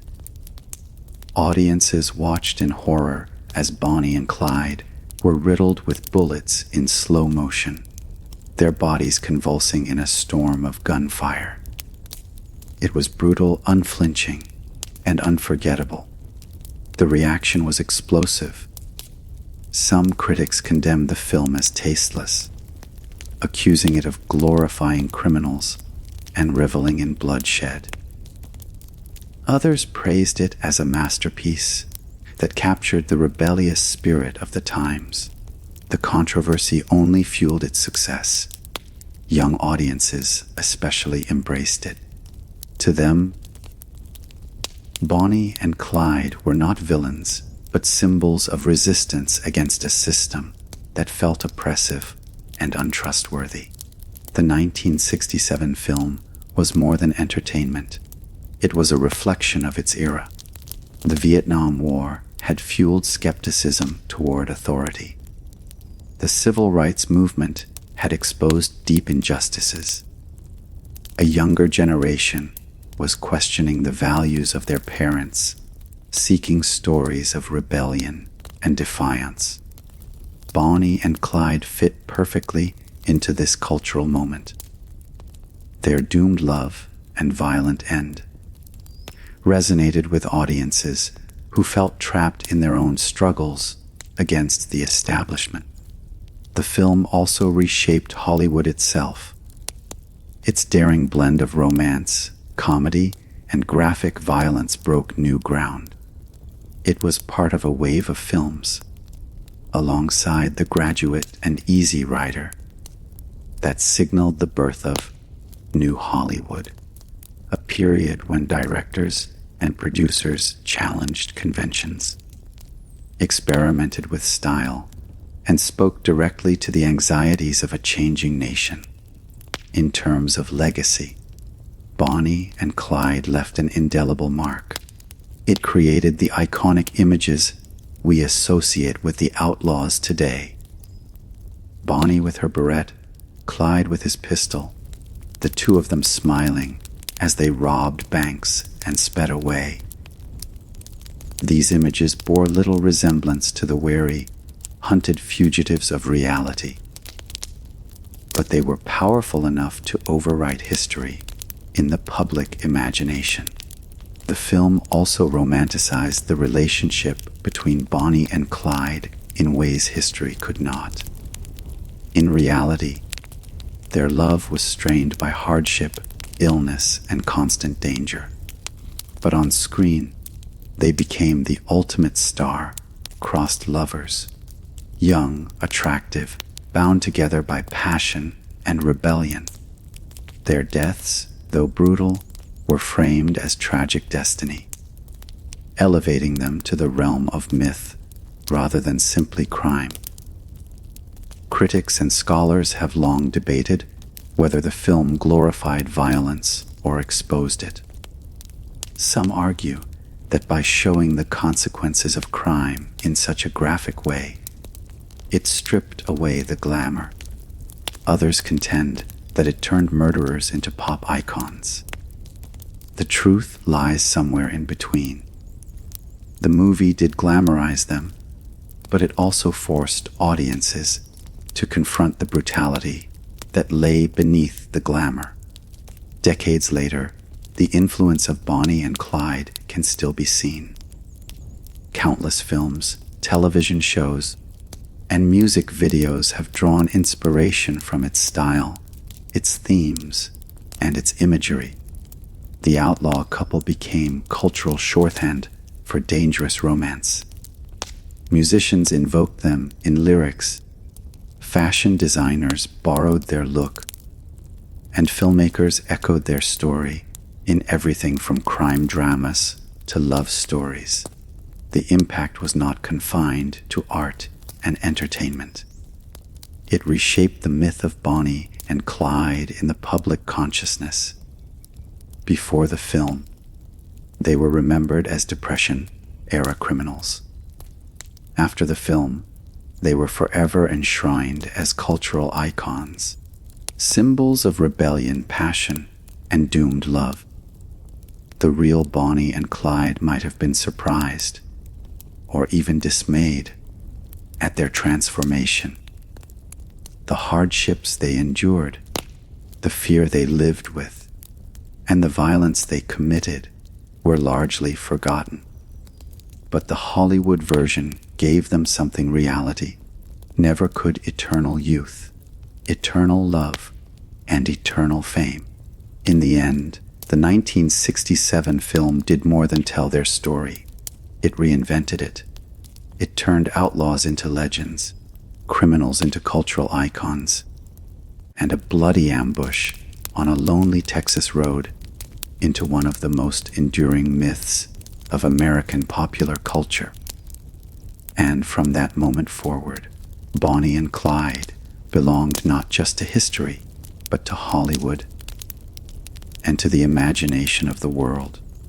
The 1967 film had given Bonnie and Clyde a glamorous rebirth, but it was only the beginning. Once Hollywood recast the outlaw lovers as countercultural icons, the rest of pop culture quickly followed. Songs, fashion trends, and endless references cemented their place in the imagination of generations who had never lived through the Great Depression. The transformation was complete. Bonnie and Clyde were no longer just historical figures. They were archetypes, symbols of dangerous love, rebellion, and style. Music was among the first to seize on the legend. Their story had always been tied to song. Bonnie's own poetry had inspired ballads, and folk singers had carried their tale across America in the 1930s. But in the decades after the film, they became part of modern music.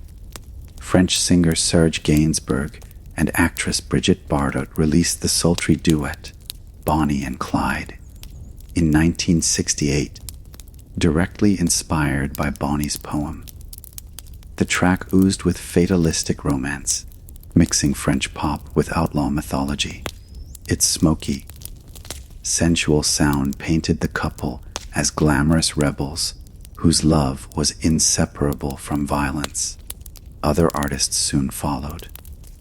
Rap and hip-hop, with their own fascination with outlaw imagery, often invoked Bonnie and Clyde as shorthand for loyalty and danger.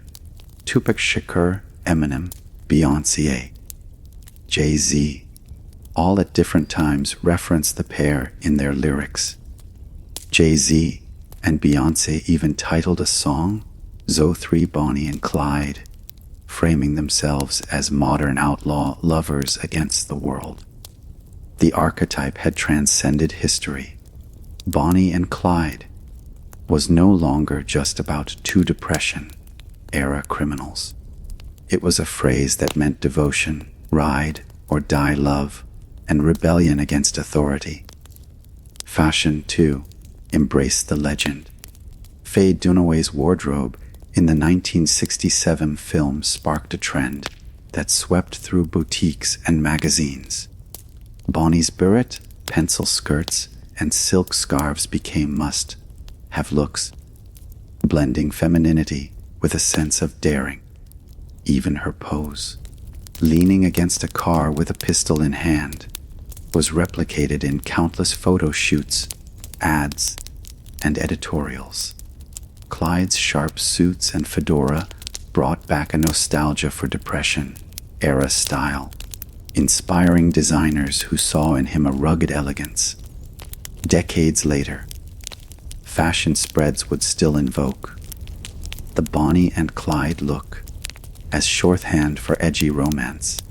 Their image also seeped into advertising. Companies understood that the outlaw couple's notoriety sold products. Cars, clothing, perfumes, even soft drinks borrowed their names or referenced their story. The irony was glaring. Two criminals who spent their lives running from the law became symbols used to sell luxury and desire. Yet that irony only strengthened the myth. Bonnie and Clyde weren't just remembered, they were commodified. Television and film kept the obsession alive. After the 1967 classic, Bonnie and Clyde were revisited in miniseries, documentaries, and dramatizations. Some aimed for historical accuracy, showing the grit and desperation of their real lives. Others leaned into stylization, perpetuating the glamorous outlaw narrative. Every new retelling, whether faithful or fictionalized, added to the cultural layering, ensuring that Bonnie and Clyde's story was never forgotten. The archetype of Bonnie and Clyde also took root in literature and psychology. They came to represent more than just crime. They symbolized the allure of forbidden love, the thrill of pairing passion with danger. Psychologists and cultural critics studied why audiences were drawn to such figures. The conclusion was often the same. Bonnie and Clyde tapped into primal fantasies of rebellion and romance. To love someone so fiercely that you would defy the world, even the law, was intoxicating, even if, in reality, it led only to tragedy. Pop culture amplified the fantasy and filtered out the harsh realities. Rarely did songs or fashion shoots dwell on Bonnie's limp, the nights spent hiding in swamps, or the fear of constant pursuit. Instead, they focused on the allure of the ride, the passion of the partnership, and the blaze of glory. This selective memory turned Bonnie and Clyde into what scholars call cultural archetypes, symbols that exist independently of the historical truth. Interestingly, the archetype became adaptable. For musicians, they represented loyalty in the face of adversity. For fashion, they symbolized dangerous glamour. For couples, they were shorthand for passion against the odds. Each use reinforced the myth, ensuring that Bonnie and Clyde remained relevant long after the 1930s. Yet beneath the obsession lay a darker truth. The romanticization of Bonnie and Clyde highlighted America's complicated relationship with crime. On one hand, society condemned violence and demanded justice. On the other, it couldn't resist turning criminals into celebrities. Bonnie and Clyde became proof of how violence, when wrapped in romance and style, could be repackaged as entertainment. By the turn of the 21st century, the archetype was so embedded in culture that even people who knew nothing about the real couple could invoke their names. To say, "They're like Bonnie and Clyde," was to immediately convey an image of reckless devotion, love against all odds, and defiance of authority. The names had become metaphor, detached from their bloody origins, floating freely in the cultural imagination. But the fascination wasn't entirely hollow. Part of what kept the legend alive was the sense of tragedy. Bonnie and Clyde didn't live long enough to grow old, to fade into obscurity, to be forgotten. They died young, violently, and together. That ending gave their story the shape of a myth, one that could be endlessly retold, reimagined, and repurposed. Pop culture simply polished the myth, amplifying the drama and erasing the grime. And so, through songs, fashion, films, and even advertising, Bonnie and Clyde transcended history. They became archetypes, symbols of rebellion, romance, and defiance.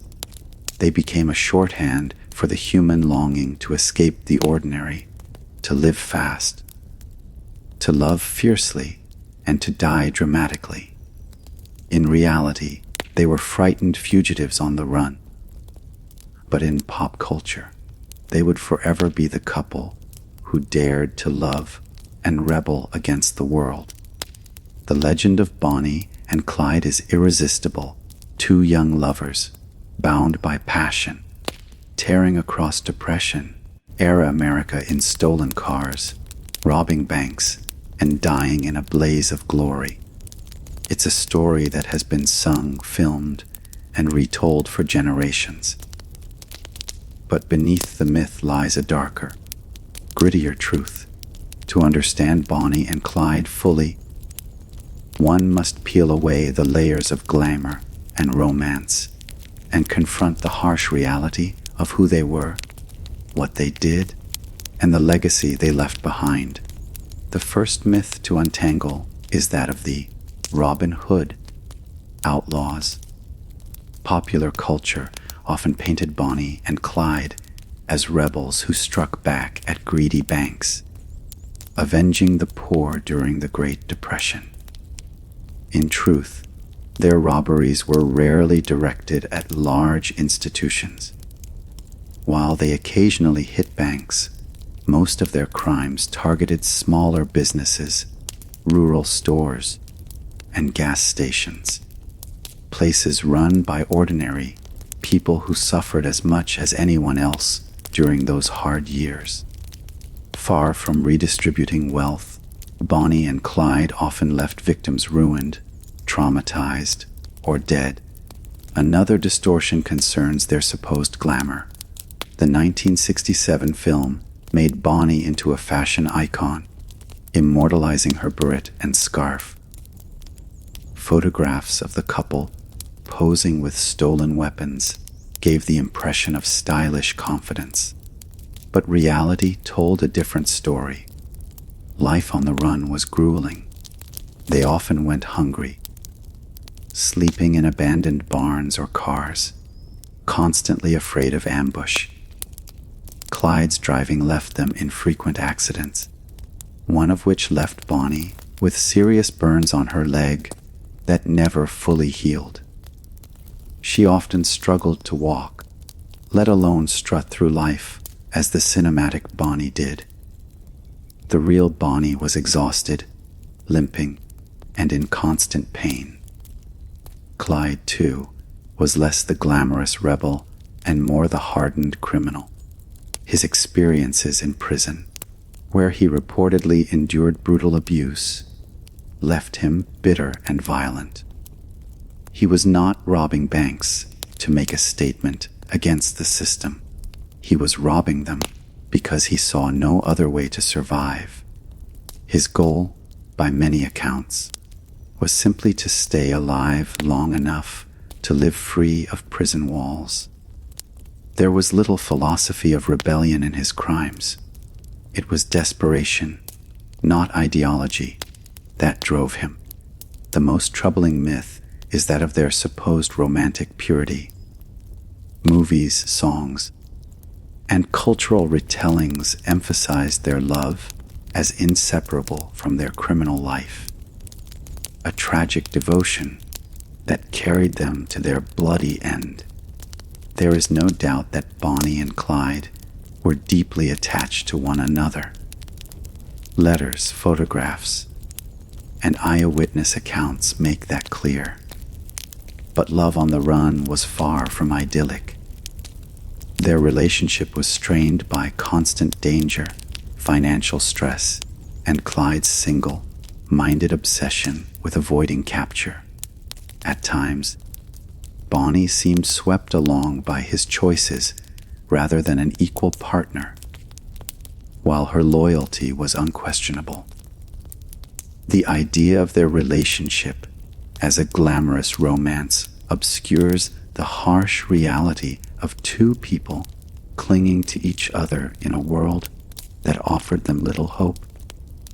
Even their deaths became more myth than fact. The ambush in Bienville Parish was not a noble last stand.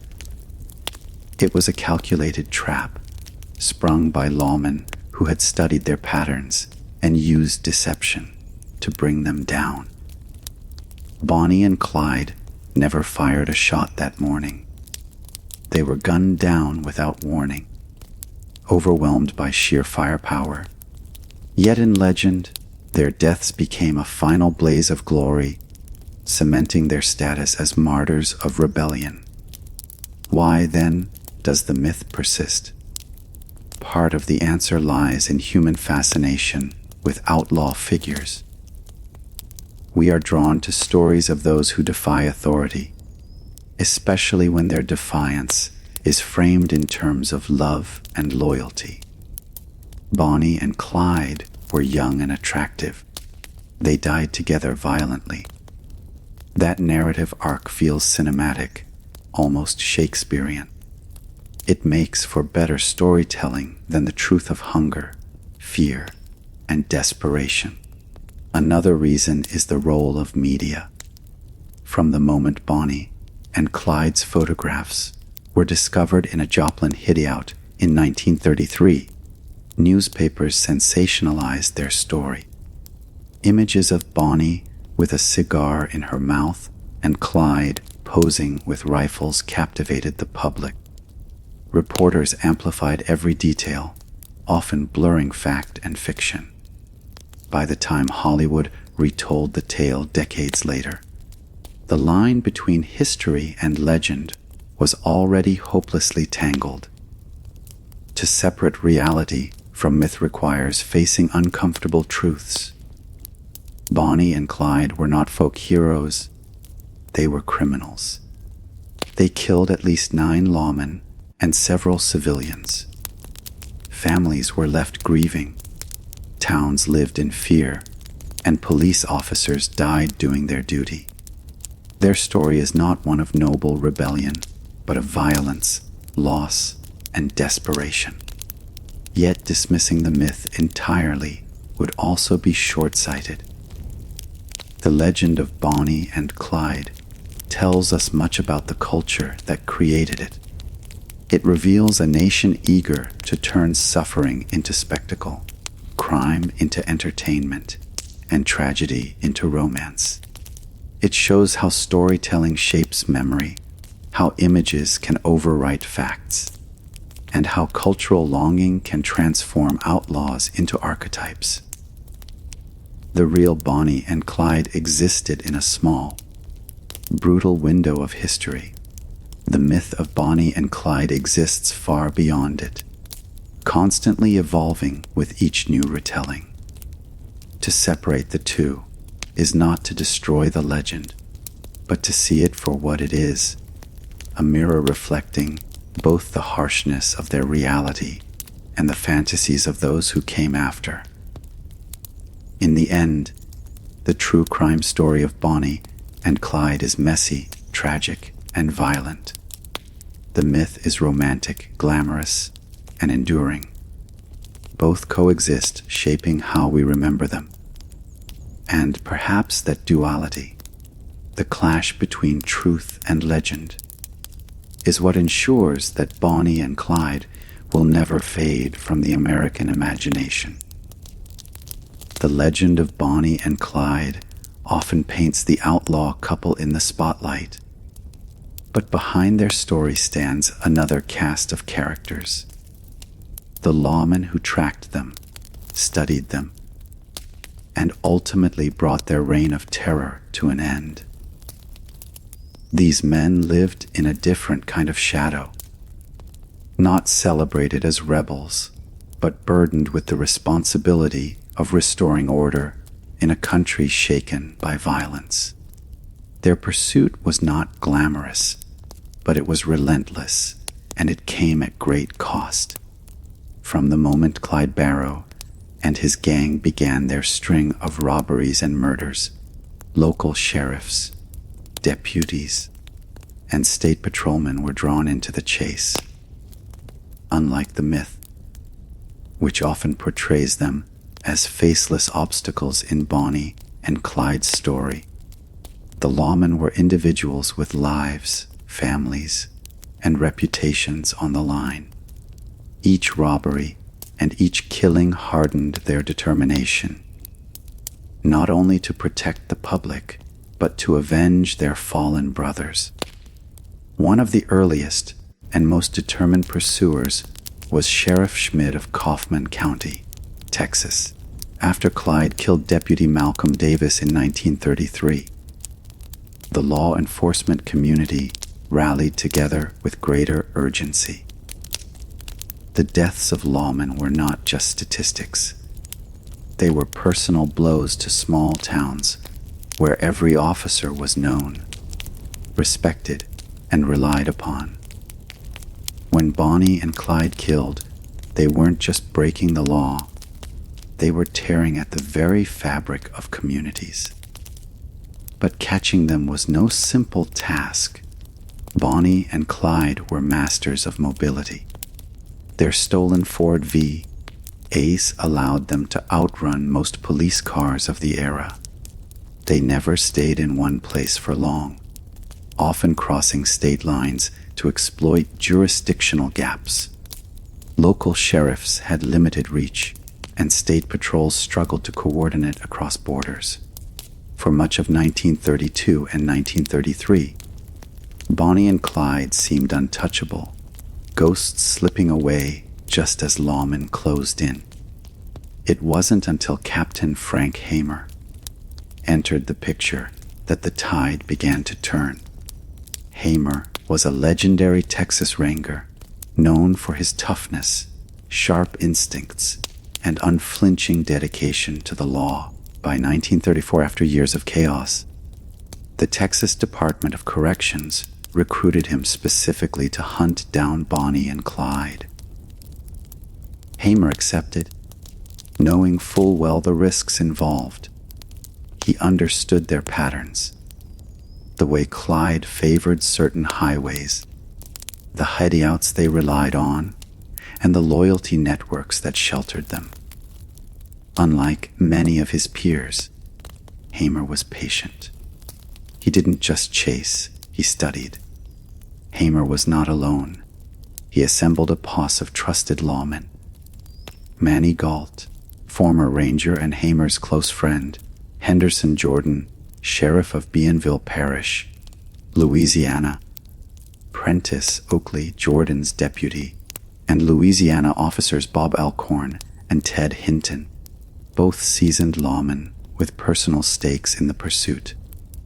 Together, this group would dedicate themselves to ending the Barrow gang's spree. The posse's hunt was methodical. They tracked reports of stolen cars, robberies, and sightings. They followed rumors, interrogated suspects, and studied Clyde's driving routes. Hamer recognized that Clyde had favorite patterns, particularly his use of back roads and rural highways to avoid major patrols. By plotting these habits, Hamer began to predict where Clyde might appear next. But even as they hunted, the danger was ever present. Bonnie and Clyde were not reluctant to kill lawmen. They ambushed officers, shot their way out of traps, and left bodies behind without hesitation. Every confrontation risked more deaths. For Hamer's posse, the mission became as much about survival as about capture. Perhaps the most tragic part of the pursuit was the toll it took on ordinary officers. Men like State Troopers H.D. Murphy and Edward Wheeler, murdered on Easter Sunday in 1934, paid the ultimate price for simply doing their jobs. Their deaths shocked the public, turning sentiment against Bonnie and Clyde and galvanizing the resolve of law enforcement. Yet for their families, the pain was far more personal. They became widows and orphans, left behind in a world that seemed to cheer for the very criminals who had caused their loss. Lawmen also had to contend with public perception. Newspapers often sensationalized Bonnie and Clyde, painting them as glamorous rebels. Some communities even admired them, offering food or shelter. This made the work of officers more frustrating. While lawmen grieved their fallen comrades, they also had to watch as the outlaws became folk heroes. It was a bitter contradiction.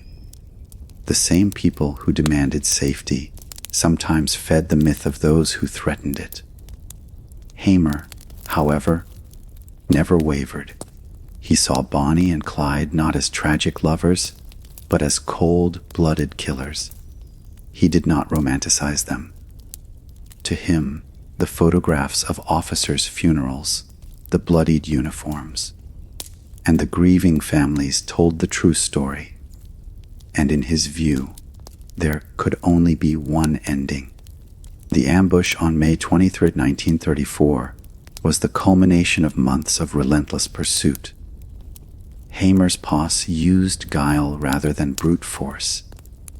They persuaded Henry Methvin's father to cooperate, luring Bonnie and Clyde into a trap near Sales, Louisiana. The lawmen waited in the early morning sun, rifles ready, nerves taut. When Bonnie and Clyde's car approached, they did not announce themselves. They did not give the couple a chance to draw their weapons. They opened fire, unleashing a hail of bullets that shredded the stolen Ford and ended 2 lives in less than a minute. It was brutal, efficient, and final. For the lawmen, it was justice served. For the public, it was shocking. For Bonnie and Clyde, it was the inevitable end. The aftermath was complicated. Some criticized the posse for firing without warning, calling it an execution rather than an arrest. Others defended the tactic, arguing that Bonnie and Clyde would never have surrendered peacefully and would have killed again if given the chance. For Hamer and his men, the criticism mattered little. They had achieved their mission, and in their eyes, they had avenged countless victims. The lawman's side of the story is often overshadowed by the myth of Bonnie and Clyde, but it deserves equal weight. These were men who faced danger daily, who carried the burden of protecting their communities, and who bore scars, emotional and physical, from the pursuit. Their work was not glamorous, but it was necessary. In the end, the pursuit of Bonnie and Clyde was not just a chase between outlaws and lawmen. It was a clash of narratives. Bonnie and Clyde embodied rebellion, love, and defiance in the public imagination. The lawmen embodied duty, order, and justice. Both sides were human, but only one side upheld the fragile stability of a nation struggling through desperate times. The lawmen may not have inspired songs or fashion trends, but without them, the story of Bonnie and Clyde would not have its dramatic ending. They were the counterbalance to the myth, the reminder that behind every legend of rebellion lies the reality of those who stood against it. On the morning of May 23, 1934, as Bonnie Parker and Clyde Barrow's lifeless bodies were pulled from their bullet-ridden Ford V8 in Bienville Parish, Louisiana, word began to spread like wildfire. Within hours, newspapers were running special editions, radios buzzed with urgent bulletins, and the public braced itself for the confirmation of what had long seemed inevitable. The country's most notorious outlaw couple was dead, but what followed was not quiet closure. It was a spectacle of grief, curiosity, outrage, and fascination that blurred the line between tragedy and entertainment. When lawmen towed the Ford into the nearest town, crowds gathered almost instantly. People pressed against the wreck, desperate to see with their own eyes the once feared criminals now slumped and bloodied. The car itself, riddled with more than 100 bullet holes, became a grisly attraction. Witnesses recalled the scene with awe and horror, describing Bonnie's lifeless body still leaning against Clyde, her head resting unnaturally, her red dress soaked in blood. In that moment, the myth collided with the reality of violence. The glamorous fugitives of newsprint were gone, replaced by the stark finality of death. But instead of fading, their legend only grew. By the time Bonnie and Clyde's bodies were returned to Dallas, Texas, the atmosphere was closer to that of a carnival than a solemn homecoming.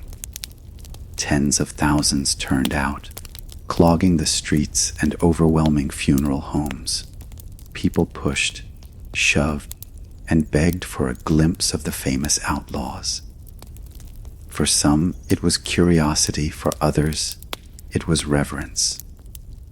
And for still others, it was a macabre fascination with the beautiful young woman and her deadly companion.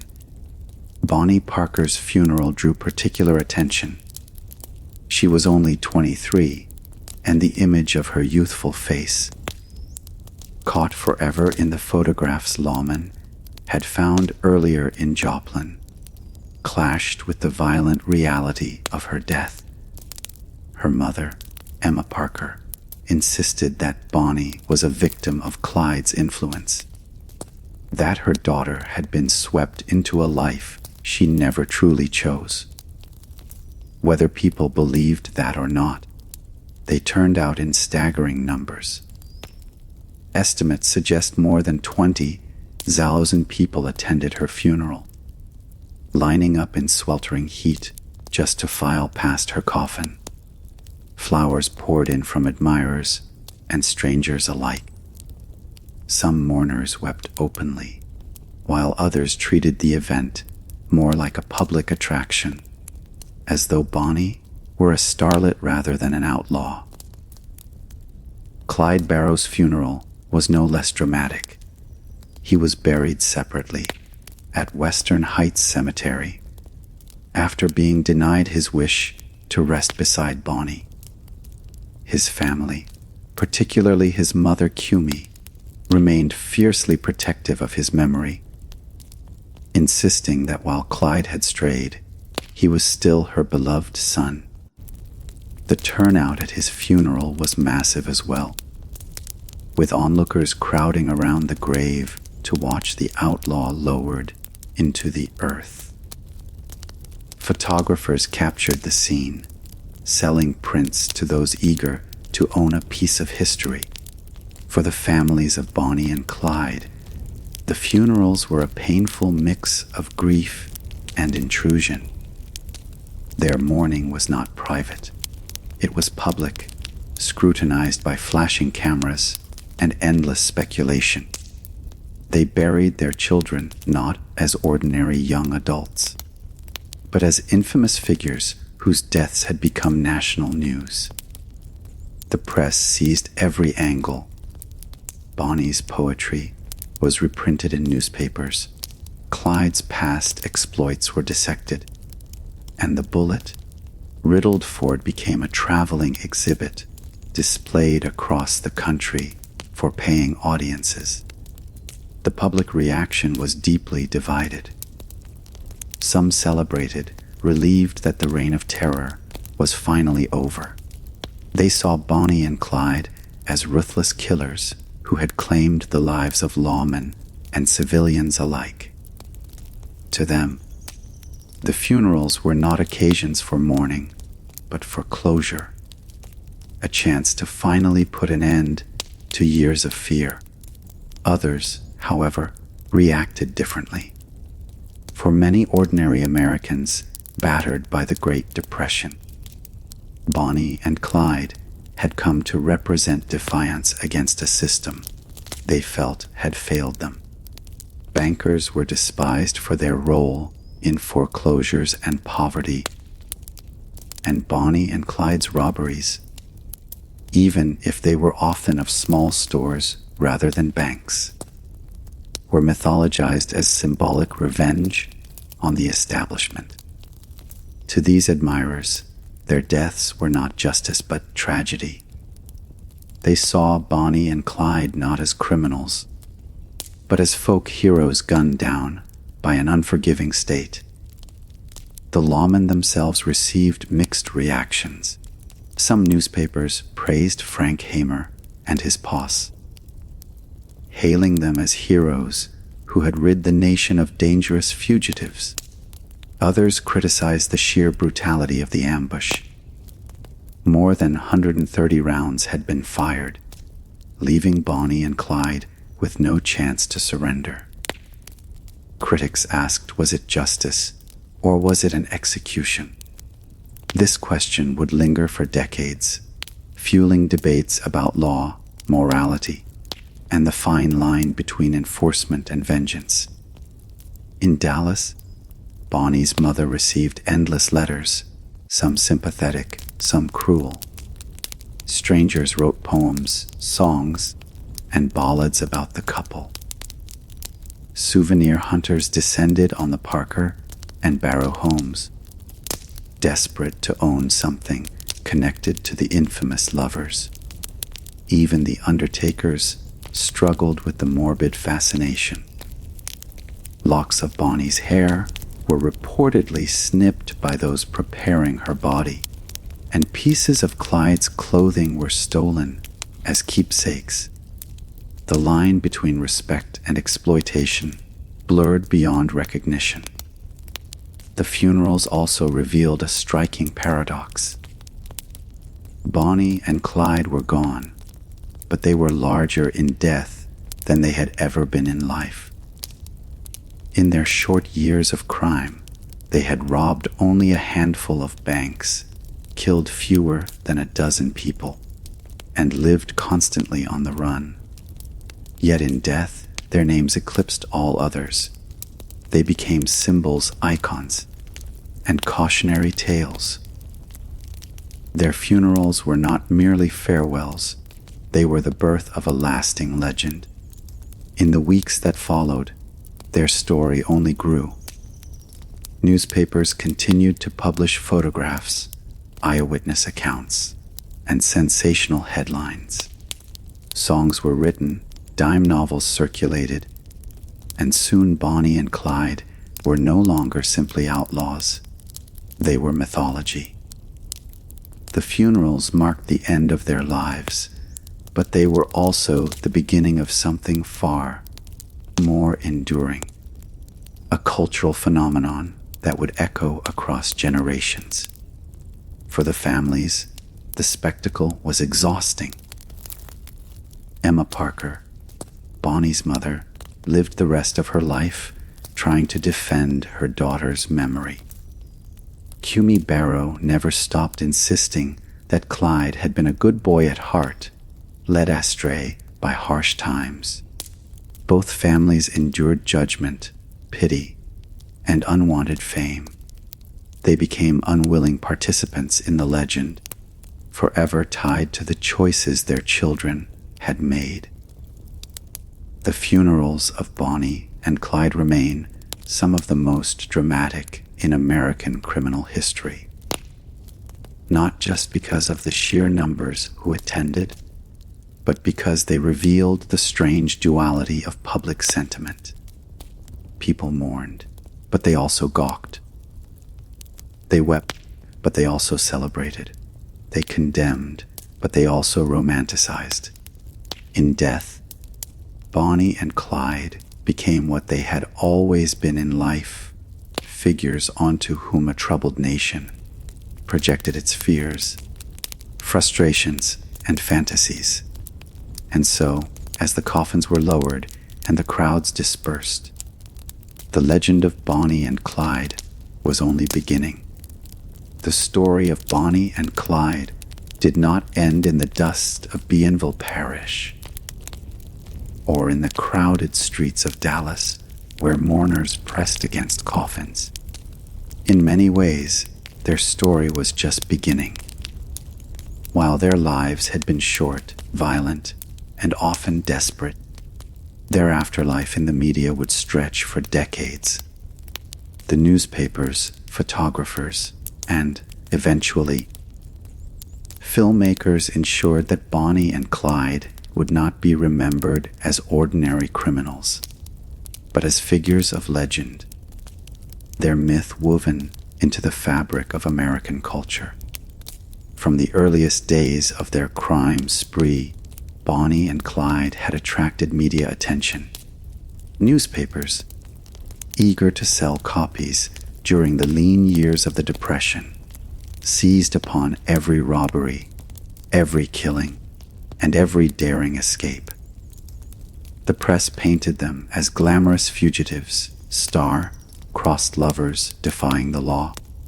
Sensational headlines screamed their names, often exaggerating or inventing details.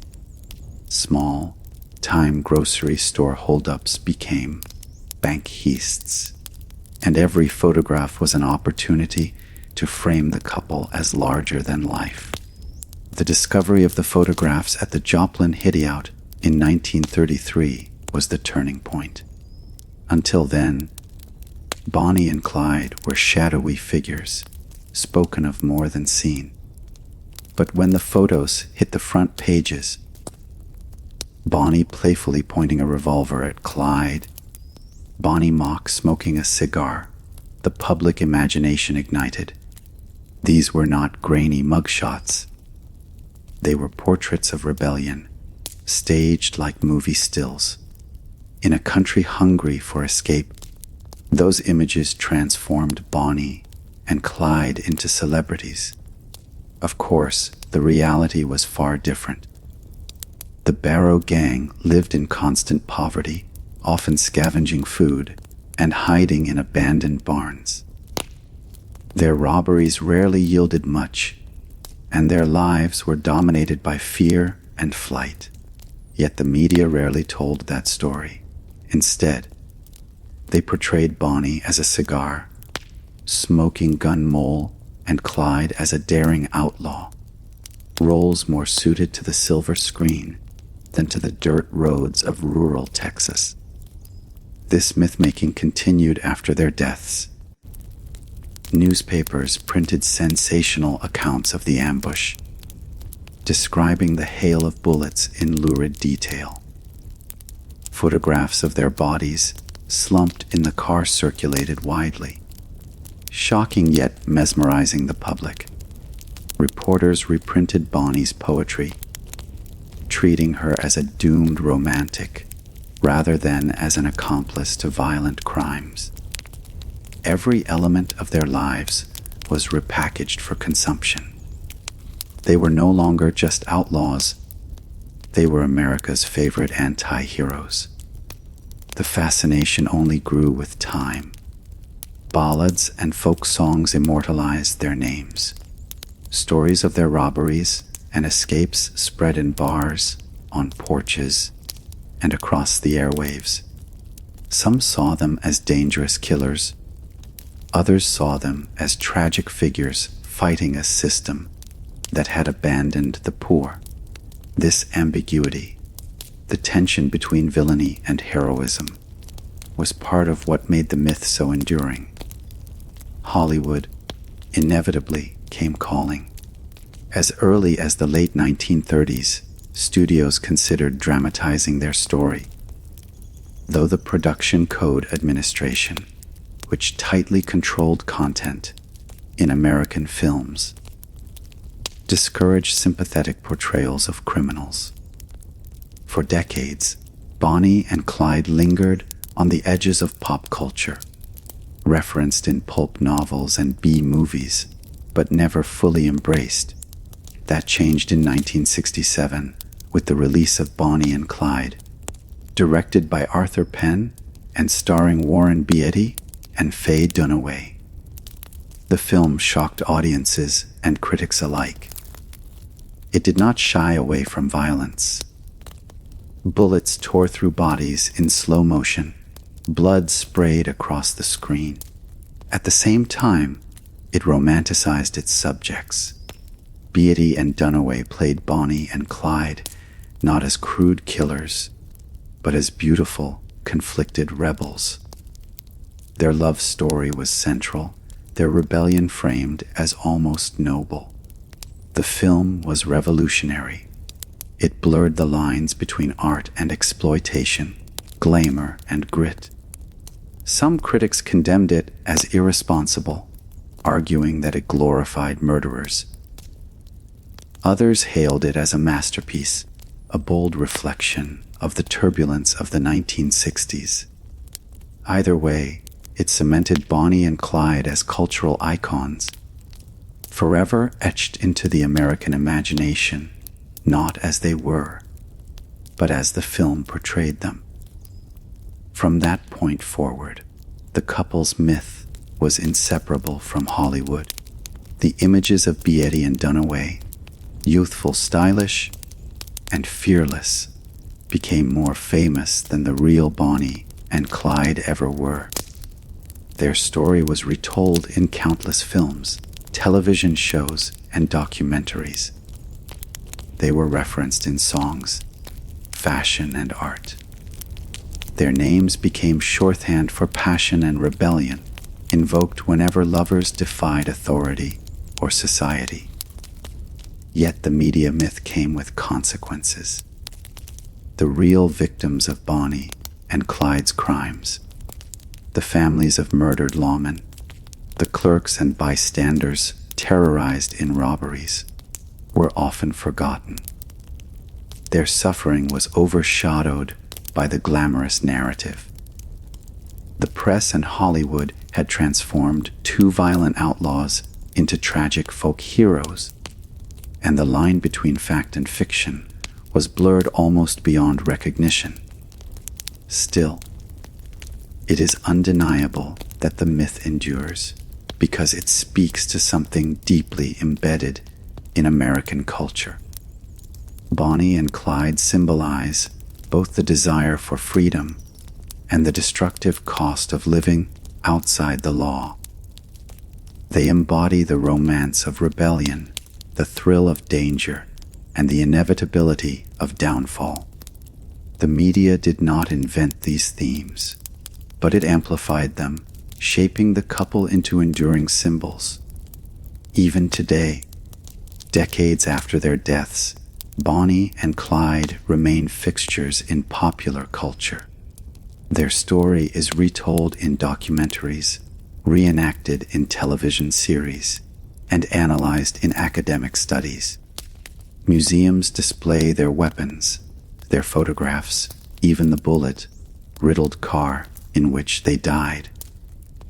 Each retelling adds another layer to the myth, ensuring that their names never fade. In the end, the media myth of Bonnie and Clyde tells us as much about society as it does about the couple themselves. In the 1930s, newspapers sensationalized them to sell copies. In the 1960s, Hollywood reimagined them, to reflect a new era of rebellion and change. And in every retelling since, they have been reshaped to fit the desires of the audience. The truth of Bonnie and Clyde, the poverty, the fear, the violence, the desperation, is far less glamorous. But truth often struggles against myth, and in this case, myth won. Bonnie and Clyde will always be remembered, but rarely as they truly were. Instead, they will live on as the media created them lovers, rebels, outlaws, and legends. Bonnie Parker and Clyde Barrow lived less than a quarter century each, but their story has lasted almost a century. From dusty backroads in Texas to the silver screens of Hollywood, from old folk ballads to modern rap lyrics, their names have endured. They have become more than just criminals of the Depression era. They are symbols of something uniquely American, a blend of rebellion, romance, and tragedy that continues to captivate. Their legacy is not only about what they did, but about what they came to represent. To understand that legacy, we must first look at the American fascination with the outlaw. From Jesse James and Billy the Kid in the 19th century to John Dillinger in the 1930s, the outlaw has occupied a strange place in American culture. Outlaws are both feared and admired, condemned yet celebrated. They are rebels against authority, standing outside the boundaries of law, and in a nation built on revolution and independence, their defiance often resonates. Bonnie and Clyde fit neatly into this tradition, arriving at a moment when the country was wary, disillusioned, and desperate for stories of daring. But Bonnie and Clyde were different. They were not just outlaws, they were lovers. Their partnership gave them an appeal that few other criminals could match. The idea of a man and a woman, bound together in love and crime, captured the imagination in ways that a lone outlaw never could. They embodied the fantasy of devotion against all odds. Two people choosing each other, even in the face of danger, hardship, and death. Their romance was not pretty in reality, marked by fear, injuries, and constant running. Yet, in the public's imagination, it became the heart of their story, transforming them into tragic lovers as much as criminals. Their legacy also lies in how they reflected the struggles of the Great Depression. Millions of Americans had lost homes, jobs, and hope. Banks were foreclosing, businesses collapsing, families starving. Against this backdrop, Bonnie and Clyde's defiance of authority struck a chord. Never mind that most of their robberies were of small stores rather than banks, or that they killed without hesitation. In the collective imagination, they symbolized resistance against a system that had failed the common man.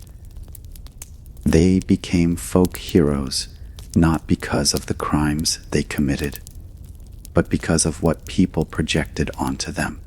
At the same time, their violent acts cannot be ignored. Their victims were real, lawmen like H.D.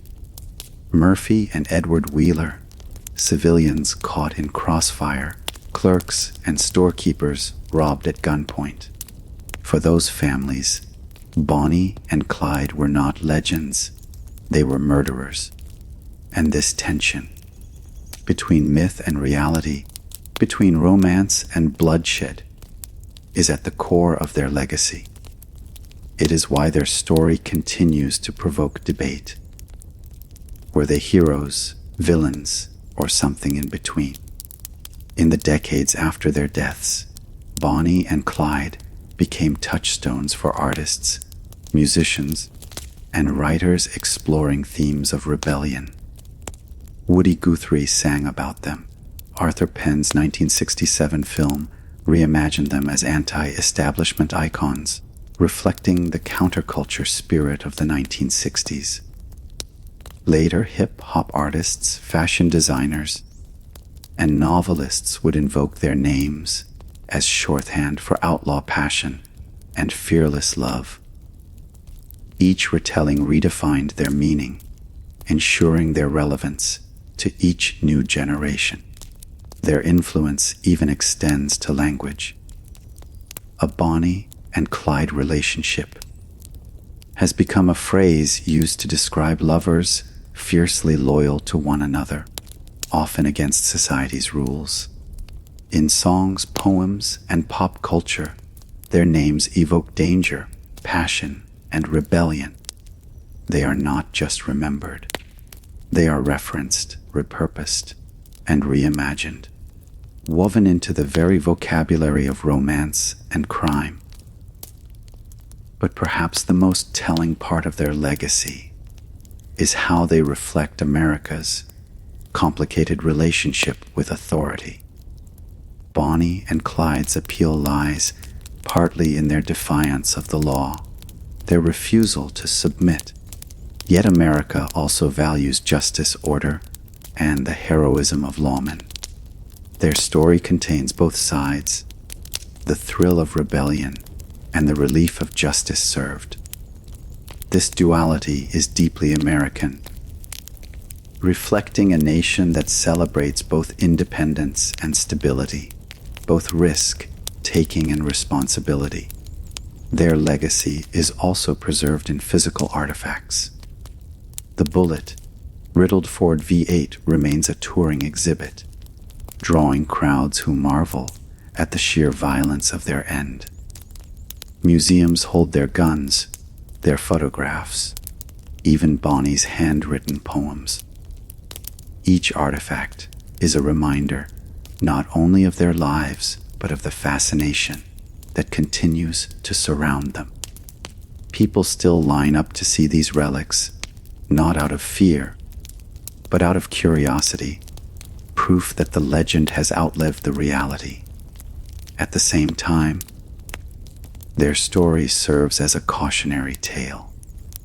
Beneath the myth lies the truth of two young people consumed by violence, living in fear and dying brutally. Their legacy is romanticized, but it is also tragic. They remind us that rebellion can be intoxicating, but also destructive. That love can inspire devotion, but also blind judgment. In the end, the legacy of Bonnie and Clyde is not fixed. It shifts depending on who tells the story. To law enforcement, they remain dangerous killers whose spree ended in justice. To families who lost loved ones, they are villains.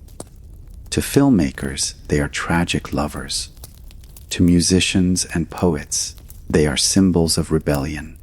To ordinary people, they are a myth, a story passed down, retold, and reimagined. That is why they endure. Bonnie and Clyde live on because they embody contradictions. They were young and violent, in love and on the run, admired and despised. They were ordinary people who became extraordinary symbols. And in a nation that thrives on stories of independence, risk, and defiance, those contradictions ensure their place in history. Their names will always conjure images of speeding cars, stolen guns, fiery love, and inevitable death. But more than that, they remind us of ourselves, our fascination with freedom, our romance with rebellion, and our uneasy relationship with authority. Bonnie and Clyde's legacy is not just about what they did, but about what we want them to mean. They are forever outlaws, forever lovers, forever American. Nearly 90 years have passed since May 23, 1934, when Bonnie Parker and Clyde Barrow met their violent end on a rural road in Louisiana. Yet their names still echo. They appear in songs, movies, fashion, literature, and casual conversation. They remain symbols of defiance, passion, and rebellion long after the reality of their brief, brutal lives has faded. The question is why? Why does a pair of Depression-era criminals still hold such power over the imagination? Part of the answer lies in the timeless allure of rebellion. Human beings are drawn to stories of those who defy authority, who live by their own rules, who refuse to bow to systems of power. Bonnie and Clyde fit this archetype perfectly. They were young, reckless, and untamed, standing against a backdrop of hardship and injustice. To many, they seemed less like criminals and more like rebels against a cruel world. Their story resonates because rebellion itself is evergreen. It always finds an audience. Another part of their fascination comes from the romance. Unlike Jesse James or John Dillinger, Bonnie and Clyde were not lone wolves. They were lovers, bound together in loyalty and devotion. That partnership sets them apart. The idea of two people choosing each other against all odds, even against morality and law, feeds into one of humanity's oldest fascinations. Love as destiny, love as defiance. Their love story, though distorted by myth, gives their tale a tragic beauty that pure crime stories lack. The media also ensured their place in history. The press of the 1930s sensationalized their exploits, inflating robberies into daring heists and portraying Bonnie as a cigar-smoking gunwoman. The discovery of their playful photographs at Joplin immortalized them as glamorous outlaws. Later, Hollywood sealed their myth with the 1967 film Bonnie and Clyde, transforming them into icons for a new generation. Without this media machinery, Bonnie and Clyde might have faded into obscurity, remembered only in Texas police archives. Instead, they were elevated to legend. Yet fascination with Bonnie and Clyde is not just about glamour.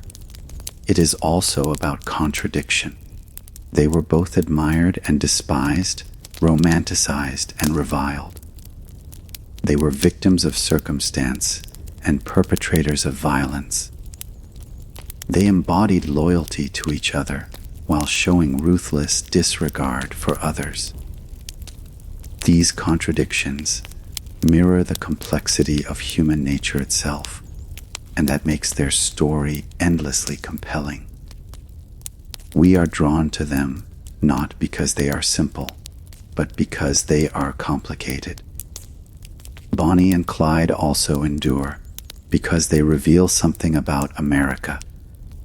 Their story captures the nation's dual identity, a love of freedom and rebellion, paired with a need for justice and order. On one hand, Bonnie and Clyde symbolize independence, risk, and the refusal to conform.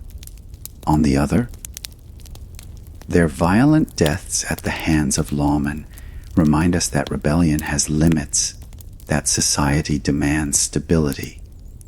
This tension between freedom and authority is central to the American experience, and Bonnie and Clyde embody it vividly. Their story also serves as a mirror for the times. In the 1930s, they represented defiance in the face of economic despair. In the 1960s, they symbolized rebellion against conformity and authority. In modern culture, they often represent passion, loyalty, and the thrill of living dangerously. Each generation reinterprets them, finding in their legend whatever it needs. That adaptability keeps their story alive. But fascination with Bonnie and Clyde also carries a darker side. It raises questions about why we glamorize criminals, why we turn killers into folk heroes. Their victims were real. Lawmen murdered, families shattered, communities terrorized. Yet history often remembers Bonnie and Clyde more fondly than those they harmed.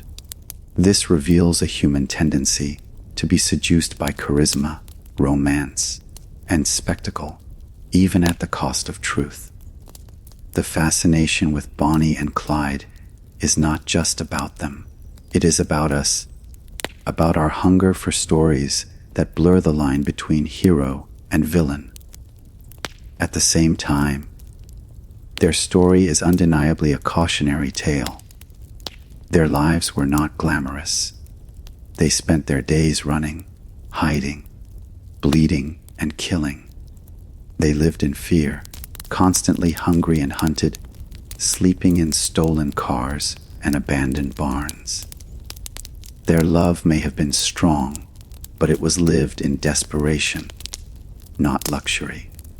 And in the end, their devotion led them to a violent death, riddled with bullets before they could even reach 25. The myth is seductive, but the truth is tragic, and perhaps that is why they still matter. Because in Bonnie and Clyde, we see both the beauty of love and the cost of crime. We see the thrill of rebellion and the inevitability of justice. We see the romance of youth and the tragedy of wasted potential. Their story endures because it is both fantasy and warning, myth and reality, dream and nightmare. Bonnie Parker and Clyde Barrow never sought to become legends. They were two young people caught in a storm of poverty, violence, and bad choices. But history, media, and culture transformed them into something larger. They became symbols, icons, archetypes.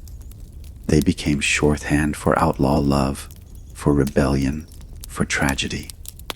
And once a story becomes a symbol, it never truly dies. Today, their bullet-riddled Ford still draws crowds. Their photographs still circulate online. Their names still appear in songs, fashion campaigns, and casual conversation. Nearly a century later, they are not forgotten. They are immortal. And so, the fascination with Bonnie and Clyde endures, not because they were heroes, but because they were human, flawed and complex, tragic and unforgettable. Their story is a mirror in which we see our own contradictions, our own desires, our own fears. It reminds us that legends are never simple, that truth and myth intertwine, and that even in death, some lives never fade. Bonnie and Clyde still matter because they will always matter. They are forever young, forever in love, forever on the run.